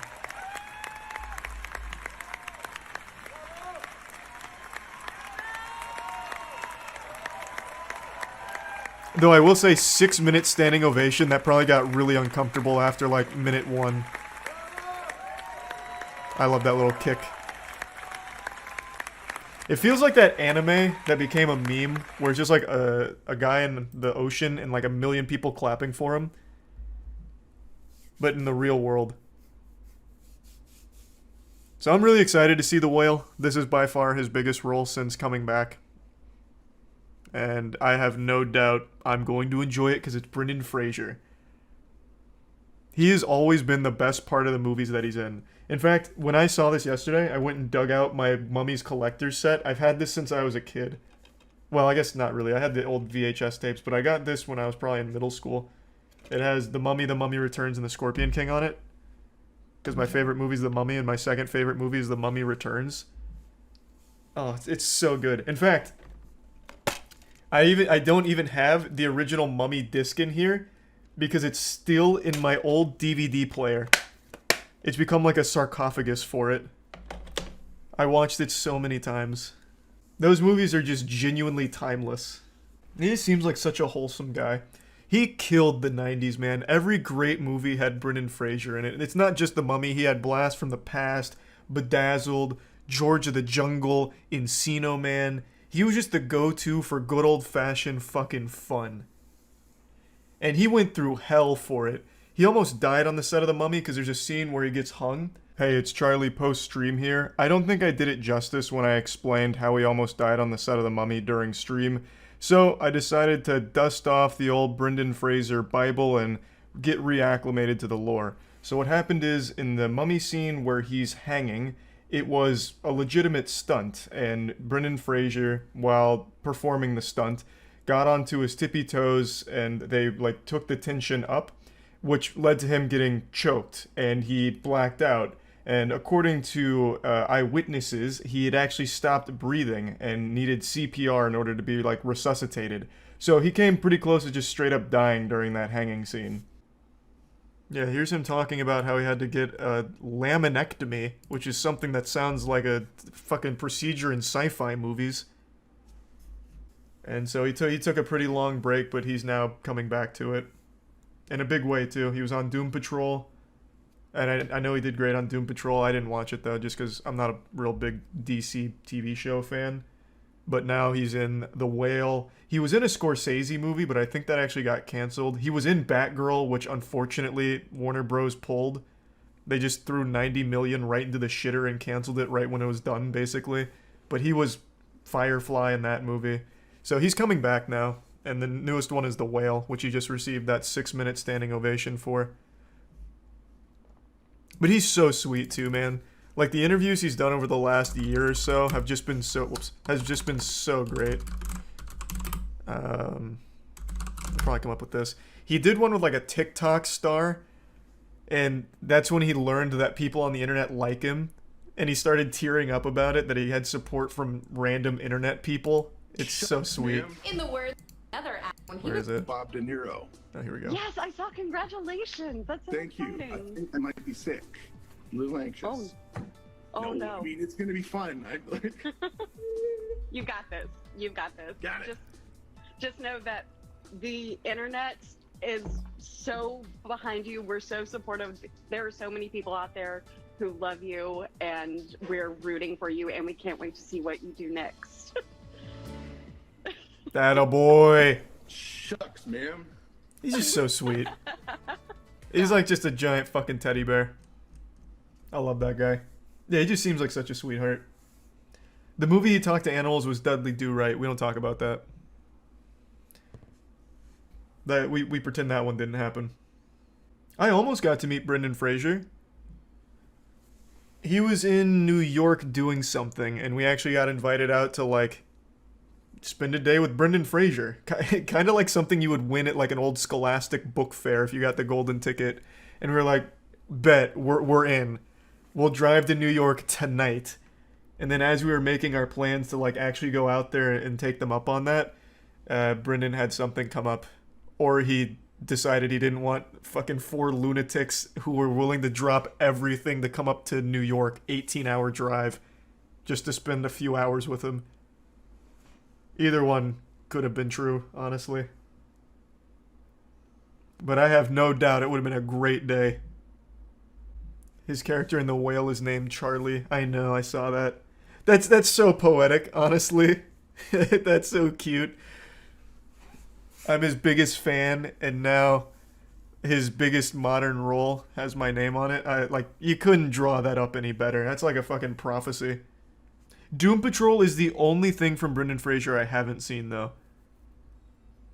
I have seen every single one of his movies. Doom Patrol is a show. And it's the only thing from Brendan that I haven't actually seen. Oh, I love Encino Man. I still think about Encino Man from time to time. Fucking Pauly Shore saying wheezing the juice, and then Brendan Fraser saying wheezing the juice for some reason pops into my head sometimes when I'm like eating ice cream.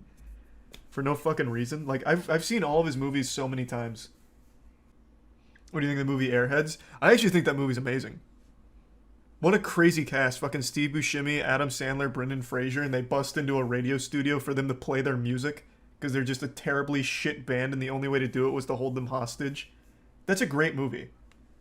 His Twitter is wholesome as hell. I actually didn't know he had a Twitter. I'm going to go out on a limb and say it's not him on Twitter. Just a hunch. It seems like he's just now getting into, like, social media and, like, interviews and stuff. I don't think he would have taken the plunge into the fucking cesspool of Twitter yet. That's probably like a PR team. But he was playing the Nintendo Switch not long ago. So who knows?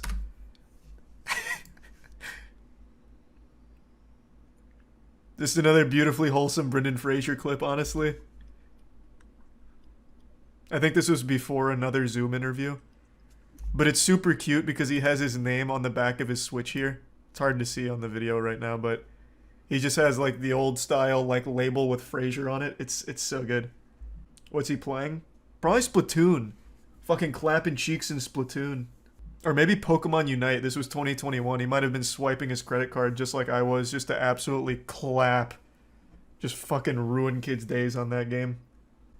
A Brendan Fraser movie tier list? I did one already. Well, kind of. It wasn't like a full tier list. I did a breakdown of all of Brendan Fraser's best roles.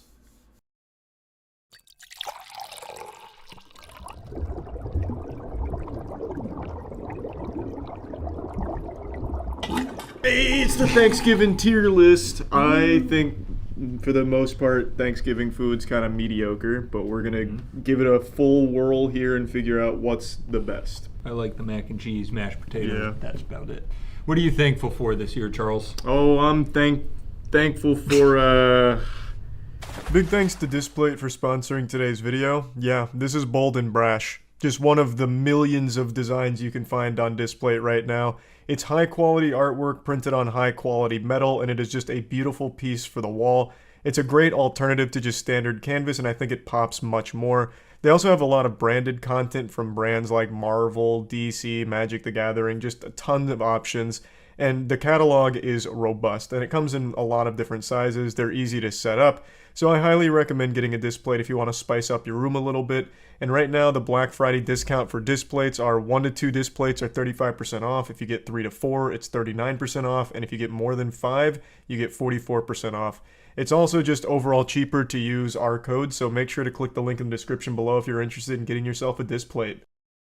What are you thankful for this year, Charles? Oh, I'm thankful for cryptocurrency. And the downfall of it. Yep. You can't help but wiggle a finger and celebrate at all of these beautiful collapses in the crypto space. Agreed, except for the people who have lost their jobs. I hope you find good ones. Yeah, wishing you the best of luck. Stop being so gullible. Right, what are you thankful for? Elon Musk running Twitter into the ground. I think that's another good one. Amen, brother. once again, except for the people who have lost their jobs, and I hope you find good ones. Amen. All right, let's feast. Look at this spread. We don't know what's under a lot of them, so we can start with like a little surprise. All right, we can do a little mystery. This looks like turkey, though. I guess we'll just start with this mystery item. This is definitely the turkey. Whoa! Look at that baby. Oh, she's purring in there. Oh, yeah. Not many people know this, but turkey's poisonous. Go on. That's where that fact ends. Which part of the turkey? It like shoots it out. It has like venom glands. Oh, like a turkey can poison you. Not the point I was making, but after I is it said poisonous or venomous now? Yeah, this is. I don't remember the difference. Depends on the turkey, I guess. Mmm. That looks juicy. That does. Yeah. There's a lot of juice at the bottom of it. Find the wishbone. And we were up all night cooking this bad girl. It's like tofu with skin. I know, it's honestly, this one's weird. Mmm. Oh, it melts off the bone. The skin. It's like good ribs. All right. Let's get on it. That's a big bite. Oh, I'm a hungry boy. Yeah, good job.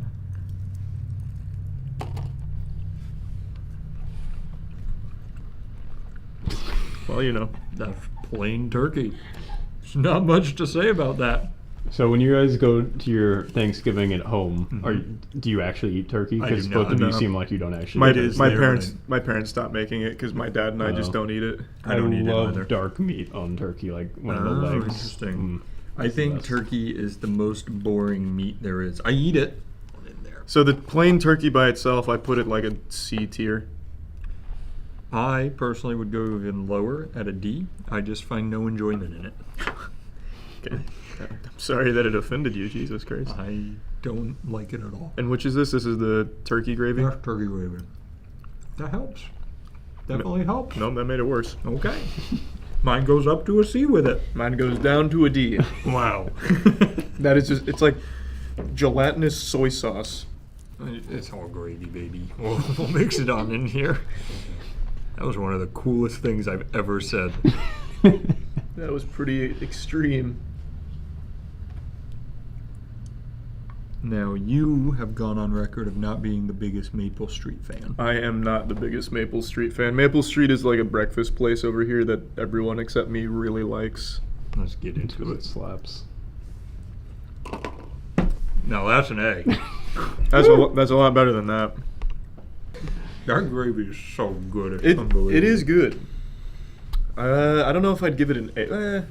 Now, here's my question.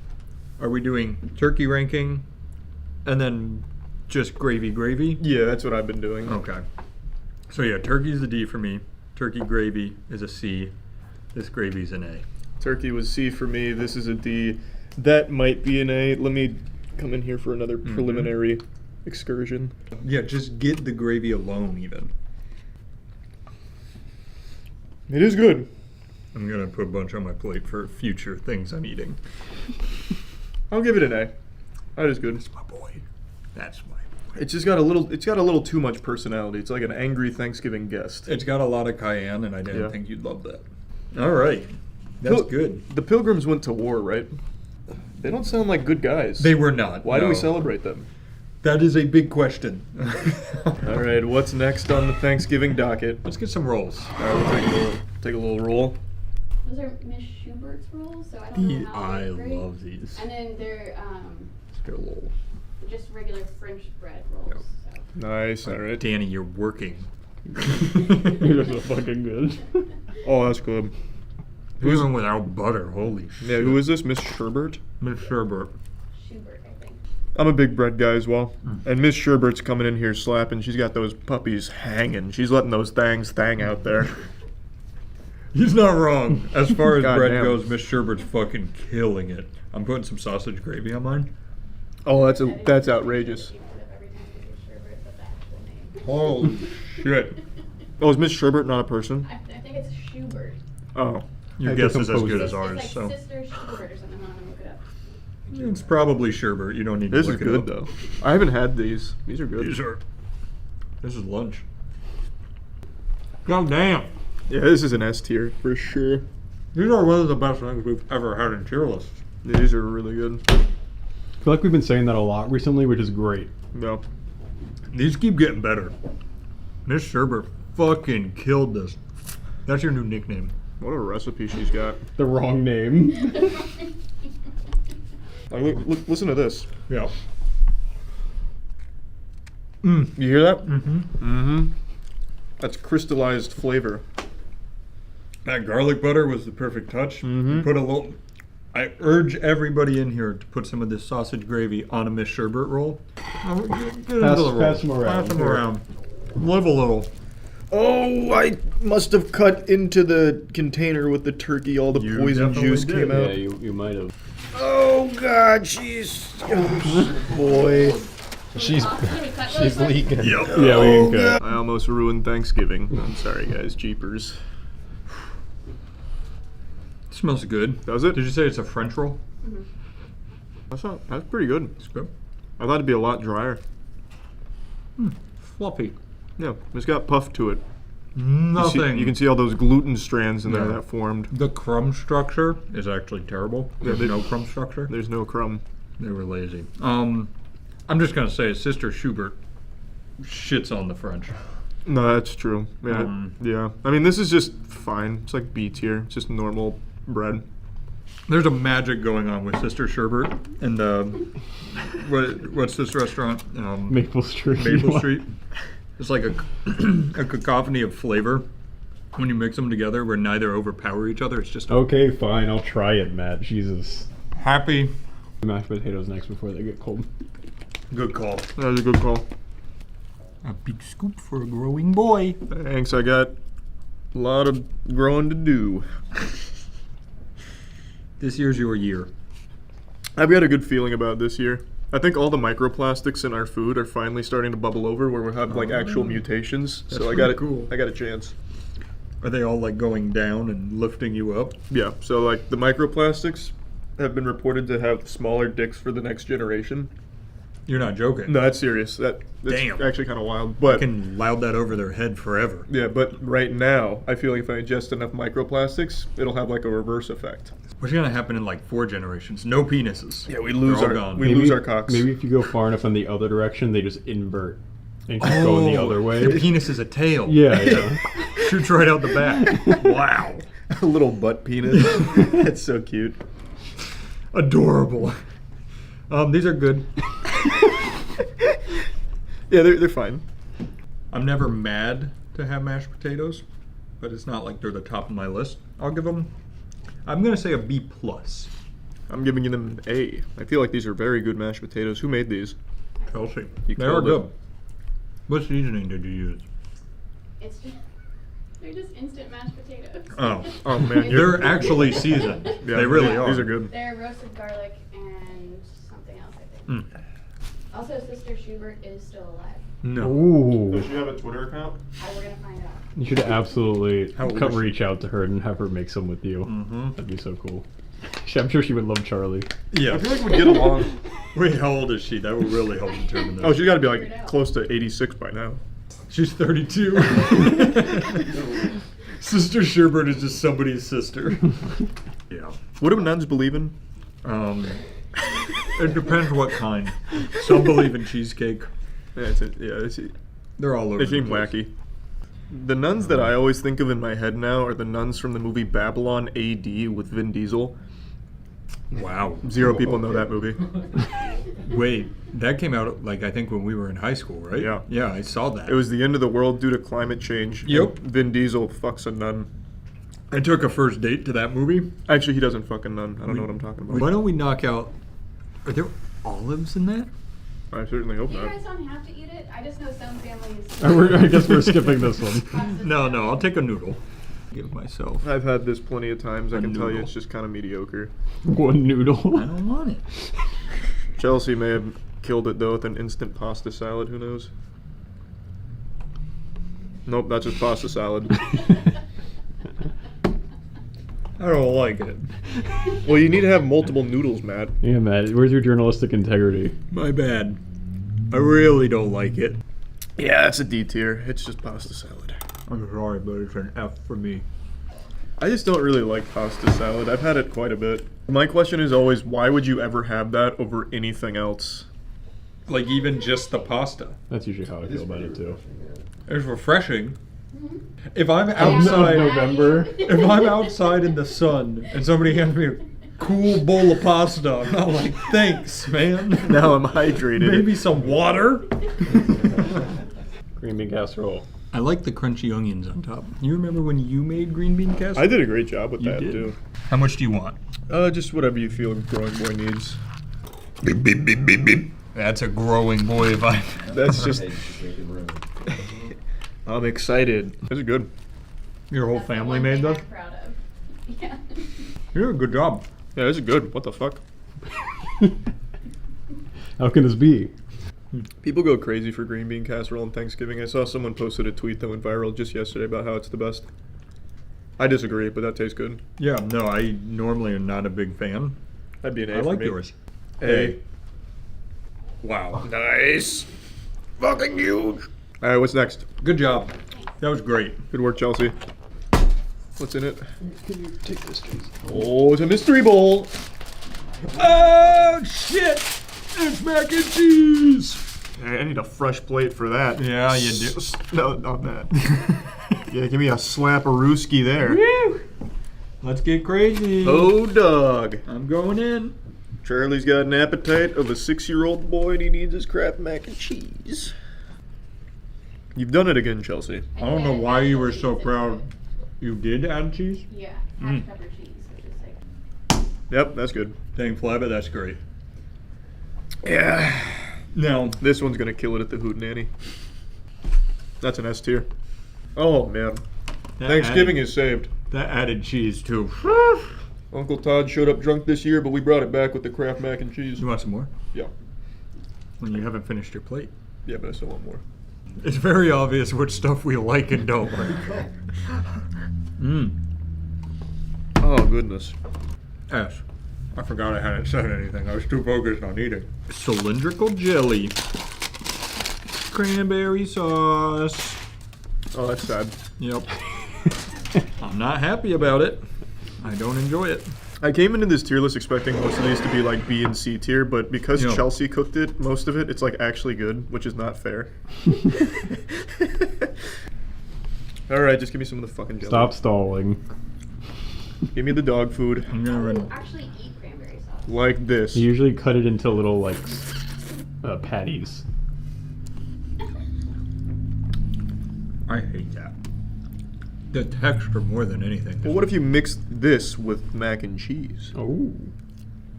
It's just worse mac and cheese. That's just revolting. If you had asked me beforehand, I would have said F. Oh, it's definitely not an F tier under any I'll circumstances. give it a B. No, it's like a C. The flavor's fine. I hate the texture. Well, it's just cranberries in general. They help with UTIs in case you're suffering. I normally go with cranberry juice for my multiple UTIs. We can also just take bites out of cranberry sauce. I That's guess. true. Imagine you just put this bad boy on a stick and eat it off. What's next? Let's go to this bowl. I don't know what's in it. Oh, it's stuffing! Oh, it's stuffing! All right, you ready? Yeah. I'm just gonna dump a little on my plate. It's always safe to eat, right? Yeah. It's Okay, just cool. basically bread. Thought there was like meat in it. Mm-mm. Sometimes, like if some people cook it in the turkey, so it's got to be up to a certain temperature. That's true. That makes sense. That's gonna be C tier immediately for me again. I think stuffing is easily one of the most like fish. It's good, like Thanksgiving foods. Right in the middle. Just a C tier. Nothing amazing. Yeah, I'm done with that. All right, sorry. I'm just. Yeah, you guys are slowing down a little bit. I'm just. Imagine how huge we're gonna be tomorrow. Oh, I love cornbread.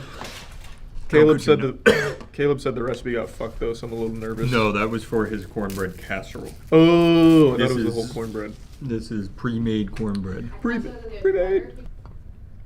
Oh, that's dry. Oh my heavens. We're trying to celebrate the pilgrims with this? Where's this from? The desert. Where's Winn-Dixie cornbread? Yeah. What the fuck? That's weird. It's not better. Usually the stuff is so good there.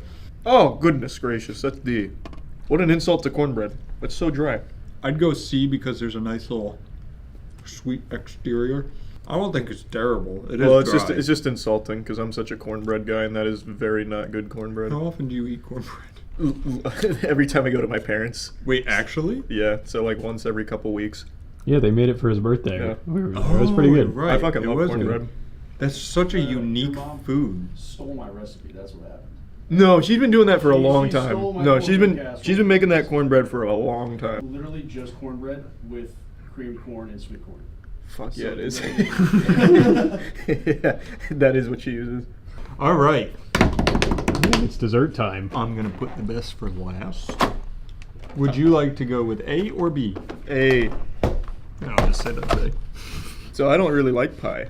What about a 8-inch sweet potato pie? Sounds bad. That's also Winn-Dixie. Yeah, I didn't make the pie. I don't know that I've ever had sweet potato pie. Do you want whipped cream for it? No. Mmm. Good slice of pie. That's what they often say about sweet potato pie. Ugh. F. Fucking fat F. If you're doing pie for dessert, you're just not welcome at my Thanksgiving. I hate that shit. Just do a better dessert. Not as bad as I thought it was going to be. You don't like pie. Yeah, I just don't really like pie. It's just so boring. This is literally just sweet potato on weak crust. I'm going to go C. That's the biggest shocker for me. All right. Well, good news for you. Pumpkin pie. Good. Even though I like pumpkin pie, I'd still choose any other dessert that's not pumpkin pie. It's just as far What's as your favorite pie. dessert? Probably just any kind of cake, really, and ice cream. What's better than sweet potato pie? That's worse than sweet potato pie. That's a C tier. That's an F tier. Yeah. I really don't like pumpkin pie. I don't know how. Pumpkin's just good. Well, not really.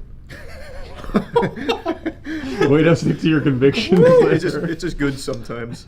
I don't know what I accidentally wiped in my pocket earlier, but every time I put my hand in there, I come out covered in something.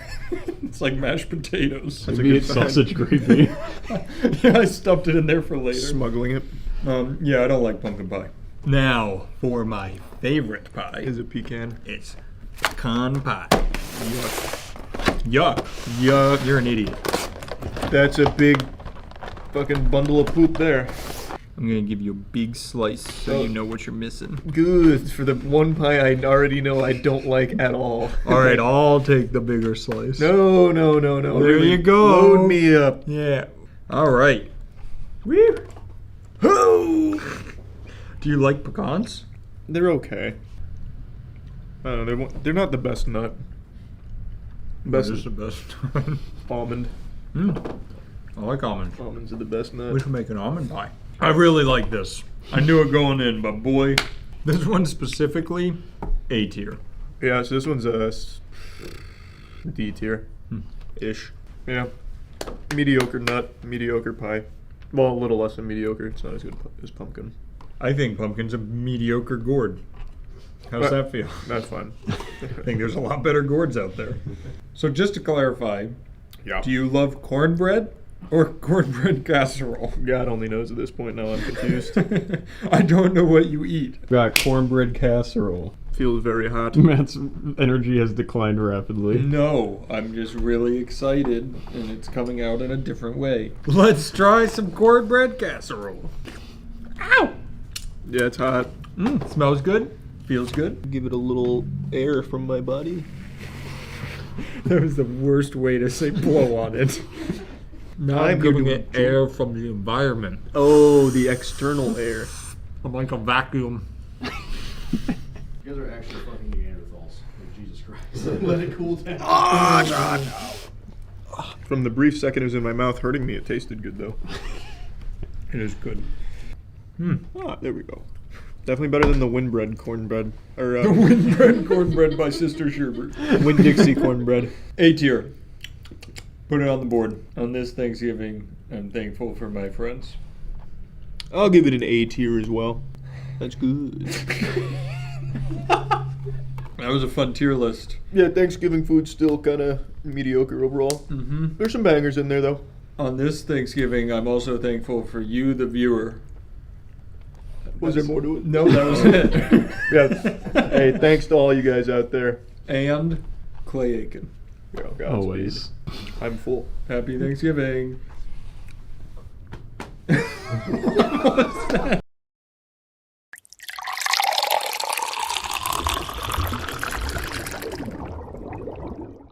Hey, it's the Lunchables tier list.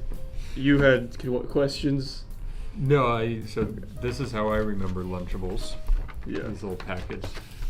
And then we got uploaded, which I don't understand. There's like tattoo figurines on it. It's like their No Mercy line, like the tap out line for Lunchables. Oh, I like that. Yeah. And then these are what really confused me. These are the normal ones, but I feel like we're not questioning enough. This has 11 grams of protein. You're gonna get. I literally in the kitchen. Danny pulled one out. One said 13. Yeah, 13 grams of protein, and I almost said to him, "Who do you think this marketing gets?" Me, I'm about to get jacked off Peter Rabbit's Lunchable gummy worms. All right, let's break into it. What you want to start with that one? I'm already holding it. What else is in here? You've got 360 calories. Great. Now we're eating like kings. You want the juice?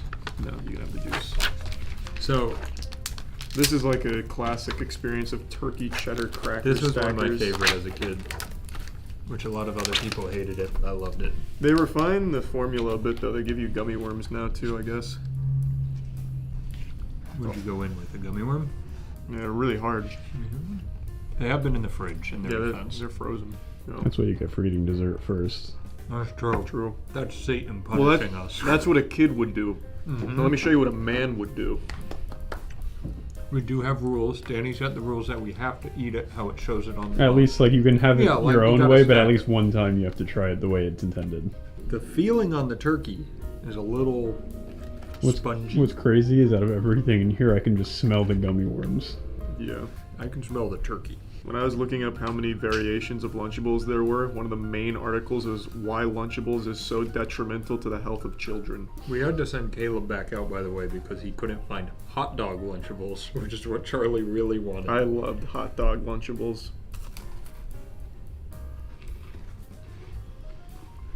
It's good. That is exactly how I remember it. Yep. I mean, exactly the same, which is good because it was good. Yeah, I used to love it. I don't get the point of diet channels. Buy a Lunchable, don't drink the juice, you're good to go. That's a life hack right there. Well, I really wanted to drink it down and make the old cell phone like you always would with the Lunchable. Do you remember that? What? What the fuck is that? Oh, he's chugging it. This guy's going in. Bro, right now the lunch table would be cheering you on so Are you hard. gonna get one of those in every single Lunchable? Fold it over. And then you fold this. One sec.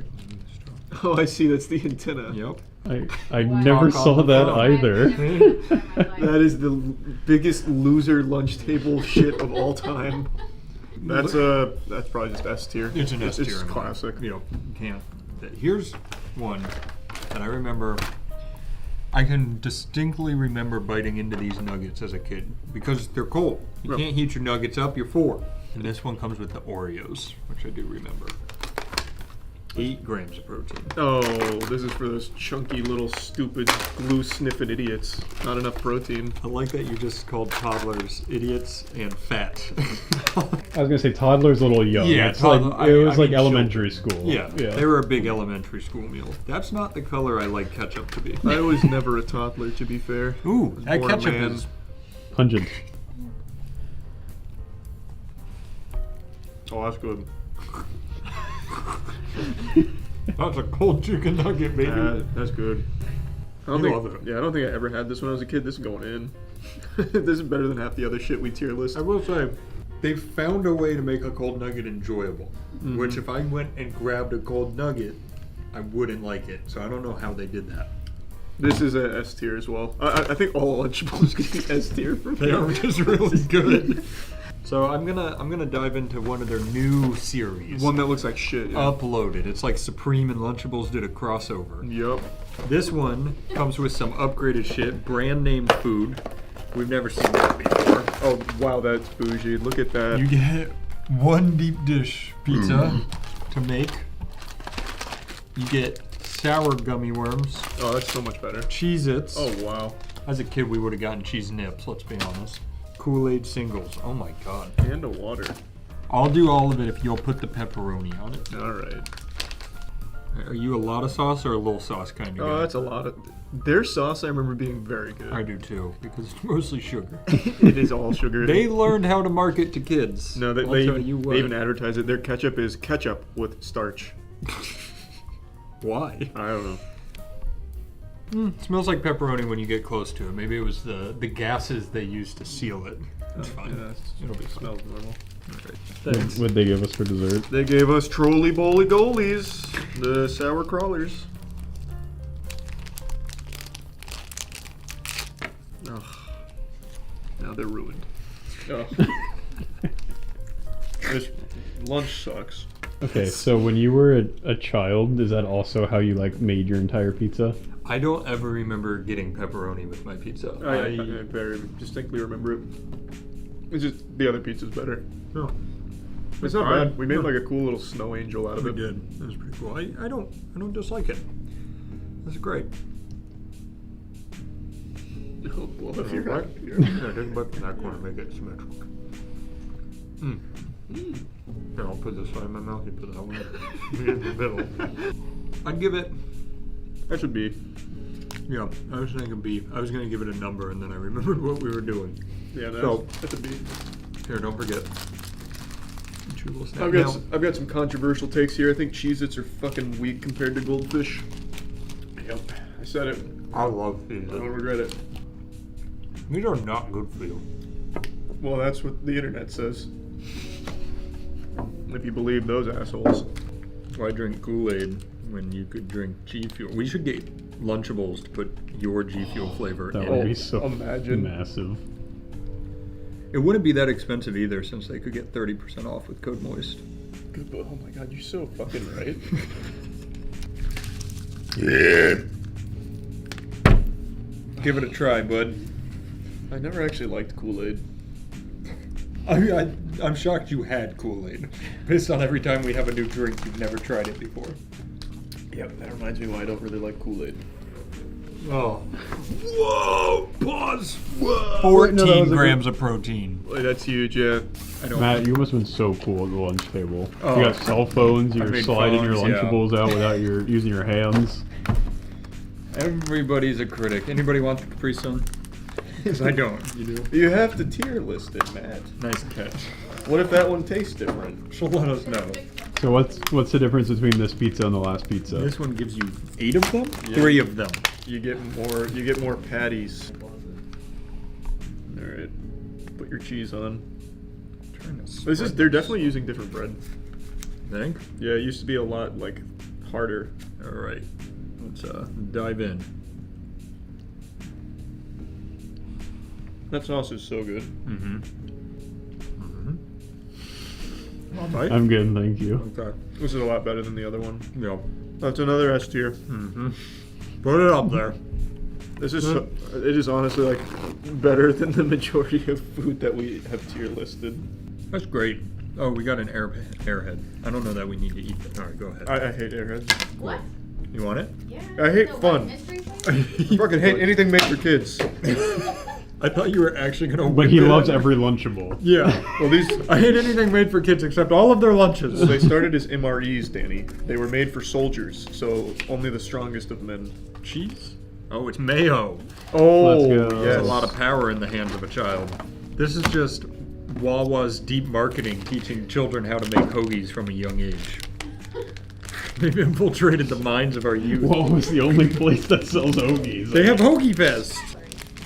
I saw the parents. Come on, Charlie. A child can open it. No, they can't. This is These are parental for supervision. soldiers. I Are you don't sure know. it's not just like a peel from a corner kind of thing? Here, It is can a I? You want me to take a look? Oh, Look at that that's baby. Very good and stale. Put her in. You want to start with mayo? Oh yeah, here I'll give him a nice clean coat. Gonna taste better than Jersey Mike's. I promise you believe that. it. Jersey Mike's is utter shit. The cheese looks Wait, we like Jersey. Jersey Mike's is good. What are you talking about? Oh, Jimmy I'm thinking Jimmy Yeah, you don't John's. like I was Jimmy like, John. Charlie, we get I am Jersey so Mike's sorry. all the Mike time. slaps. I'm so sorry. Best to sub say out that. there. Turkey quality. I really loaded this bad girl up with mayo. They I'll wouldn't tell you get. what. God only gives you as much as you can handle. I'll tell you what. Yeah. Lunchables delivers exactly the amount you need.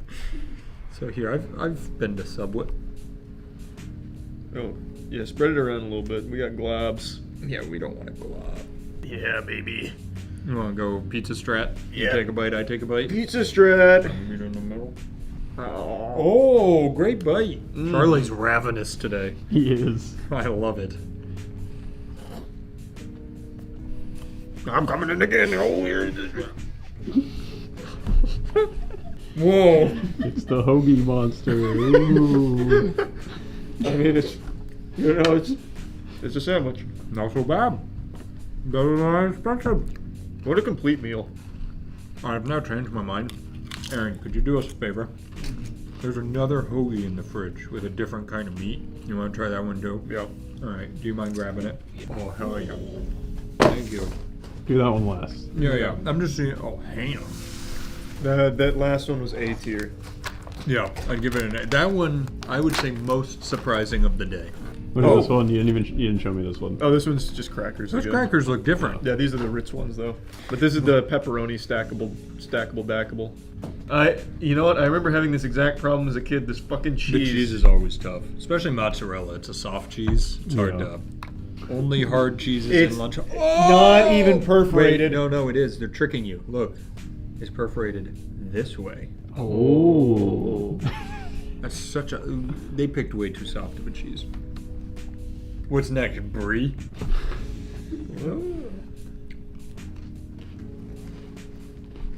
The cracker is good. It's like a graham cracker. Yeah. That's odd. Feels This good. is meat, cheese, and a cracker, and it's got only 3 sugars. Oh, that's not bad. Only 3 sugars total. I'm actually shocked. That might be Boar's Head. They might have changed it up when they picked up the Ritz crackers. They refined their formula. You're really struggling with the cheese. Yeah. I give it an A.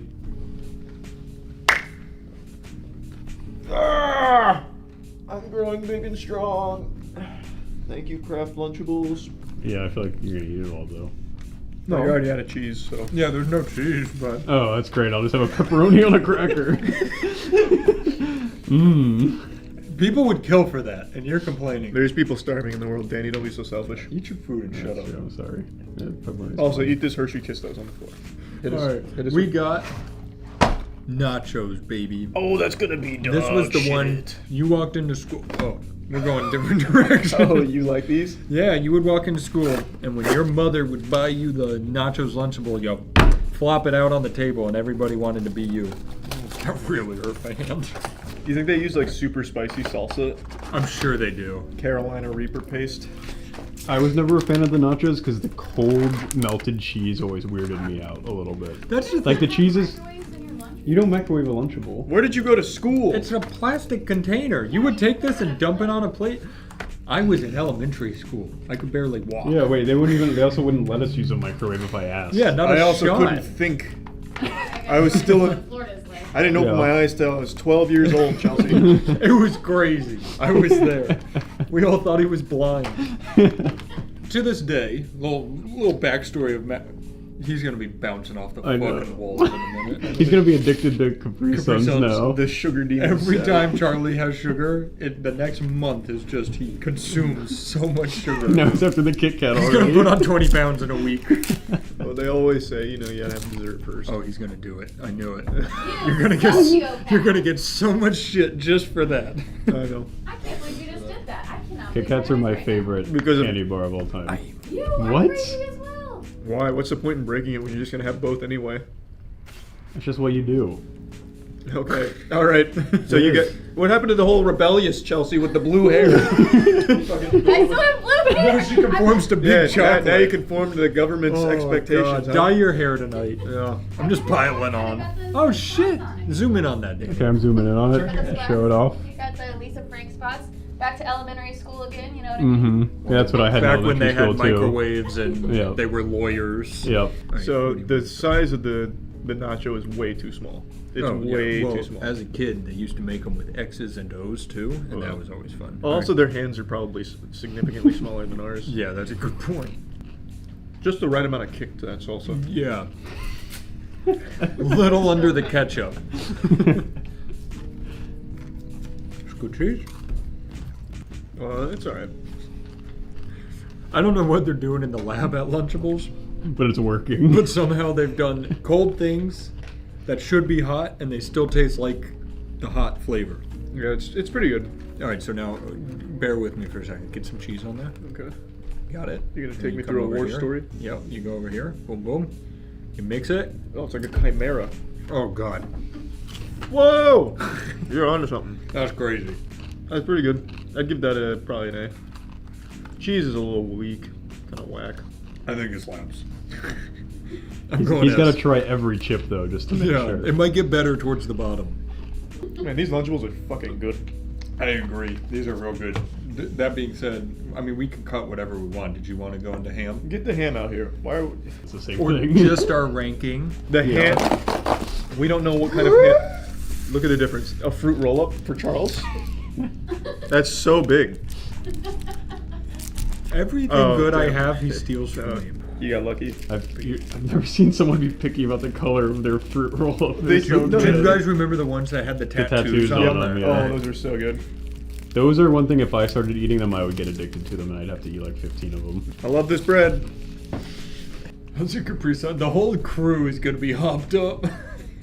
Nice. So you have to throw it in there with disrespect so it knows it's not so in that charge. you get it all in one bite. Yep. How can we rate it honestly now? I don't know that I trust ham on Lunchables. Yeah. Maybe we'll just take this one out. Oh. Is it pretty bad? Yeah, that's not good ham. That is so much worse. I thought you were spitting it out. Oh, that leaves a little aftertaste. Yeah, it's just not good. It's like it's tickling. That's F tier. I agree. That's the first Lunchable we've had today that disappointed me. That's the first F tier Lunchable. That shit is dog ass. Alright. Man, fuck Lunchables. How about that? We loved almost all of them. How about that? We ended on the one bad one. How about that? Well, fuck you guys. So, thanks for supporting our soldiers. Thanks, Lunchables. Yeah, thank you for that. You made that up. Welcome with rude remarks and leers from the horrid motel owner. Many people come here to have sex. Is that your case? What the fuck do you care? This game seems cool. I care. I'm sold. That was plenty for me. Here we go. Back-to-back horror games. Early morning. Nudity warning. Oh. I'm sure it's probably fine. Let's go. Oh, it contains nudity scenes? It's probably best just to play it safe and censor it. I don't know how hard they go here. I'm feeling good about this one, though. Susan! Where are you going? What?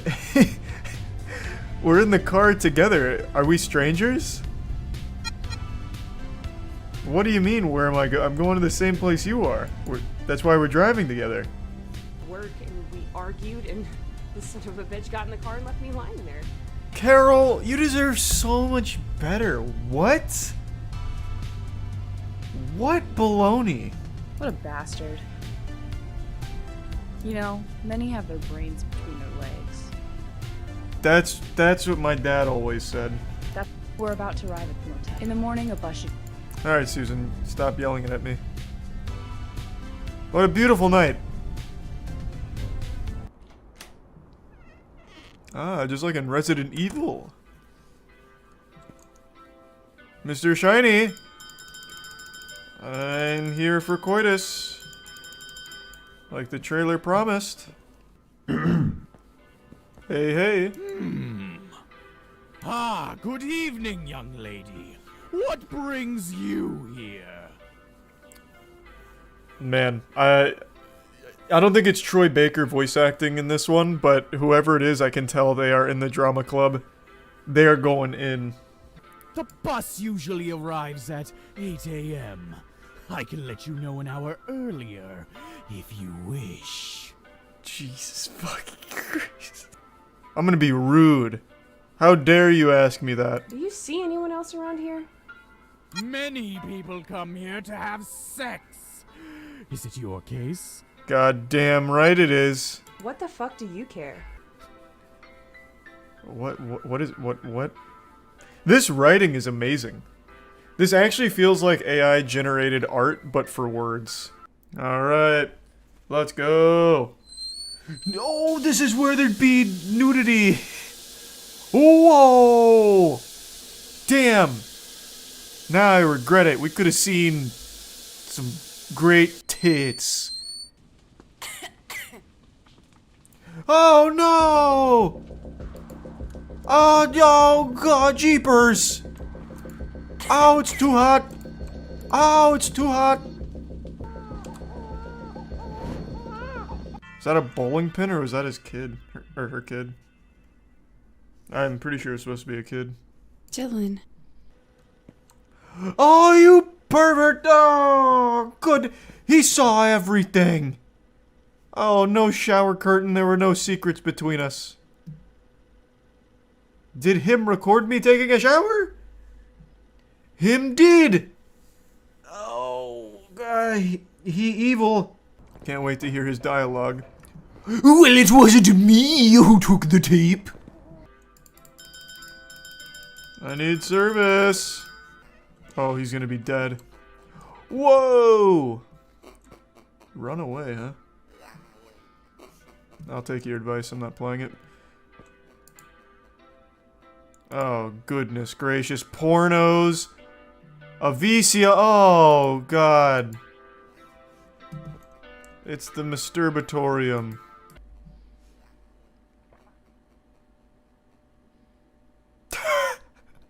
I see. You disgusting old man. This is shameful. Does he make porn movies by filming clients? Well, they're not clients, they're guests, Carol. Or if you want to go a step further, they're actors. You sick. I'll call the police and you'll rot in jail. Him is sick.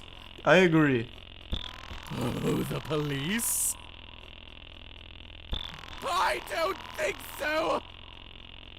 Oh, you're going to stay locked in here until I decide what to do with you, bitch! Oh, hey, come on now. There's no need for that. Maybe I'll fuck that sweet, hairy pussy! I feel like I'm watching Bible Black. This is good. This is great writing. Who wrote this? This should absolutely be nominated for the upcoming Game Awards. Nice. Huge. Well now, Mr. Shiny. The jig is up. Who's bouncing a basketball in here? Oh no! Mr. Shiny! Now he'll never get to fuck my sweet, hairy pussy! Oh. I'm sure there's not. Oh no! Wow, those controls are flipped. Holy shit, okay. Okay, that was just the intro. Are you talking about this?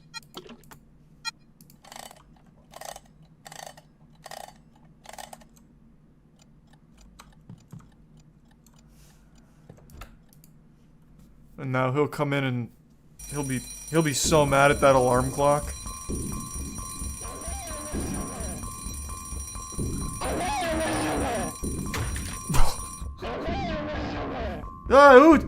I hate technology. Okay, so I got a key to something. Oh no. Oh boy. Dylan! Dilbin! Oh no.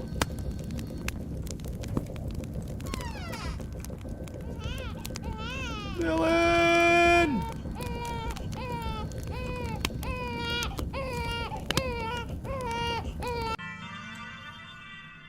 Just a nightmare. Alright, back to paradise.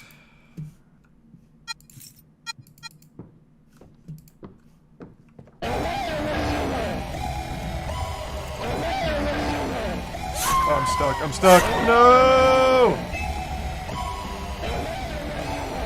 I'm lost. I don't know where I am. There's 1,000 fucking rooms in this place. Help! Help!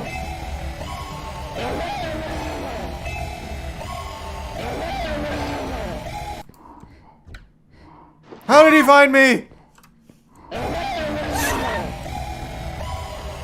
Surely he won't check there twice.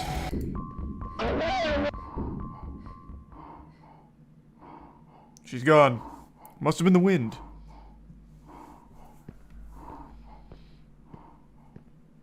All right. Oh, this is so big.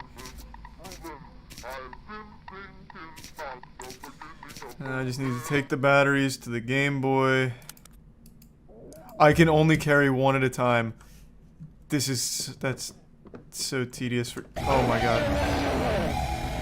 That's so tedious for no reason.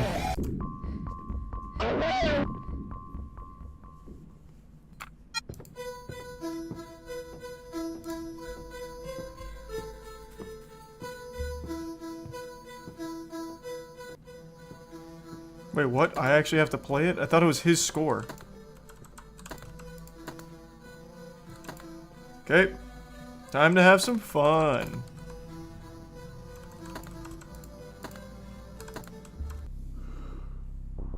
So what, when they were a kid they used to do graffiti? Like, what am I looking at? Oh. If Mom sees you painting the wall again, she's going to put you back in the closet. So Carol wasn't Dylan's mom. Carol was Dylan's sister. Carol, get ready. There are 2 coming today. Friends? I don't know, but Mom makes me play games with them that I don't like. They hurt me. Why don't you tell Mom you don't want to play with them anymore? Are you not listening, Dylan? Our mom's a fucking psychopath. From now on, this will be your new home. You have plenty of room to run and play. All right. Come on, knock on the door to meet Mr. Miller. He's a good man. He'll take good care of you.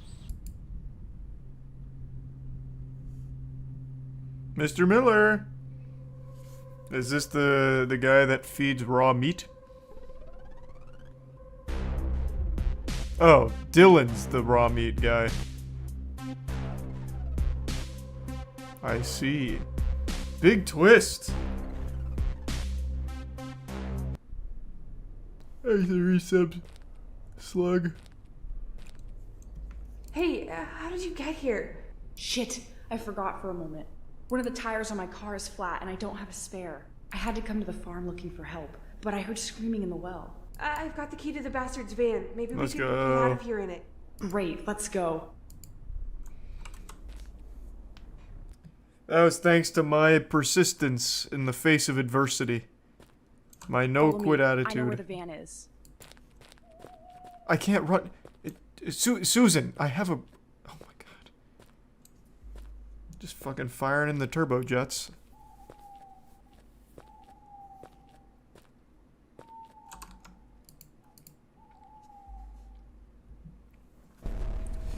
We got the good ending.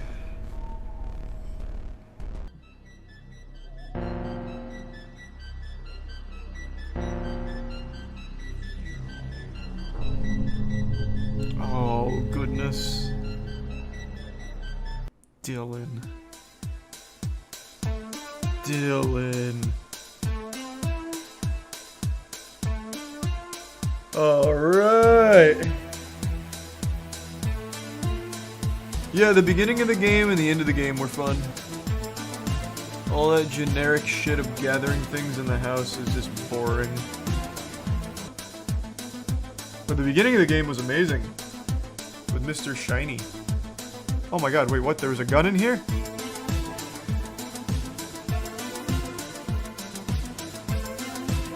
Oh my god, how?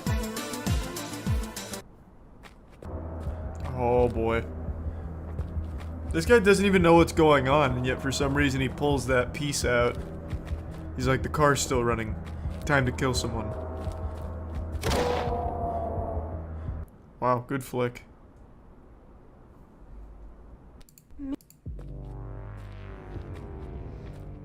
Damn, he's fast. Oh, Jesus!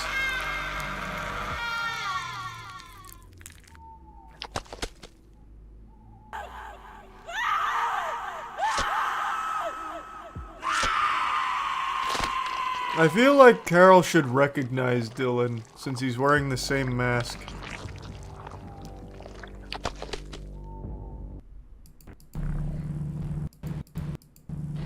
They had a couple different options. Nice. Well, we got the good ending on our first playthrough. Easy. Initiating moisture.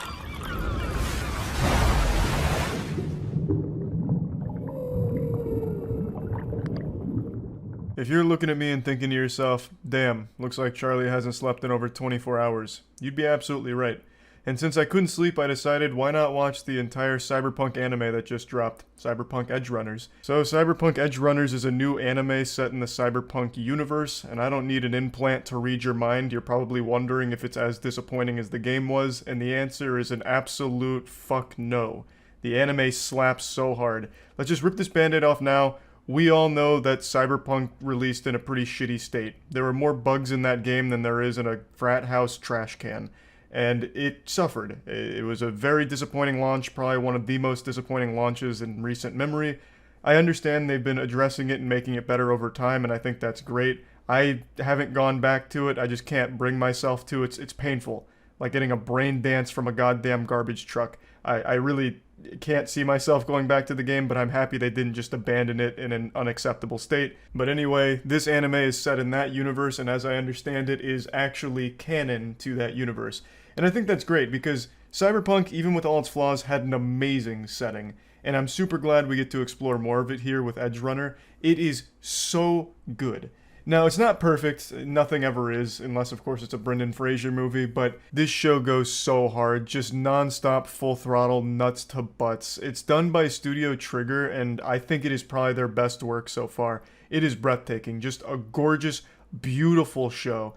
A lot of passion went into this, and it really paid off. They went fucking turbo mode on this one. They dialed this shit up to the next level. I was blown away by it. I think everything fit super well. I even got similar vibes in this show as I did to Redline, which I think is one of the best animated movies ever made. There's just moments in this show where I was like, damn, feel like I'm watching Redline again for the first time, which is just an amazing feeling. One of the best feelings a human being can experience, true euphoria. When you watch Redline, it becomes like the proudest moment of your life, up there with like graduating college or getting married.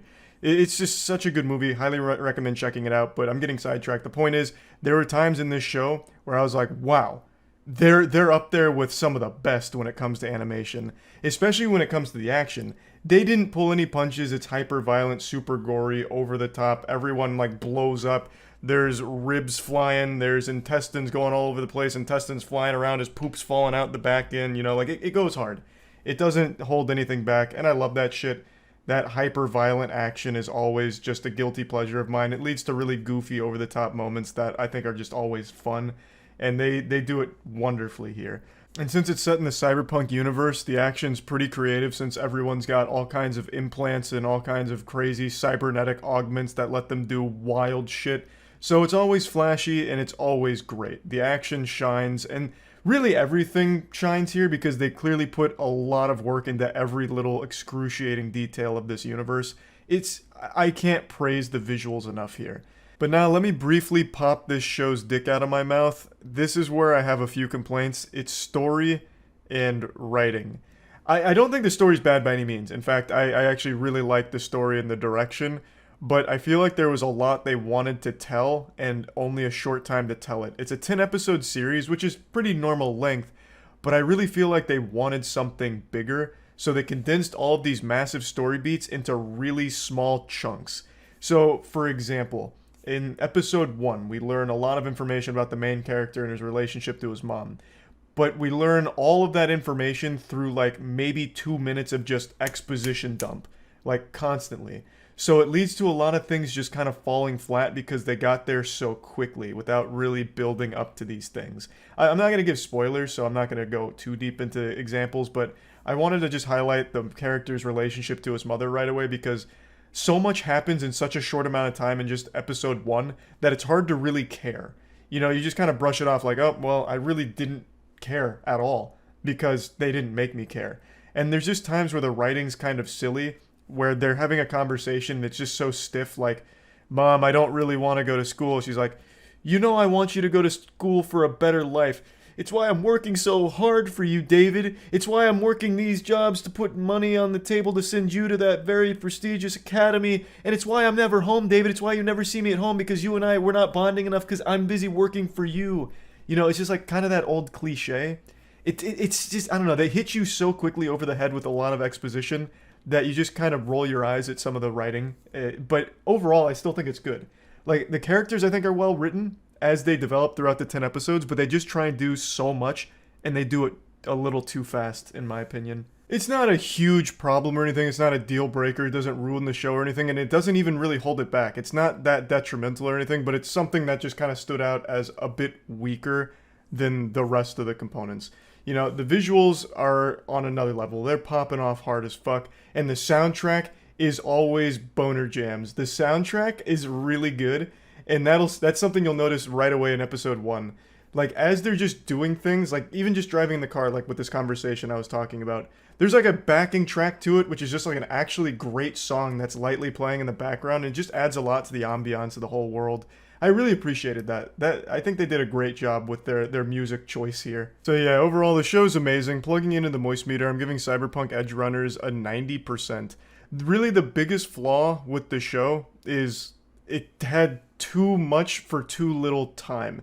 I want more from it. Like, I'm super invested in the universe now thanks to the show, and I would have liked to see it develop more across a longer runtime, like maybe 2 seasons to reach the conclusion that it reaches in the show here, instead of just have it be such a speed run almost. But regardless, the show is absolutely fucking fantastic. I think they did a great job with it, and yeah, that's really about it.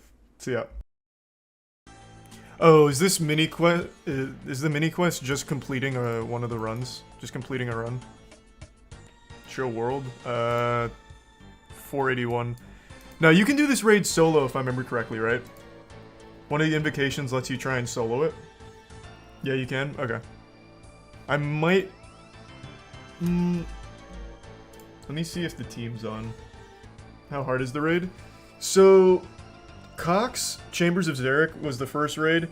That one's not too bad, but Theater of Blood's pretty mechanical if you do like the hard variant. I've heard this one, Tombs of Amesket, is more approachable, but also has a really high skill ceiling. Alright, I'm just gonna do void switches and see how it goes.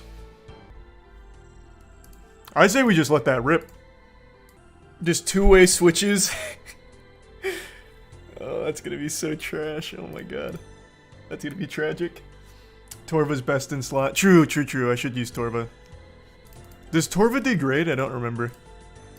I bought this right when it came out because I thought it'd be a good investment, but then the price ended up just crashing. Everyone's using a Serpentine, so I'm guessing the Helm. Not what I want here. This works the same as Tob, right? I die, I pay 100k at the chest to get my items back. I'm not gonna go in there and lose everything. Be left fucking sad. It's 500k now? Okay. I'm going in completely blind. I haven't seen anything. I've seen quite literally nothing. What a method, I know. This would be nice though. See if I can figure it out myself. We'll do the path of Scabrous first, I guess. I'm not gonna be reading chat. I'm gonna see if I can figure this out myself. I'm gonna look so stupid. Wait, what? No.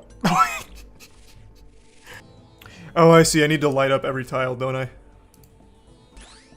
Okay, it's like solving a Rubik's Cube here. Let's just be like a 15-hour completion is all. Oh my god, that changed the top one now. Why did that oh god. What? Just flip it back. We're still fine. I didn't think that was going to adjust the top. I can't do the bottom middle. Oh my god, wait, what? I thought they had to be lit up in order for it to change. First try.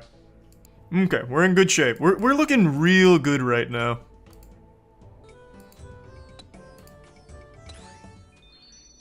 There we go. So what is this side? I think I was focused too hard on this. I thought this had something to do with it. Easy enough. Big brain flexing. Love to see that. Thanks to resub. Spake Shear and Ranson. First set of rooms done. And it only took me 10 minutes. I'm assuming there's a boss fight here. Yep. Alright. What are the odds he just uses only melee? And I can just camp protect melee. I like my odds, actually. Let's pot up and ride, baby. I need to use F keys. Oh, I don't have F keys set up. Oh boy, I don't have F keys set up. This is a disaster. Oh, wait. This is just like Vorkoth. I actually don't need this. I forgot my angler. I just realized. So these are healing. I need to kill these quick. Shoot! Oh my god, oh my god! Okay, alright, we're looking good, we're looking good. Did I kill it? Easy. Oh, that's for these. Oh my god, oh my god. Okay, so it looks like if I repair when I'm not supposed to, or I dump Drano when I'm not supposed to, I'm taking damage. Like, I can't, like, preemptively do it. God, Jesus. Oh, it might be here when these things come up. Let's see. It is. So when these come up, that's when I go in. Got it. I thought that was alerting me to danger. No one else does damage. Okay, we're fine, we're fine. I'm cracking the code now. Repair. Exit Prime Hazy. All in all, not doing too bad. You know, it could be a lot worse. I can't get... Okay. I see the SERP doesn't do anything. It stopped, like, the actual damage there. Hold on. That was a lot. Just ate a lot there. It's not going super well, but, you know, it could be worse. Jesus. The thralls are fine. I can let them stay on me all day. They don't do anything. Oh no, oh god, no! I can't just camp one! Fuck! Oh, wait. No, we're fine. I just fully repaired it. You do have to kill all the mobs? Yeah, it looks like they stopped spawning, so let's see.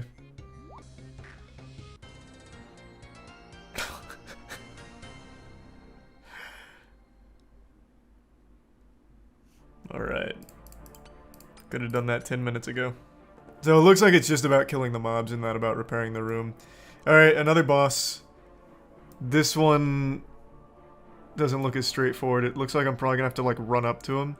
So kind of like the fourth room in Tob. Or third room, whichever one has the beast. Oh, I can attack these. Oh god. Oh shit! Oh, this is bad news bears. How the fuck do I hit these? Ah! Oh, it looks like there's only one. Oh, fuck me. Oh, and I still got hit by that last one. I see. It's not just choose one and use and hit it. There's only one. Oh! I'm eating every single one of those. Oh no. I'm not ready. I'm not fucking ready. Okay, it's middle. Oh shit, I forgot to drink this. Save me! Oh fuck! Can I not melee these? Oh god. Okay, it has to be range, I guess. This is where the run ends. Just tank it. I'll try and defeat him with no stats. No! Well, fuck. One shot, that's huge. This one, this one, this one. Shit. Splashed. This one, stay, stay, stay. Time to clutch. Middle, middle, middle. I'm dead. Oh, if I'd actually hit it, I would have been able to survive.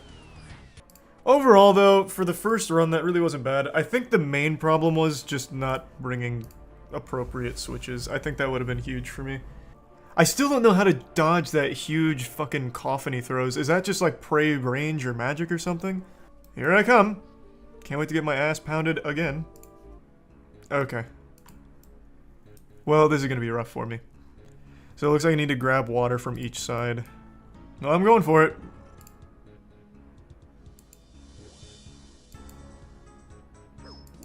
Actually clean. Actually so clean. Oh my god! That was almost perfect. That was almost perfect. Alright, at least we got a little in there. We filled her up a bit. You know, the cup doesn't necessarily runneth over, but we did fill it up. Oh, this is gonna be tough. Yeah, ate a lot there, it's okay. Oh, yes sir! Yes sir! Flawless. Go, go, go. That's the one! That's the one! The perfect rotation! The perfect line! I've never seen a 113! Go, go, go! Yes, sir! Oh, God. The crocodiles. This room looks intimidating. Alright. So we got... Angry Sewer Gator. Okay, I'm just taking so much damage right now. What the fuck is that? Oh my god, what is happening? He is just blowing me. Okay, I don't know what that big gust does. I'm assuming this is range. It's range. Come on, finish him off. Mage again. Actual first try. You love to see that. Now that's just clean play from me. Okay, he was so much easier mechanically than all of the others, and it wasn't even close. He had one kind of caught me off guard phase. Alright, alright. What? I was gonna say, why didn't that work? We're cruising! Great mining XP too. That's tragic. Oh, this won't work, will it? I know it's above it. Okay, that's not the way. There we go. Finish it off. There's just one hit away. Literally 1 HP, that was so sad. But we got it, we got there in the end. Looking pretty good. He's slow as fuck. God, this guy is so embarrassing. Oh god! We're fine.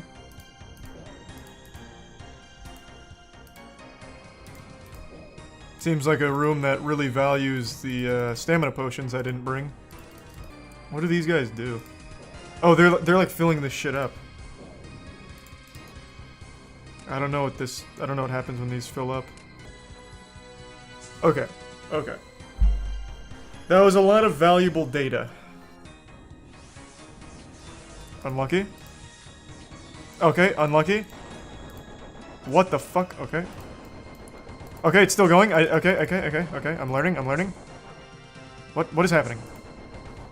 Okay, so it looks like each one of these has its own thing. Come on, baby, finish him off.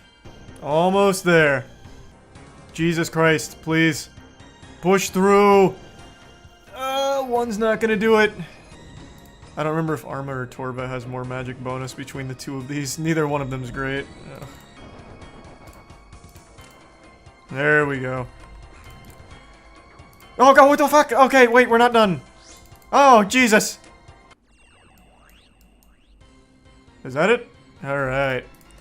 Well, that was fucking confusing. Jesus, that was a brain buster. Wow. But luckily, I prevailed. I'm nuts. My god. There has to be a way of knowing which shadow's not immune instead of me just guessing. Right?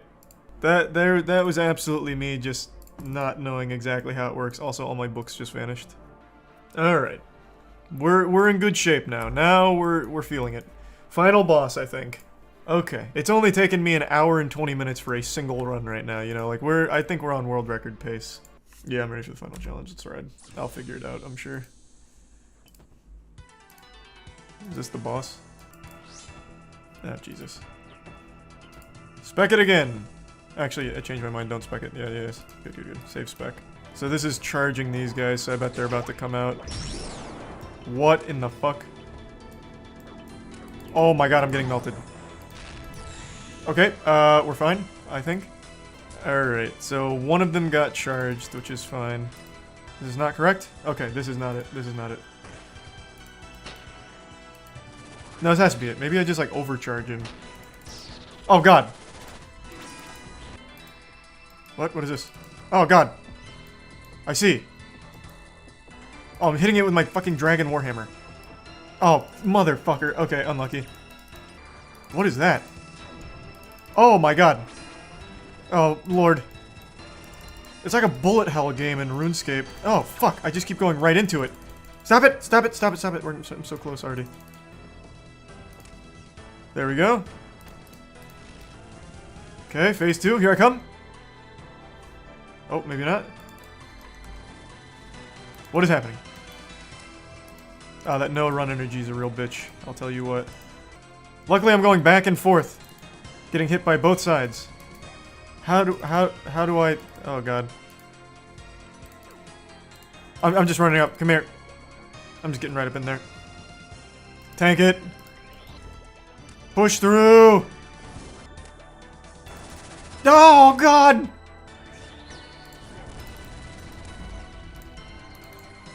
Oh, it's magic. No! Oh, God!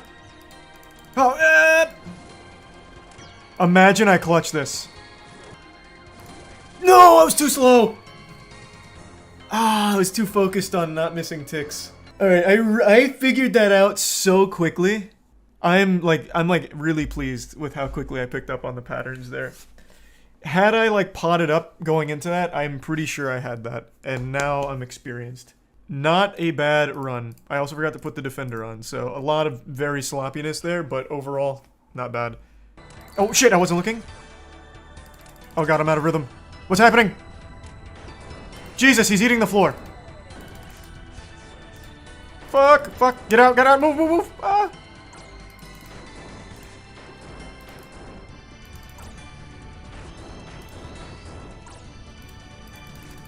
I don't know what's happening. I am panicking. Do I have a weapon out? What am I doing? Am I just raw slapping him with my fists?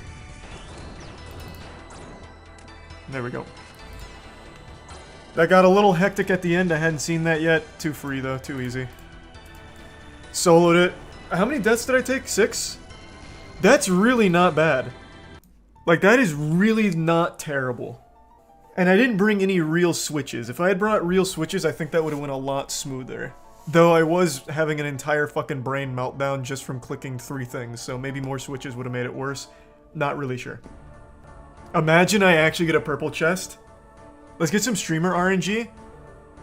Thanks Jagex for sponsoring the video. Let me get a purple chest, please. This is gonna be nuts. Please. Oh no, unlucky. Can you get a purple chest off your first run, I wonder? Ooh, a little goofy dragon med helm. That's kind of cute, though. That's kind of cute. That was good. That was a lot of fun. Alright, let's actually do a team now. Let's get a team together. We're on World 513. Party is Atty, AATY. Alright, I'm coming in. Just tell me what to bring, and I'll do my best. Unironically, a DDS. Oh, really? Okay, okay. Yeah. I need more inventory space. When are we getting, like, backpacks or something? Oh, damn, I'm actually gonna take damage. Nope, no, I'm not. I'm so clean! I'll defend now. Okay. I actually completely hitless. Completely fucking hitless. Probably go for one more. It does just feel like Sepulchre after a while. Completely fucking I got 100 coming in. Alright, we're good. It requires 51, that is so troll. Perfect. Hitless again! Oh my god, I I'm had so a solo clean. and I got a does it? So I like, think we need so, to work yeah, out I think so. how it does it, or if it's just an extra piece of damage. So if Oh, we have to go towards the blood spawn. he should die. I'm risking it. Oh, I thought I might have been a swimmer. I didn't know if Timo could reach that far. Okay, we're fine, we're fine. I am dialed in. What a recovery, and I'm back. This is really free. I'm gonna just attack this one here. I think Come I'm onto on. something here. You're cheesing it. or I'm something, still right? fine. Oh, yes, sir. As long as I just don't die, I'm don't know what you're satisfied. Okay. Let's go. I think I'm a genius. Oh, 15 HP and I stinged till at the end. We got Let's some big brain fucking strats going on go. Yeah, I don't know what you were Interesting. doing. So was how are we so doing with clean. supplies? How much of Anyone- 3 brews? I've got 7. Is that my how God. many I did you brought take? 4 in. I didn't I die. brought 4 in. Let's go, No, baby. Is it because of the supplies? Yes, that'd be Didn't so. wear the armor? Yeah, that's Oh what- my god, I put Oh, the ancestral Missouri. on. I've not even seen you It's wear so it. nice. The Missouri. Wear it. There you go. Oh, fuck. It's beautiful. It's beautiful. Why is Okay, it? so What's? this is Why is that there? So Why did they if we're get good- If we're swapped? good on supplies, let's do monkey. This one's a little confusing for me. When you say east, do you mean like the like that rock that's down right now, or the? Yeah, in okay. contrast to like where Yes. the other is. Gotcha, gotcha. much. Wait, am I east or west then? You're east. I'm west, right? You and Charlie Oh, are east. east. Oh, Ah, fuck. Oh god. We're Okay. fine. We're fine. Watch out for the phase. Ah! It's happening. Oh, see you Is it later. on? That's so unlucky. It's on. I didn't know the phase was on its way. We tried to troll. We should have said, but Damn it! I I've tried been to playing pot with this up. all day and I still I saw forget it it's up. coming too. Okay, that's only the first We step can though. skip. Oh, never mind. That's He's fine. wishing- Oh, That's fine. That's fine. no, okay. You I moved got him, the, though. I got the hit All on the it. way up until right there, I was clean. Right, All supplies right, time. Let's go. supply time. This is my favorite part of the entire raid. Is like, do I get fucking good supplies? Oh, I already know what I'm getting, bro. I've got 2 ambrosias. I'm getting that straight away. Oh, I've got a full inventory of Bruce. Oh, I can drop. I didn't take my fucking. What is going on with my You brain? go to the human now, right? The heart Okay, is power. willing, but the mind is not ready. Maxing paying off. Come on, I don't know if- baby. I don't know Wait, if levels who's affect it. getting? Someone's getting Hey. 11 there. Who's Oh, doing that- the 11s and 13s? Oh, it that's- does matter on mining level. I It might have, well matter. We didn't know that. yeah, I have 77 mining, boys. I'm hitting it with a It's not the toothpick. horse mining level anymore.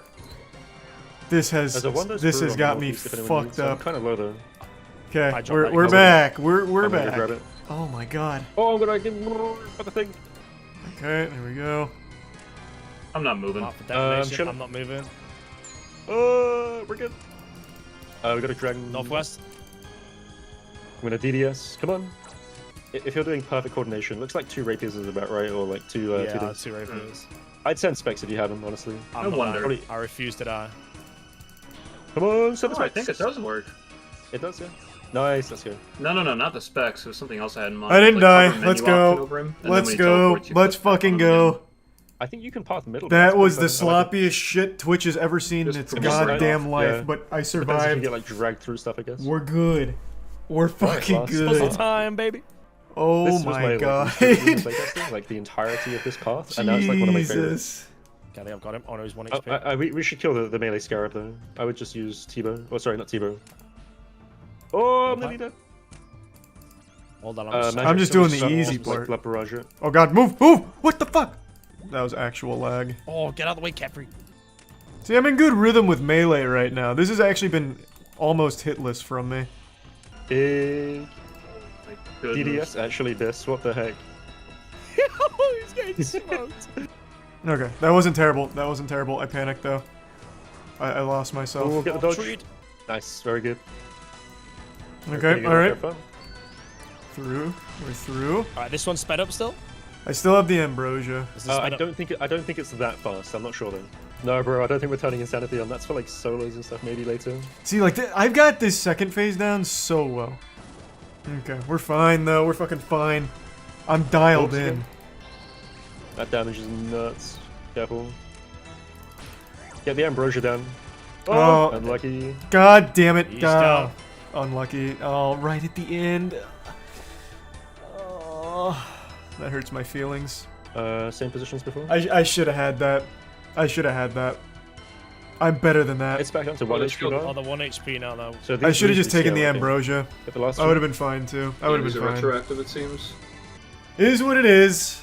Not a bad effort. I mean, this is only my second run on it. I've only done it solo. This is my first actual teams one, so the mechanics are a bit different.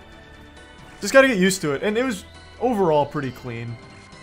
That's only my second death. And the first one was a team wipe, so. Nice. Beautiful. Good shit. Beautiful. Lovely. Ambrosia's completely broken now. Amazing potion. Surely won't There's get no way I hotfix would next have week. survived if I didn't actually have this. It just instantly re-heals me to max. You know, man, not too bad. That's a Are we ball. going again? I used the Yes, sir. I'm the picky eater. I will begin inviting more. The leech is propellers good. To the Discord as well today, so The the leech teams will is- be flowing through here. that's good, all day, actually. Today, tomorrow, whatever it may be. White potion good. Cool. Yeah, we don't need to use specs and stuff, but I think we just phase it like naturally. Yeah, just stabby. Just murder. I'm gonna get my brew because it's like where across the map. Well, Alright, I'm saving my. I kept I'm my gonna keep ambrosia. my health low here because I want to test the blood fury actually heals. The blood Alright, I kept the ambrosia. We're in good shape. It's Yeah, like hard I have salt two not to do dose, anything two, here, I two swear. dose ambrosia. We're fine. Oh, I had a range. HP here. Oh, Oh God my damn it! God. What the That fuck? was a Oh, stack. Okay. unlucky. Get ready leading up to this. That's the second time that happened to me. So right there, I was trying to brew up to be a Someone little south side? safer, On but what I was side? brewing and didn't look at the floor Okay. and just got stacked. Great range. Again, damn it. Nice. Ooh, nice. Another one on Good the shit. New PB again. Very good. board. Yeah, 35 minutes. Personally, rewarded for intelligent play, surely, right? You No. Let's go. No purple. No. Oh, I got a cachet of runes. A lily of the sands as well. Interesting. What is this stuff? What? Wait, is that the secondary to the potion? That's That might that's be, just I think it's quite disrespectful. good. That I might go make some. It's the first time I've got that. It's not a collection like that. Yeah, that was a lot Interesting. rougher that time. The first run I was so take, like, clean. a This run I think I 3-minute break. overthought I've left things. this now. Thank you boys for letting me No worries. leech here. No. I heard you were killing No, some but- swarms on Capri or whatever the hell the name is. Well, yeah, if you ever need swarms killed, you know who to call. Like, I'm kind of nutty there. I'm sure many of you remember last year, a man drove through the Wakusha Christmas parade, killing 6 people and injuring 60 others. And over the last couple weeks, he's been on trial for it, and he chose to represent himself in court. Now, I'll go ahead and spoil it. He's no Saul Goodman. No matter what you're picturing, the reality is significantly stupider. You are not prepared for the absolute unhinged lunacy of this man defending himself in court. Now, as of today, he has been found guilty on 6 charges of intentional homicide, which he now faces a mandatory life in prison. So that's a good happy ending, but I'd like to show you some clips from the trial. This is an extremely serious situation, but him defending himself turned it into an absolute circus, and he was just the clown. The man went to court as the jester as opposed to trying to defend himself. It is so unbelievably dumb. I don't even know how to fully describe it. I know he's representing himself. I also heard that he built a fort. Like he got removed from the court and built a fort out of boxes to hide in or some shit. Is he trying for insanity? I don't know. And I also don't know if that's even a good strategy. I don't remember who made the video. It might have been Jim Can't Swim. I'm not sure. But apparently going for the insanity plea is bad. You set yourself up for a really, really, really rough time. He's not going for insanity. He's going for a mistrial. I read that theory as well. Like him arguing with the judge was hoping that she'd snap at him and then he'd be able to make a case for a mistrial. But she didn't play his ball game. I just don't think he's that smart. Like I don't think he has the capacity to even come up with that plan.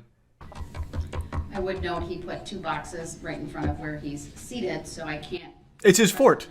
see his face. I see his jacket is off, because I can see the outline of his arms.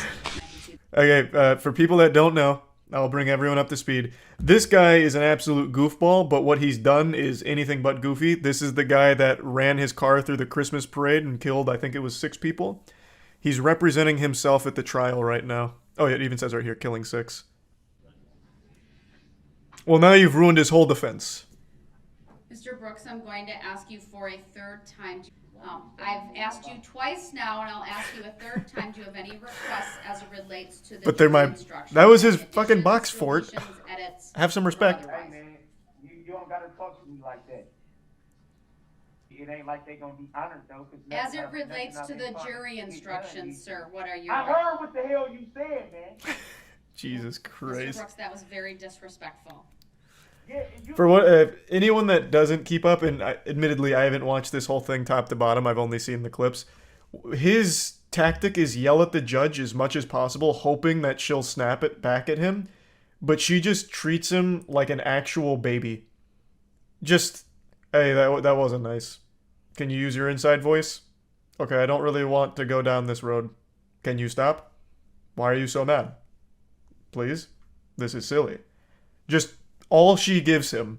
Because if she does, like, snap back to try and, like, discipline, based on what I've read, they could try for, like, a mistrial stating, like, the judge was biased or the judge clearly had it out for the client or some shit like that.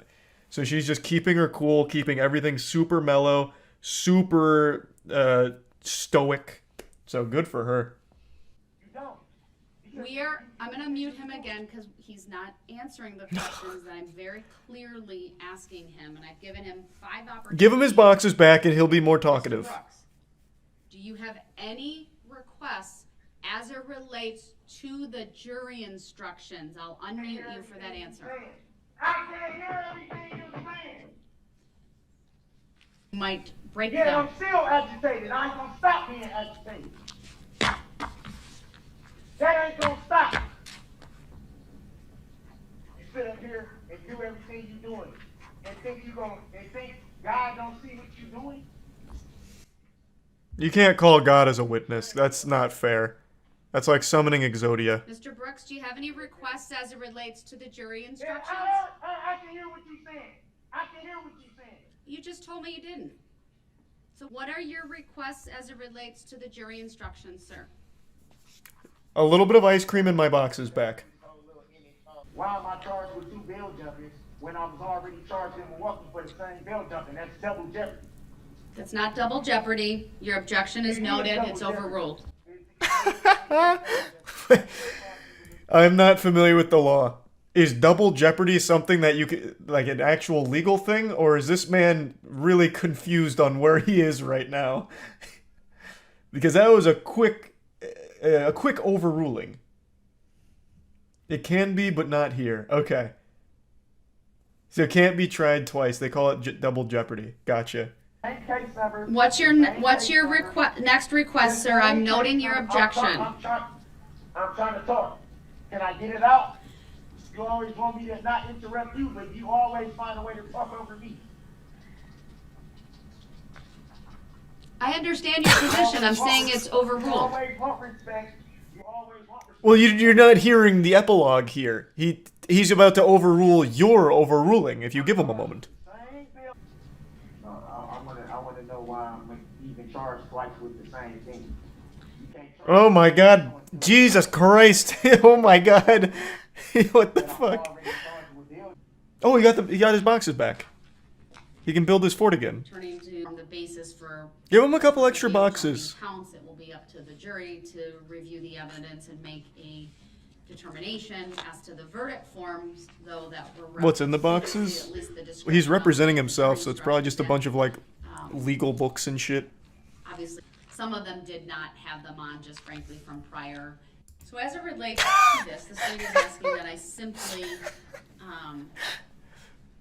He's vanished, Your Honor. instruct the jury. The box ghost has claimed him. And not include that I This is so eerily similar to that case I've told you guys about multiple times, and I keep forgetting who it was, but it was a man who had killed his girlfriend, and I believe it was the boy, his son, testified against him, giving the details, and he's like, no, you guys are all wrong.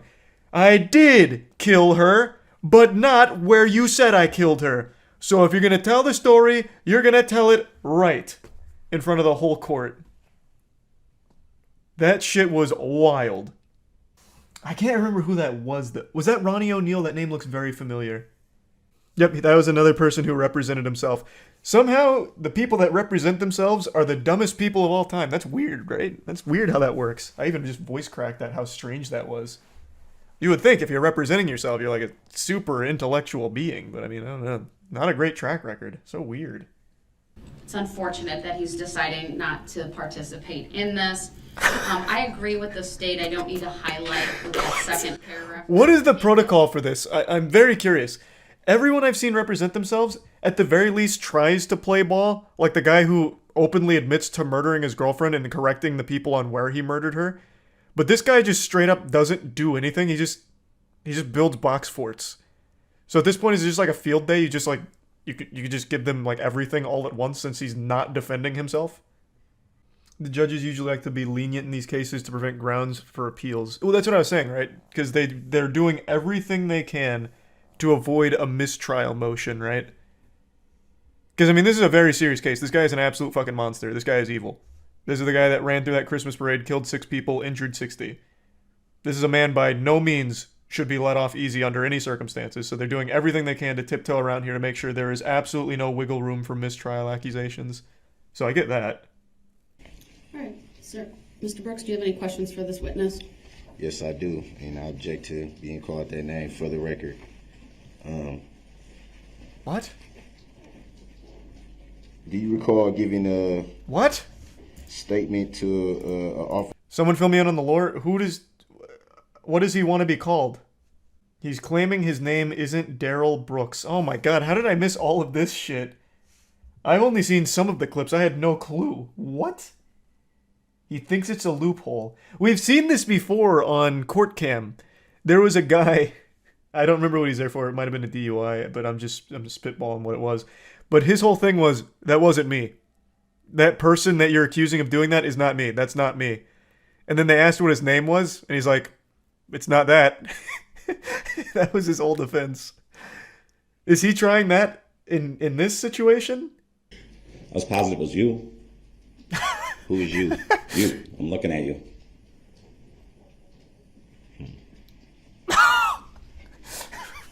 I'll make note of that. And how did you come to that conclusion? The sure? you conclusion. I'm looking at you. How did you come to that conclusion? Did you? What conclusion? Can you restate the question? You're saying that you gave a description. All right, fine. Chat keeps pointing it out. I will also bring attention to it. This man's hairline is fucked up. It looks like the bat signal. Fine. We can get it out of the way now. All right? And now let's move on. We get it. He's got a fucking awful hairline. On the non-emergency phone line, correct? I'm looking at you. You are the guy. And how did you come to that conclusion? You and I were standing in the same yard looking at each other. So, is it possible you saw something on the news? No, I had no idea who you were. What? Interesting. I'll make note. This morning. The trial for Daryl Brooks, the man accused of driving through the Waukesha Christmas parade last year, killing 6 people, begins, and Brooks is representing himself as a sovereign citizen. Wow. Okay, so he's going for the sovereign citizen card. I think this is just a theory. I think this whole sovereign citizen thing was started by 4chan as a joke. Kind of like that whole thing with like JFK Jr.'s been revived and he's announcing his presidency, just go wait here for a month. I honestly think sovereign citizenry was started by 4chan just to troll people in the real world. Because all it does is get people arrested because it's not a real thing and they make absolute fucking fools of themselves. Every single time. Like 100% of sovereign citizen cases gets people in jail. Yeah, the sovereign citizen cop clips are unreal. I wasn't driving under the influence. I'm a traveler. The vehicle is moving and I happen to be in it. I'm not driving, I'm traveling is a big one. Or I'm not Charles White. Charles White is my vessel. Or yep, we're not in America. There's another big one. I don't know how long sovereign citizen's been around. I really don't. I only know it from all of the clips over the last decade. Yeah, they took his rap video down, didn't they? I don't think that's up anymore. Oh, never mind. They put it back. They played it during the trial.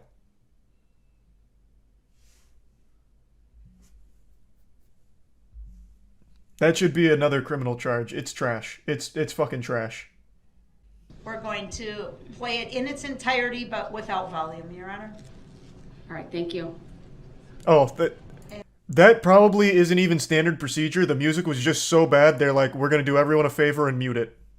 And, I object to that, and I would like to make an offer of proof for my appeal. We'll do that outside. I object. I want to hear my music. I will allow the state to play it in its entirety. My shit's fire. Your Honor, I have all the exhibits. They were provided. Mr. Brooks, I'll take that up outside the presence of the jury. This Your is objections are mind-boggling. noted. This is It's mind-boggling. overruled. Mind-boggling. I love the way he acts as if he's some kind of seasoned lawyer. My God. In all my 30 years of practicing law, I've never seen something like this. This is... What a circus of a trial. Back to Double Jeopardy.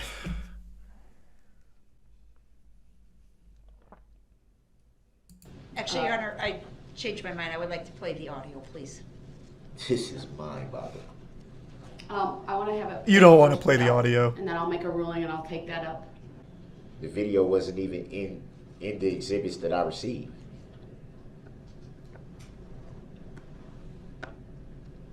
I actually didn't even receive them. They were obtained. Just imagine the worst music you've ever heard going on right now. Not testifying. The video's playing. For anyone that's wondering why this is relevant, it's not just to insult him for how awful he is at music. It's because, and this is actually one of the key things that the internet, like, pieced together. Not, obviously the investigators did too, but I saw this floating all around Twitter, like, the day this happened. It's the car. So his vehicle is in this music video. And they were easily able to put him, that vehicle, at that scene. It's not just to, like, insult him. It's the same car. Though the music is really bad, and this should be an extra charge for how terribly shit the music is. Your Honor, can we have him maybe sing it for us instead, a cappella? Meet you in the middle? We don't have to listen to the absolutely awful beat, but we can listen to the bars. Daryl Brooks flips out when revealed he's a sex offender. Is it the first time he's hearing that too? Your Honor, this is outrageous. I've never heard such a thing. Oh, he goes shirtless and throws the tantrum over being ejected from court. I thought he was in the middle of changing into his suit. And to look at the veracity of what your claims are here. Here's your sub JDR. So, I may take an early lunch. If that's in your He's cell, consulting with the big man you can go upstairs get it for and his bring legal it. But defense. Give him a without that moment. Letter, I'm not allowing this line of question. Move to the next courtroom. That's what you want to do anyway. It's not what I want to do. Do not interrupt Attorney Opper. So can Your you Honor, tell, I can believe you he explain- has 7 prior criminal convictions via OWI 2nd from 1997, and OWI 3rd from 1997, and OWI 4th from 2003, criminal trespass to dwelling from 2006. Right, I need to take a break. He's This man right now smoldering. is having a stare down with me. It's very disrespectful. He pounded his fist. Frankly, it makes me scared. And we're taking a break.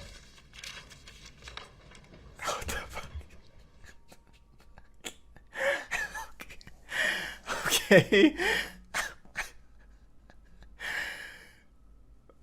An interesting tactic. Again, not something I would have seen Saul use, but that doesn't mean it's not effective. Bro emoted it. He misinput and accidentally emoted in court. What do you think? What does he think is going to result from his actions? I have no idea. I couldn't tell you. He doesn't defend himself. He doesn't even try. I don't know. Yeah, he basically just shows up to court to go AFK and then rage. Initiating moisture.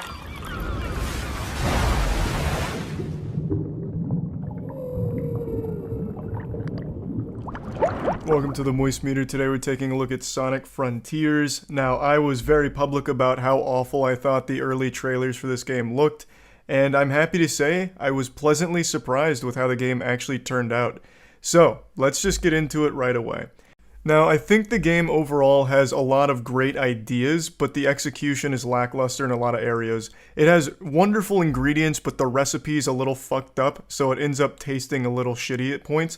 But overall, I still really enjoyed the meal.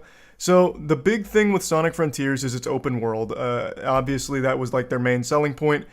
And it was the most concerning thing for me. From all of the early footage, it looked like a bland, empty, lifeless open world with nothing to do, nothing in it, and then just random obstacles thrown all over the place for some rails to grind and some pads to bounce off of with no rhyme or reason.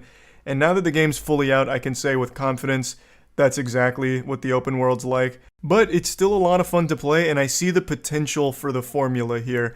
The worlds are huge, so well, I don't want to get into spoilers, but there's more than one world. I'll tell you there's at least 3. And they're all pretty similar. They're large, and they just have a ton of haphazardly thrown together boosters that'll take you on like a short little adventure in order to get a memory fragment, which you use to progress the narrative. So you collect these memory fragments by going off of the rails that are throughout the levels, and when you collect enough, you use them on your friends in order to help save them. And on paper, it sounds bad, but playing it, it's really not. I really enjoyed it, especially in the first world. The first world I actually thought was the most fun world, but it is very empty. There's some enemies in there, but not many.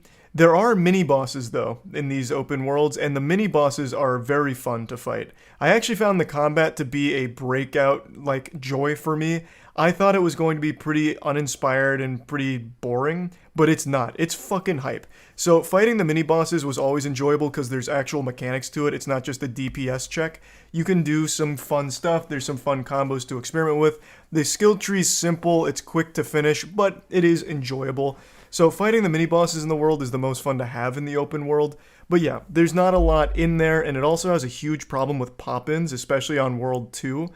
Oftentimes with these floating rails and shit, you won't even see them until they're right in front of your fucking face. So you'll be going through like the booster, you hit the bounce pad, and then it seems like there's nothing there until you like do a double jump and then some shit pops in. It seems like the game had a really tough time rendering everything at the speed you go. So there's just tons and tons of pop-ins, which is super rough and noticeable when the game open world hinges on you being able to figure out what path you want to take next. It really feels like there wasn't a whole lot of design thought that went into doing these things because they don't really connect to each other. Like you'll go through one of them, you hit the booster, you hit the bounce pad, you jump off a wall, you take another booster, you grind a rail, it sends you through 3 rings and then you get your memory fragment at the end, and it's just you floating above like the open world. And then you come back down to earth. They don't connect to anything, they don't go to anything. Like in most games, there's a rhyme and there's a reason for why things are placed where they are. Here, it just seems like they dumped a ton of these assets all over the place in order to make you farm these memories. And it was fun at first, but by the time you get to like World 3, it really starts to lose its luster and becomes more of a chore. But of course, they're not the only thing in the open world, like I mentioned. There's also a fun progression system where you can even increase things like Sonic's speed, his overall speed, his power, his defense, ring capacity, shit like that, by getting the materials through fighting the mini-bosses or through fighting just normal enemies or finding them in the world. There's even fishing minigame with Big the Cat, which is great. So there is stuff to do in the world, more than I expected based on the early footage, but overall, yes, the open worlds are pretty lifeless, and it does feel pretty uninspired from a design perspective as well. But I don't think it's trash or anything, and I can absolutely see the potential because going fast, like you can collect 400 rings and you get like a fucking turbocharged super boost and you're just going at light speed, fucking Mach 25,000, and you can zip around the map, and it's fun. Like it is super fun to do that. But it's just not fully realized yet, and I do think they can get there in the future as long as they commit to like improving this formula. They got the great groundwork right now. Now, I want to highlight World 3 in particular because I think that's this game at its weakest. World 3 is some of the worst design I've seen in a fucking open world game.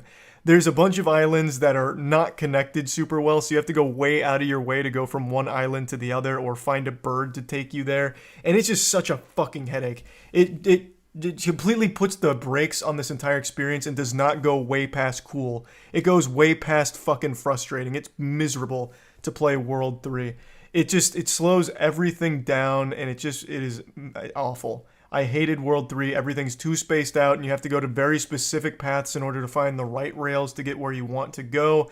And when you're doing like the little exploration stuff for the memories, it'll lock you into the 2D camera perspective so many times, and you can't break out of it until you get out of that little section, the rail section, or that whole area. And that's another complaint. The camera has a mind of its fucking own, and it hates you. The camera wants to make your life as miserable as it can. You are not only fighting enemies in this game, you are fighting this camera. The camera loses its fucking mind, especially starting in World 2. That's when it really started to stand out to me. Now, the highlight of this game, I think, is the cyber worlds. So that's the shit within the open world where once you defeat like a mini boss, you get your portal access and you get the key in order to unlock a cyber world of your choosing that's throughout the world. And that's the more focused traditional Sonic levels. Some of them are 2D, some of them are, full 3D, everything. And they are really fun. There's only like a couple cyber worlds I thought were kind of shitty, and that's only because they were really, really short. Now, they're super forgiving. This game's not a massive challenge by any means, but to get an S rank in a cyber world, you actually have to like try to suck dick in order to fuck it up. The only hard ones to S rank are World 1-1 and 1-2. After that, they just become super, super easy. They're very, very generous. You'll be getting S rank by like 45 seconds. You'll have so much time left over. But that doesn't mean that they're not enjoyable. I think the cyber worlds really stand out, and I liked it a lot. And another big standout to me is the soundtrack. This game's got an amazing soundtrack, especially during their Titan fights, which are their massive boss battles at the end of each world. Those go so fucking hard. Really reminded me of Metal Gear Rising Revengeance at certain points. It dials up the hype. It's really fun choreography. Sonic goes like fucking Turbo Insano style, murders these Titans while some great metal's playing in the background. They have like screaming, which I didn't expect in a Sonic soundtrack. It was so fun. The Titan fights are amazing. And the soundtrack is just great across the board, especially in the cyber worlds. Another thing that I found really surprising is the depth of the mechanics here. There's a lot of mechanics in order to like traverse, in order to fight. Like there's just a lot that you can master. So there was a lot more depth to this than I was expecting, which I was pleasantly surprised by.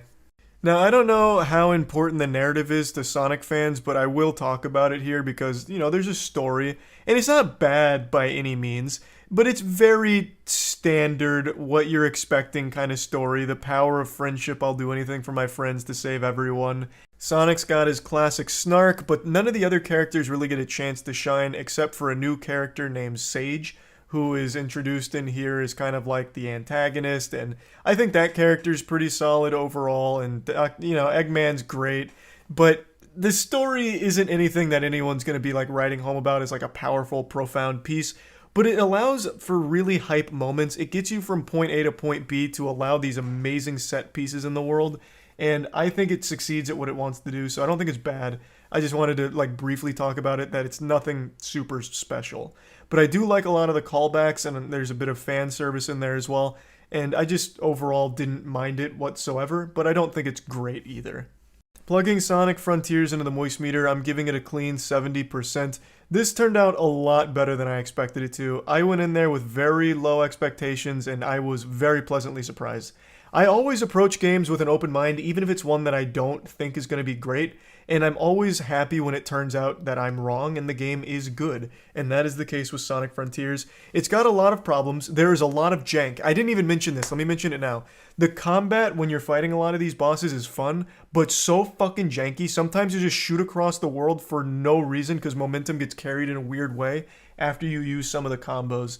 So the combat gets very, very janky, and with the camera being as unpredictable and shitty as it is, it can just become really nauseating sometimes and lead to some unfortunate deaths that sometimes are just straight up out of your control. So yeah, there's some jank to it, but overall, I do think Sonic Frontiers is a really great attempt at making something special with Sonic. It's not a full, swing and a hit, like knocking it out of the park by any means, but they don't miss here either. There's a lot of execution that's sloppy, but if they stick with something like this, I think they can make something amazing in the future. So I think there's a lot to look forward to for Sonic fans. That's about it. See ya. I know a lot of people have made a hobby out of celebrating crypto bros taking L's, and this week they were eating good.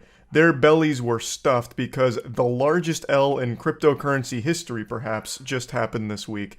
FTX, the second largest cryptocurrency exchange, just went tits up and collapsed almost overnight, wiping out billions upon billions, which of course has financially ruined tons of normal people who never really understood anything about this shit in the first place and just were told how safe and smart it was to be in it. So they treat it like some kind of magical entity where, like, the Tooth Fairy, they'll put money under their pillow and the FTX Fairy comes through and leaves a little extra under that pillow for them. But this time the Tooth Fairy came through and just burglarized them, and now that money has just been flushed down a toilet. Actually, it's even worse than that. It hasn't even been flushed down a toilet. It just vanished as if it never even existed in the first place. Now, a lot of people are looking back on this now with post-nut clarity, wondering how they could have ever ignored all the red flags about FTX, and more specifically, the man behind FTX, Sam. He went into an interview once and openly celebrated that it's a Ponzi scheme. Like, you're just like, well, I'm in the Ponzi business, and it's pretty good. And even after this, and him being very openly describing a Ponzi scheme, people continued to put tons and tons of money into FTX. And now, that's all just been vaporized. This seems to happen a lot in the crypto community. I think a lot of people are under the impression that everyone that has money is a genius, so they'll write this off as just Sam being quirky or something, until it all ends up with them losing all of their money. You know, I just feel like it may be a level of brainwashing, maybe a level of copium where they've already put money into this, so they just have to, like, fight tooth and nail for it and ignore blatant red flags, and just keep convincing themselves that this is eventually going to make them money, because they believe in the dream. And then most of the time, it doesn't. This is like the 5th collapse of a massive crypto-based project in the last, like, 6 months. Oh, while we're already here, I kind of want to see Atrioc pick up the FTX saga post-collapse. All right, I'm going to try and explain what's been going on with FTX, which is the largest crash in crypto history and probably the end of crypto. I'm going to try to do it as fast as I can. So here's this guy, Sam. I will say, off rip, I know he's exaggerating. Unfortunately, it won't be the end of crypto, but god damn it, is it a wonderful fucking dumpster fire in and of itself. Sam Bankman-Fried. He's like 30 years old, and he's been described as a wonder kid. He was put on the cover of Forbes as the next Warren Buffett, an investment god. He's also described as the most generous billionaire. Yeah, that's what I was saying. That's what I showed you. Next to me is the most generous billionaire in the world. Hi, my name is Sam, and this is my story. Sam has crazy hair. Sam it is crazy hair. In the Bahamas with Sam is 29 years old only, but Sam has $22 billion. Or so he did, because as of today, he is worth exactly 0 and facing jail time. So let's get... Damn, I read that he had $22, but maybe they were just being nice. Yeah, I wasn't exaggerating. His net worth is legitimately non-existent right now. It's just wiped out.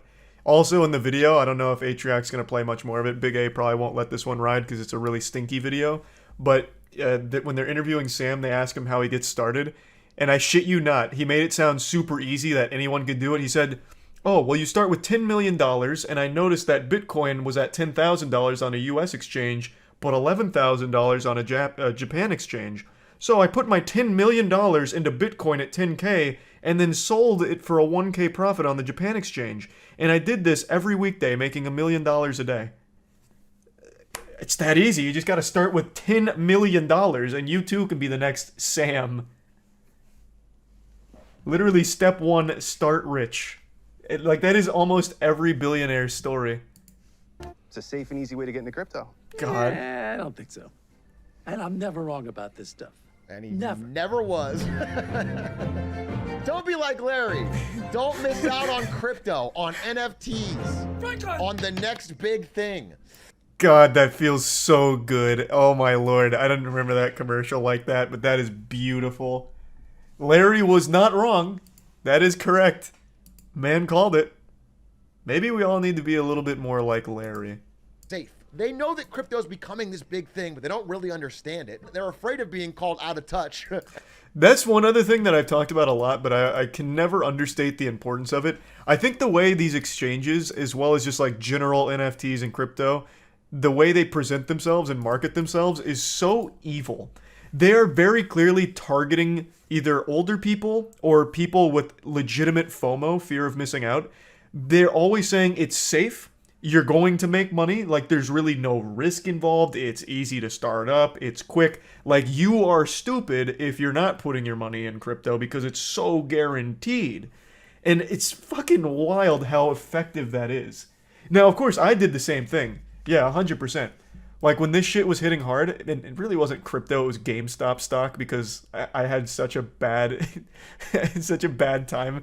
Like, I was so upset that I missed out on GameStop stock because I got told about it really early. I was like, nah, it's fucking stupid. So then GameStop happened, and then immediately the crypto boom happened after I'd already been in crypto for like 3 years prior, but just never got serious about it. And I had such bad FOMO, I was like, fuck it, I'm going all in on like every crypto, and lost everything in crypto, in every department of crypto. Well, I guess I haven't lost it because I still have all of it, but it's all worthless now. It's completely worthless. Half of them are rug pulls anyway. But like the marketing targets people with my mental illness, where it's like, oh, you mean like, like it's guaranteed? Like a cheat code? Oh, like it's safe too? Oh shit, okay, then I'm in. And just saying that it seems like a scam. So they start investing big money, but they want a safe option. And FTX, an exchange, almost like a bank, feels like a safe option. Here is an example. This is on Sequoia Capital, one of the most nice respected Enron and hat biggest too. That's a nice investment touch. firms in Silicon Valley. This is on their website. You can buy Bitcoin. You can send money in whatever currency to any friend anywhere in the world. You can buy a banana. Huge. Suddenly, the chat window on Sequoia's side of the Zoom lights up with partners freaking out. I love this founder, said one partner. I'm a 10 out of 10. Yes! Exclaimed a third. What is That's that? dumb enough. But then we find out. I am a 10 out of 10. Is that flirting? Like, I don't even understand what that means. Like, a 10 out of 10 on the excitement scale? What the fuck is that even in reference to? You can buy a banana.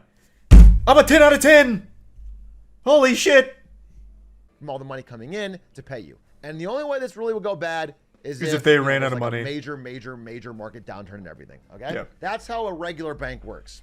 Yeah, the way this goes bad is if the exact way FTX went bad. Hey, I want to withdraw my money. You can't. We can't cover that. You can't. We don't have the funds to cover your withdrawal.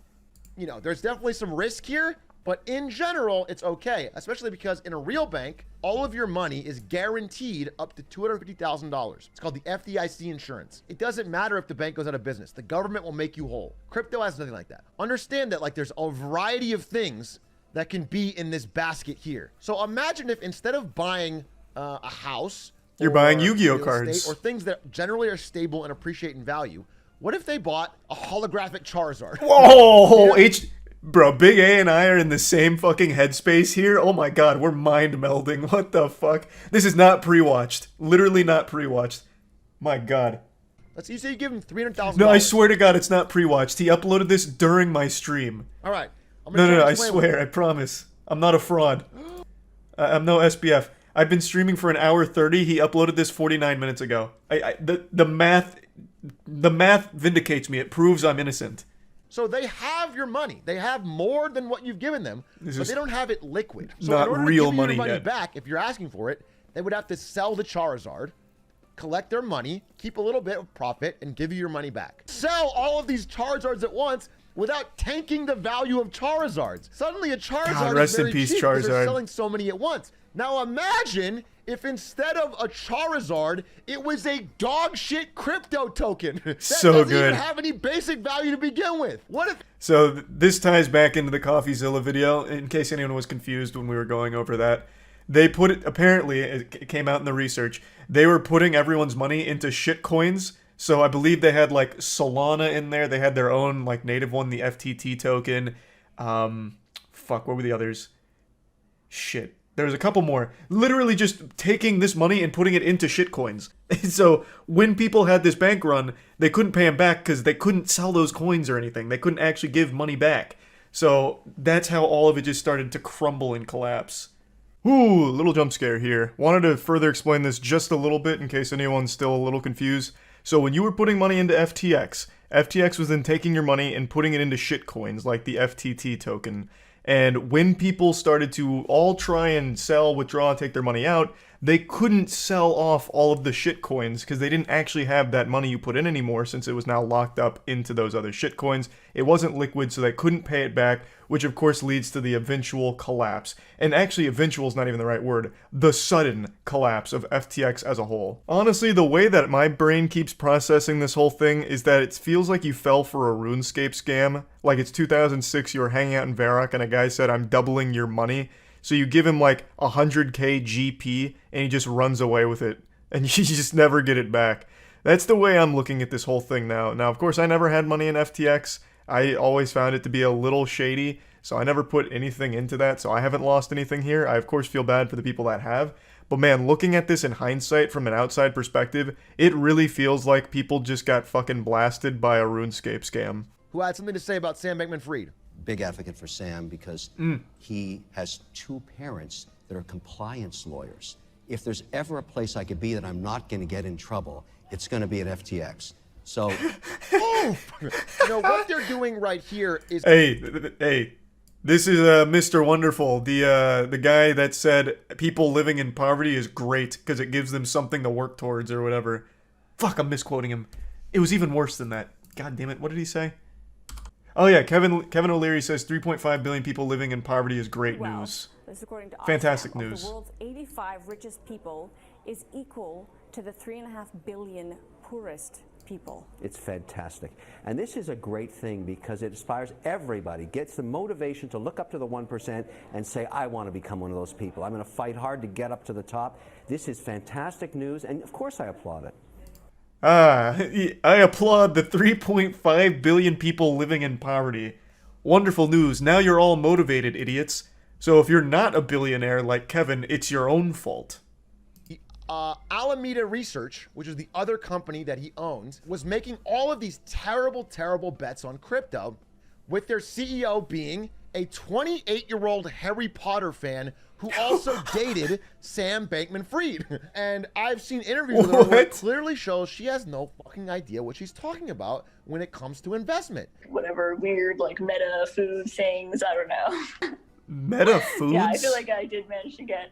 Starts taking money out of customer deposits at FTX and secretly funding Alameda Research illegally. This is illegal. That is where this becomes an Enron moment. Interesting, It okay. becomes like a... This is what's called a pro-gamer move. Sam taking money out of FTX to fund Alameda Research is illegal and very big-dicked. So big dick, in fact, that it might just land him an actual prison sentence. You're not allowed to. It's illegal. And it's not shocking to hear that this was going on, given how blatant Sam was about, like, Ponzi scheme and all of that. But man, is it wild to actually see it confirmed and come out. That almost all of the money on their books, it's just FTT token. They had a bunch of FTT token that they said was worth. That's the great, exact though. amount of everyone's You gotta deposit. love And FTT, so people though. realize, wait a minute, if better we than ask money. for our money back, you can't sell these to get enough value to make all our money back. Like, our money no longer exists in this vault. It's just a bunch of this fucking token. Which is this guy. CZ. Basically says, I own a good amount of FTT token, and I'm going to dump it all. And that's going to make the price of this crash because it already is a shaky investment. It's not really worth what you say it is. To further expand on that a little bit, CZ went on Twitter slinging meat and said, So after this leak happened, he said, I have a ton of that, and I'm going to dump it. And then he even made sure to say, it's not because FTX competes with Binance, our company, the #1 exchange.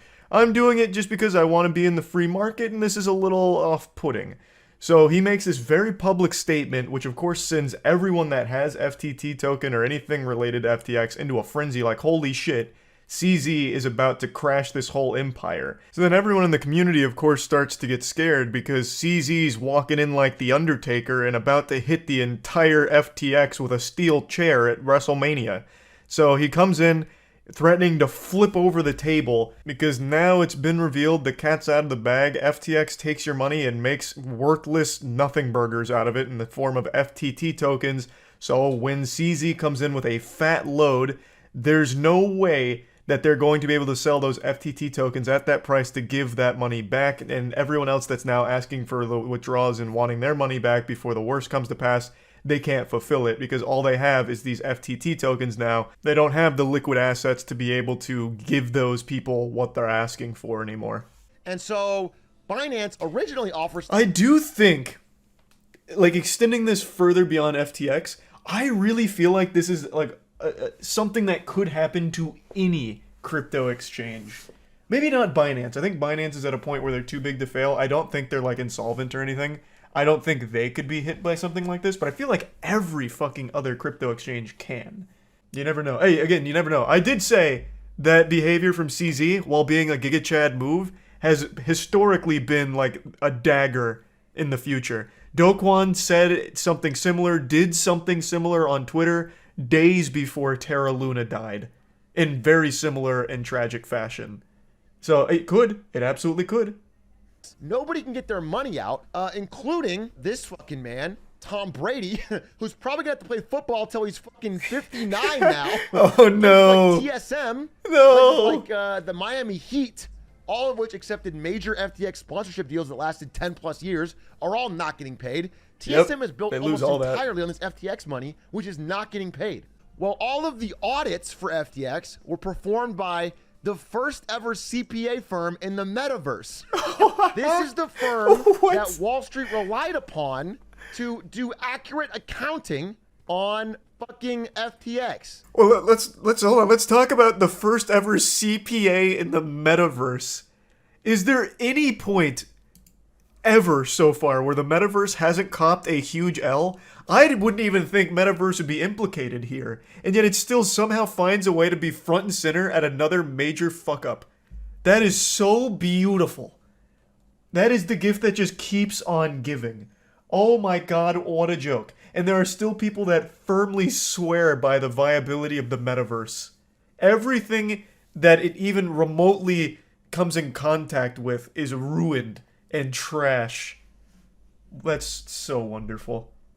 And I said Pepe laugh because guess what? Oh. As of today, a few hours ago, it shows Whoa. that Binance's reserves are almost half of its holdings in its own token. No! It's the same problem. So crypto as a whole, basically every exchange, Binance. maybe buying Bitcoin Why? on Coinbase, is fucking fraudulent.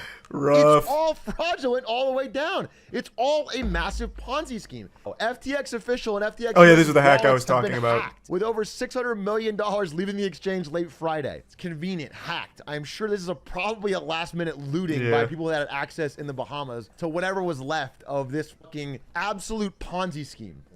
Yep, the Miami Heat arena is named FTX. We said it on stream yesterday. They're going to need a new title sponsor for the arena. We won't pay anything for it, but if they just need to slap a name on the Miami arena in the meantime while FTX dies and burns, they can call it the Moist Miami Arena. Like, we're down. We'll be the title sponsor for fun. I don't know if that really helps them in any way, but we're super open to it. Until they can find someone that will pay the millions upon millions that FTX was paying or promising to pay. In fact, we'll probably... You know what? If we paid them $100, that's probably more than FTX will ever be able to pay them since they're worth $0 now. So if anyone works at the Miami Arena, you know, reach out to our guys. We'll make it happen. That was a great video from Aatrox. Aatrox. From Atrioc there. That was beautiful. I would say even if you have your own Bitcoin on your own wallet, be very afraid. You don't know what the fuck's going to happen with that anymore. This shit is so crazy. What's Bitcoin worth right now? Along with the rest of the world, TSM has been closely following the situation surrounding FTX. We have no insight into the matter other than what has been reported publicly. We are currently consulting legal counsel to determine the best next steps to protect our team, staff, fans, and players. To be clear, TSM is built on a solid foundation. We are stable and profitable, and we continue to forecast profitability for this year, next year, and beyond.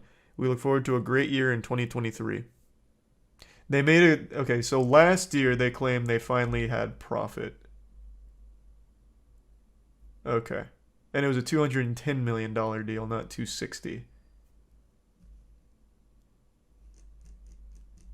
I'll just take their word for it. I have no reason to doubt it. The things people get mad about on Twitter always blow me away. But sometimes that anger is so misguided and delusional, it actually makes me angry, and it creates this like Ouroboros of eating its own ass forever, where I'm angry at them, and they're angry at something that doesn't even deserve anger to begin with, and it's just this never-ending cycle of absolute despair. And while I can step back and recognize that this probably isn't healthy behavior on my part, I'm also doing nothing to stop it or break this cycle. In fact, I'm embracing it. I'm swimming around in the swamp and I'm just taking a goddamn bath in it, because today I'm here to rant about what Twitter was angry about that made me angry. And that was a viral clip from a couple days ago where James Cameron refused to sign some shit from people that ambushed them outside. People were all up in arms, soiling their little diapers and going crazy about how James Cameron's ego needs to be checked. He's such a fucking douchebag for not signing those fans' autographs and this and that. And they didn't stop to think for even just 1 second that those weren't fans that were just shoving all kinds of merch in his face for him to sign. They were resellers. They were scalpers. They were fucking parasites. And James Cameron had every right to decline signing that shit because nobody likes resellers. Like, that's not a hot take. So I'll go ahead and play the clip now, and then we'll dive into it a bit deeper. I went over it on stream, so I'll play that, and then I'll come back in here so we can digest it even further. Oh yeah, I pulled this up because I saw this making the rounds on Twitter with some absolute terrible takes. I guess I'm curious, what does chat think of this? James Cameron swears at fans after they beat him for not signing autographs.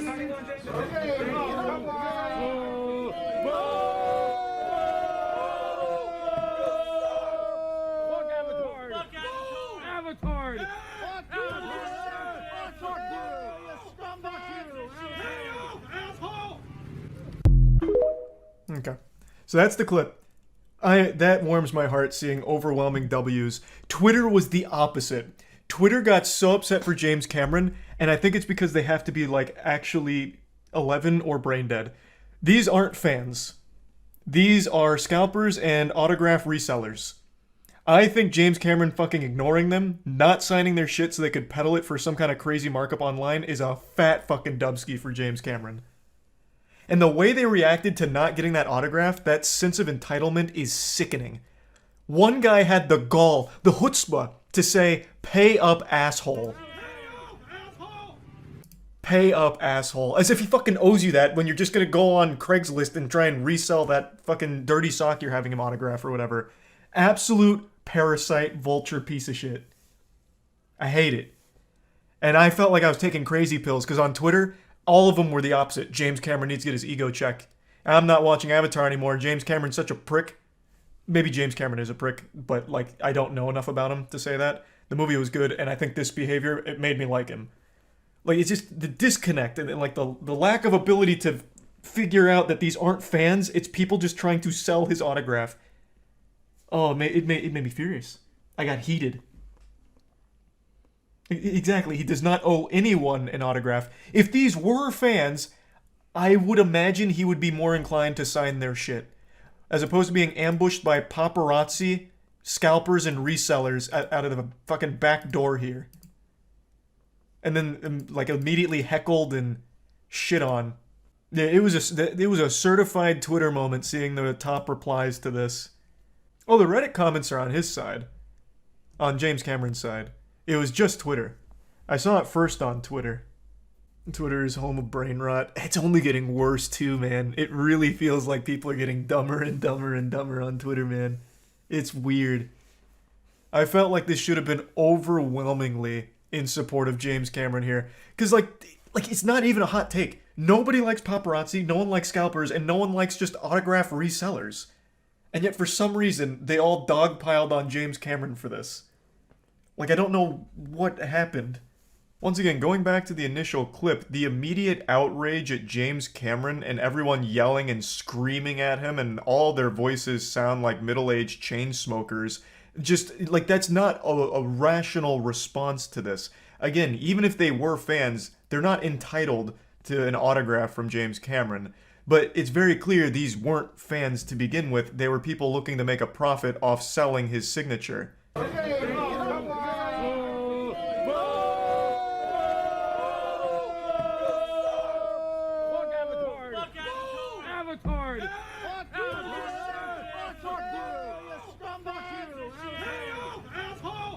This response actually just sounds like your local Beef O'Brady's when they announce they're out of Miller Lite to serve during a Monday night football game. It's very clear these aren't fans. They just saw this as a payday where they had the dollar signs in their eyes. When James Cameron came out, he'll sign their shit and they'll go turn around and sell it for a huge markup to actual fans of the series. Like, they're just pieces of shit. And I'm pretty sure the guy that's filming this is the one that keeps saying "avatard." He's very proud of that little zinger that he came up with because he says it like 3 times. He just keeps saying "avatard." And I know some people were like, oh, James Cameron took it so far with giving them the finger. Man, fuck that and fuck them. I think that's a totally reasonable thing to do. As you're driving away, just hit him with one of these bad boys. Maybe even the double whammy. Like, I think that's totally fine. And again, it's important to remember, he doesn't owe you shit. Even if you are a massive super fan who took an entire night off of work in order to ambush him because you found his GPS location through a fucking UAV or something. Like, even if you were a big fan that just wanted an autograph for your own personal use, he doesn't owe that to you, and you can't be upset if he declines to sign it. Being disappointed is a totally normal thing to respond with, like, oh man, I would have really liked that autograph. But this kind of, like, absolute, like, immediate uproar is craziness. It's because people just realized they spent money to, like, Uber there or whatever, and now they're not going to be able to sell his autograph online, so that realization's setting in and they're lashing out like little children. And I really think the response to this clip is very telling of, like, the general mentality of Twitter users, this sense of entitlement. Like, they truly believe that even if they were real fans, James Cameron should do everything for them. He should bend over and let them suck his fart out of his butt, like, if they asked. They have this belief that everyone around them is props for their own world. Like, they are the main character, thus everything should be going their way, and when it's not, they get angry.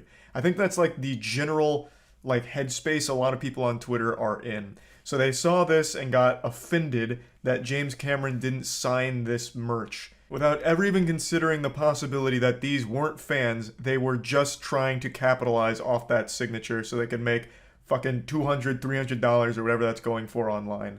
Like, it's just, it's silliness, and it made me upset. It got me heated. It got me steaming a little bit. So I just wanted to talk about this a little bit, and that's about it. See ya. Why the fuck is it so tasty? Jesus Christ.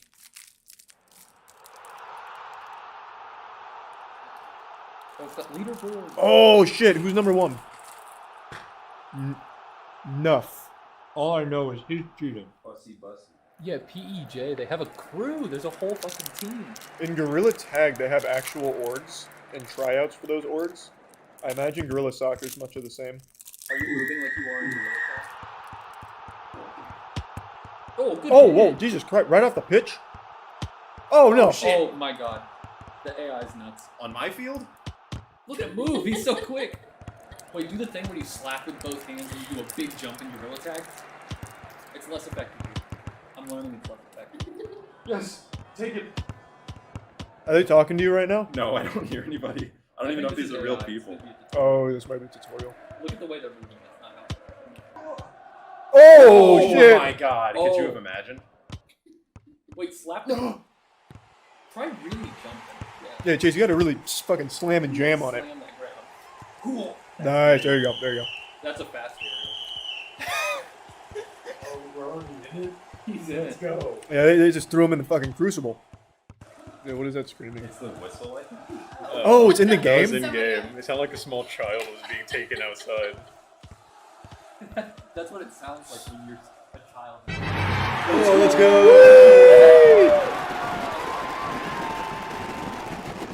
I feel like you're playing against your team. I'm a one-man army. Yeah, wait, take it from him?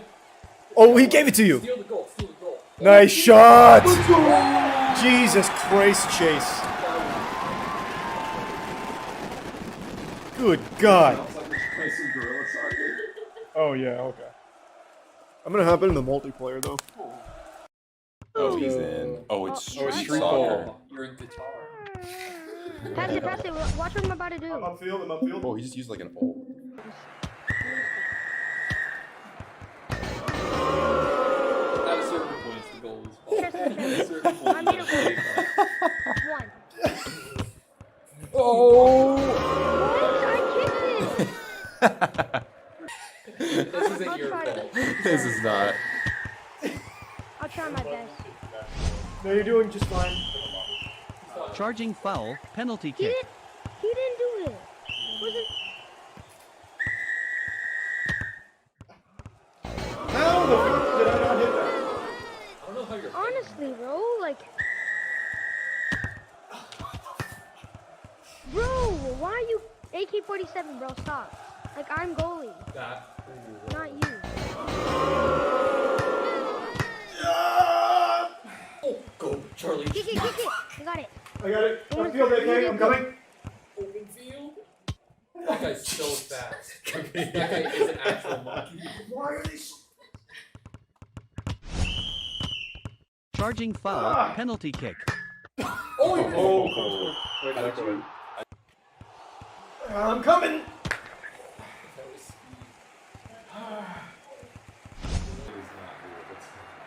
Oh, my head hurts. Jesus Christ. What was the final score? 0-14? That's pretty competitive. Oh. No! Danny! You're costing him the game! It's over there. Move, Danny! It's guerrilla soccer. There's no set positions. Well, you're not a pro, Charles. I feel like I have less people on my team than you guys do. Oh, nice move. Wait, way to break his ankles. Weight room. Tell him. I'm an adult. I'm 1v4ing. Yeah, I still don't get the rhythm for movement. I can't do it either. That guy just trying to center the ball. Yeah, no, they're running plays, Danny. They're running plays. Wait, you're so fast. Oh, wait, Danny is locking down. He is. He's got locked down. Oh, come on. It's wide open. Go, Donkey Boo! Oh, go! That's all you, Danny. That's open goal. Oh, I'm in the danger zone. Get that. Oh, so fast. Wait. Corner kick. Oh, that's you, Danny? No! It's actually so disorienting having to swing to hit it again. I know. Bro, I was about to fall over. Oh, Tracker Beast is Oh, wait, look at Tracker Beast go. He's good at every VR I'm game. good for. Danny, you're not communicating with your squad? I'm here. Quick chat, Danny. Yeah, IGL. Boy, Tracker. IGL. Hit it again. Nice. Set up away. There you go. Good coaching. Good coaching.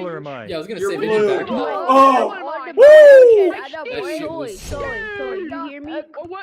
What level am I? Oh my god, actually. Oh my lord. Good power shot. Pass it upfield. Come on. Over here. You really want that? Over here. Jump. You can't see. You gotta jump. Yeah, you gotta jump. Up here. Oh, this is where Danny's gonna do his move. No, I'm goalie. Oh, that's you, Danny. Oh. Goalie's leaving the net. He overshot you. Alright, cool. You walk so slow. You gotta put a little more elbow grease on that. Serve it up extra spicy. There you go. Oh, big pass. There you go, baby. Nice. Is Matt up? Oh! Oh! It's like a game of foosball. Go. No, we got a goalie. Oh, he's good. Look at the stop. Okay. Yes, sir. He's so big. Oh, what a pass. Oh. Way to be there. Coming to you, Danny. Come on, Toy. Oh, you Wait, Oh my god. Look at that. I called it. Oh, Pogba. Oh, net's wide open. It's fine. With your boy. He's good. They stopped it, Danny. Yeah, Danny, get back on offense. Yeah, that was clean. You were like an actual vehicle. Oh, Pogba. Oh, wait, what a shot! Shoot it, Toy, and celebrate in the corner.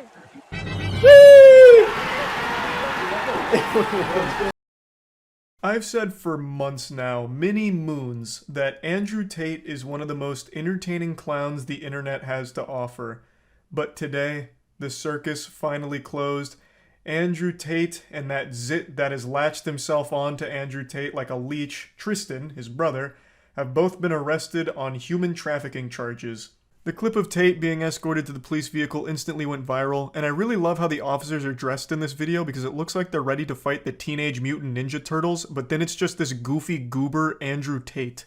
Now, this isn't Tate's first rodeo with human trafficking charges, but last time he just blamed it on swatting, calling it all just fake and a hoax, and all the meat riders that attached themselves to Andrew Tate's butthole like a hemorrhoid of course wrote this off as corruption and a bunch of baloney, but now it's happening again, and this one seems a lot harder to just dismiss. But you know what they say, fool me once, shame on me. Fool me twice, well then you're just breaking out of the matrix, am I right, hustlers? The Hustlers University is what Andrew Tate is most famous for. You pay $50 a month for a Discord server, which is the most pathetic thing on the planet, and I think adds to the comedy of Andrew Tate and all of his fans. And in that godforsaken Discord server, it acts as like Alcoholics Anonymous, where people just hype each other up and tell each other their problems with not getting laid or not being financially stable, while getting lectures from people that aren't even Andrew Tate on the most basic stuff imaginable. They hype themselves up as top G alpha males, but they're pissing away $50 a month to learn basic drop shipping techniques and how to do push-ups. I'm gonna let all of you in on a secret. Even the people that are very successful that like Andrew Tate are not stupid enough to be paying $50 a month for advice you can find on WikiHow. It is so embarrassing. It's a scam, and you're not in on it. You're the victim, and yet you're so brainwashed you continue to swallow his whole meat for it with a smile on your face. He is preying on insecure men, and he is doing everything he can to keep you a virgin. When you're a virgin, you're a Hustlers University student. When you're a virgin, you're an Andrew Tate supporter because he's feeding you things you want to hear, and you're taking it as, you know, telling it like it is. Meanwhile, you're unhappy and still not getting laid. And he's also giving you bad financial advice because when you're making money, you'll learn that everything he's saying is fucking worthless. So he needs to keep you just broke enough to afford the $50 a month that you're wasting on his awful, awful techniques and awful advice. Andrew Tate's entire business and career relies on you being insecure and financially unstable. So obviously he doesn't actually want you to succeed. You're just paying money for hopium. Snap out of it. You leaving Hustlers University is you leaving the Matrix, goddammit. Just think about all the money you'll save not paying for that shit. You could afford a gym membership. Then you could access free information for workouts online that'll actually give you results. You can get big and strong like me. This is very long-winded. I'm sorry, I got sidetracked because we're talking about Andrew Tate and it's such a wacky situation. I couldn't help but throw all this in here. But yeah, Andrew Tate, Tristan Tate, they've been arrested on human trafficking charges following an investigation that's been ongoing for quite some time. And the way that they actually apprehended him is extremely silly. It all ties back to a Twitter argument he had with a teenage girl. I'm sure you've all seen it. It was very public. He made this statement to Greta Thunberg about the emissions and his supercars and all that, and then she responded with a dunk on him that went viral. It's one of the top 25 most liked posts on all of Twitter right now. It's got about 3 million likes and counting, basically just saying he has small dick energy in response to what he said to her. And this sent him into meltdown mode. He very clearly got a bit hurt by this response, and one of his immediate tweets after this was talking about having sex with her, where some fucking lunatic on there is like, Andrew Tate and Greta need to fuck already. And he just responded saying she isn't ready, which is super creepy and weird, just actual degenerate shit here. And when I first read this, I thought this was just full mask-off pedophilia. I didn't realize Greta Thunberg was 19. I thought she was still like 16 or something. So when I read this conversation, I thought they were just openly talking about fucking kids. Like, I had lost my marbles for a second. I had to Google to make sure that these weren't just two people admitting to being pedophiles. But yeah, it turns out that she is 19, but that doesn't make it any less awful to say shit like this. But all of this stress of being dunked on in such a big way was clearly very taxing on the smooth brain of Tate. So he then made a response video. And it's a very cringe response video. I actually think they should have slapped on an additional charge for cringe. He should have been hit with human trafficking and overwhelming plus ultra fucking turbo cringe because this response video was abominable. Anyway, he made this video, posted it out there, big smile on his face, super excited. I'm gonna get the last laugh. You don't dunk on me. I come in here and I fucking dunk on you. But then a new slam and jammer entered into the equation. The Romanian authorities. You see, in this video, he made a mistake. He included a pizza box from a Romanian pizza place which let the authorities know that he was still in the country. So, after realizing that, they tracked him down and arrested him today. The authorities gathered all the evidence they needed, and because Andrew Tate couldn't fight the urge to publicly argue with a teenage girl on Twitter, they got him and his brother. It's almost poetic in a sense. He got finally taken down because he just absolutely couldn't fight his own ego. It's a guy who gets a lot of credit for being smart despite being an absolute fucking buffoon. Like a legitimate goddamn troglodyte. He made this emotionally charged, absolutely pathetic response video to try and look cool once again for his audience, and in doing so, he led the authorities right to him and his brother, who had been, I guess, evading them for quite some time. Pretty wild situation, honestly. He begged, he whined, cried, threw a tantrum, demanding he get his Twitter account back, and that ended up being the thing that put the final nail in his coffin here, it seems. Now, of course, we'll have to wait and see what happens with the charges and where this goes from here, but I think it's a little hard to explain away 2 instances of human trafficking with Andrew Tate here and raids on his property. That's not just a common occurrence. That's not something that just happens like a whoops-a-daisy. I guess it wasn't human trafficking. We made a mistake here. We got wires crossed. He's actually completely innocent. That's not something super normal. Of course, mistakes do happen when it comes to law enforcement, but human trafficking is one that doesn't pop up all that often. And I know a lot of people like to say it's just because Andrew Tate was so powerful and telling it like it is. He was revealing the truth and breaking out of the Matrix. What the fuck are you talking about, you goddamn idiot? All he was saying is like, oh, you need to treat women this way, and they're gonna treat you this way, and you'll get pussy this way. And you need to do this kind of drop shipping in order to make this kind of money. Like, that's not exactly something that the government's gonna have a huge issue with. Him feeding you bad information on getting pussy and bad information on making money. Like, he's not revealing any kind of crazy secrets that the government would try and come after him for.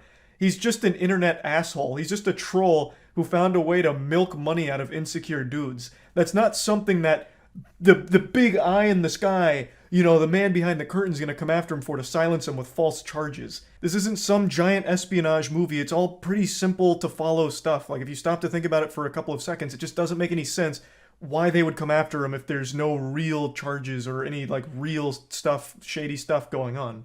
But yeah, the human trafficking charges are extremely concerning now. It's some very serious shit, and I've already seen some extremely hard cope from Andrew Tate's fans saying that human trafficking's not even a big deal anyway. Like, it's blown way out of proportion, or, you know, it's not a real issue, which is super alarming to read. Like, goddamn, to think human trafficking's not a big deal is mind-blowing.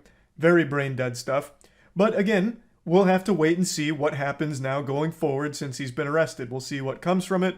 But I still find it to be a wacky situation, and, you know, it's a little odd that it's happened twice now. So, yeah, pretty crazy stuff that I thought was important to talk about, and that's about it. So, yeah. Welcome to the Moist Meter. Today we're taking a look at Black Adam. I've said it before, I'll say it again. I'm very tired of superhero movies and shows. I'm definitely getting slapped around by superhero fatigue. But I went into this movie expecting it to be pretty good, at least formulaic and standard, nothing like bad, nothing special, and more or less that's what I got. Though I did enjoy it far more than I expected to, and that's because the movie just puts a huge emphasis on action. The action's very flashy, and I really enjoyed all of the fight sequences, of which there is a lot. And I will say, I imagine at least half of this movie's total runtime is spent in slow motion. There is slow motion in almost every scene. There's more slow-mo in this film than fucking Matrix. Like, they use bullet time more often than Matrix did. But yeah, it's certainly not like a polished film by any stretch of the imagination. Now, I actually kind of reviewed it live on stream last night, so I'm just gonna play the clips since that's like my full thoughts just being vomited out of my fucking mouth on stream. So here's my Moist Meter dump, and then I'll give you like the official score at the end. You get exactly what you're expecting. Very super safe, super standard story. Very flat characters. The only character I actually liked was Pierce Brosnan, but I'm also just a Pierce Brosnan fan, and Dr. Fate was cool. Everyone else is just like the most generically written character you'll ever see in a movie, ever. But it's serviceable because it's mainly just about its action, and it does a really good job with the action. Black Adam's just zapping holes in people's chests, ripping them in half, blowing them up. but like vaporizing them. Like, it was refreshing to see a superhero just murder people. So that was cool. So I could totally excuse flat characters in a lackluster story because it seems like the focal point was just, here's Black Adam going on a massacre. He's an anti-hero. Man, there's no such thing as an anti-hero in big budget comic movies anymore. He's just a hero in the movie. Spoilers, he's just a hero. He doesn't do anything morally questionable other than kill people, which I don't even think is morally questionable in universe. He only kills bad guys. I'll give you my live moist meter though. Hitting you with all the takes on it. Visuals were good. I agree. Black Adam had good visuals. I also really didn't like how two characters, two meta-humans, I won't spoil who, they do nothing. They serve no purpose in the Justice Society. They just tag along doing fucking nothing. I don't know why even have them at that point. Just focus on, like, your superstars. Why even bother bringing them when they're not even given roles? What do you think about the post-credit scene for Black Adam? I don't know if I've said this publicly, but I'll say it here with my whole chest unashamedly. I don't stay for the post-credit scenes anymore. I just can't be bothered. I just go home and Google it, and I'll read what the post-credit scene was. The post-credit scenes sound kind of hype from Black Adam, though. This man is a movie reviewer. I know, what a fraud. Doesn't even stay for the fucking post-credit scene after goddamn 10 minutes of scrolling text. I just look it up. Like, it's so much easier. I leave the theater, go in the car, I look it up, I read what it was because it's only like a 2-minute blurb in the post-credit scenes ever. So I just get the 4 sentences of what the post-credit scene was and I'm like, yep, let's go. Oh, one other thing I want to point out about Black Adam that I think is rough, but it's not important because, again, the story and the characters aren't important. The main lead actress, I got the impression she didn't give a fuck about her son at all. Like, throughout the whole film, like, she says, like, oh, we have to save my son. But I never felt it. It always just felt like they couldn't give a fuck less. She's like, but my son's got I don't know about spoilers. My son's got an important item. We have to save him. And they're like, we'll save him. Okay, good. Just whenever it's convenient, honestly. Just really, don't worry about it. But sooner would be better. But again, it's fine. I'm sure it'll be fine. And then she just lets him, like, skateboard around the entire city, like, starting, like, a riot. I don't know, it just felt like there was never any real stakes. Obviously, well, again, I guess this is spoilers. It's so fucking hard to talk about movies like this without spoilers. Because most of my complaints are about some of the dumb shit. But it is spoiler territories. It doesn't matter, though, because, again, the focal point is on Black Adam just killing people, which is, it's well done. It's cool. This isn't a spoiler. Another trope that I'm really tired of in superhero movies that all of a sudden now they're going whole hog on is giving children like an integral role as like a superstar, like a superhero without powers or a superhero with temporary powers, like in Love and Thunder. I hate that shit. Like, I get that the main demographic is kids, but god damn it, I'm 28 years old. The last thing I want to see is some snot-nosed, milk-drinking little nerd going around defeating demons. Like, I don't like that. It makes me, it just irks me. Just show me the cool stuff. The grisly characters getting after it. I don't want to see, like, the daycare get out and go blast skeletons. You're just jealous? I would have loved it as a kid, 100%. Like, I get it. Again, the main demographic I know is kids. And I know if I was a kid, I would be eating that shit up. But as an adult who's mad about everything, that is just one of my big pet peeves. I don't mind if the kid has, like, a big role or something important to the story, but stop giving him, like, the power of friendship to beat demons out of nowhere. Not that I'm saying it happens in Black Adam, but there may or may not be some ordinary people with no powers that start killing some demons with pipes and golf clubs. Maybe it's in there. Overall, I really did enjoy the movie. It's nothing special, but it is just a really fun action film. So, plugging Black Adam into the moist meter, I'm going to give it a 70%.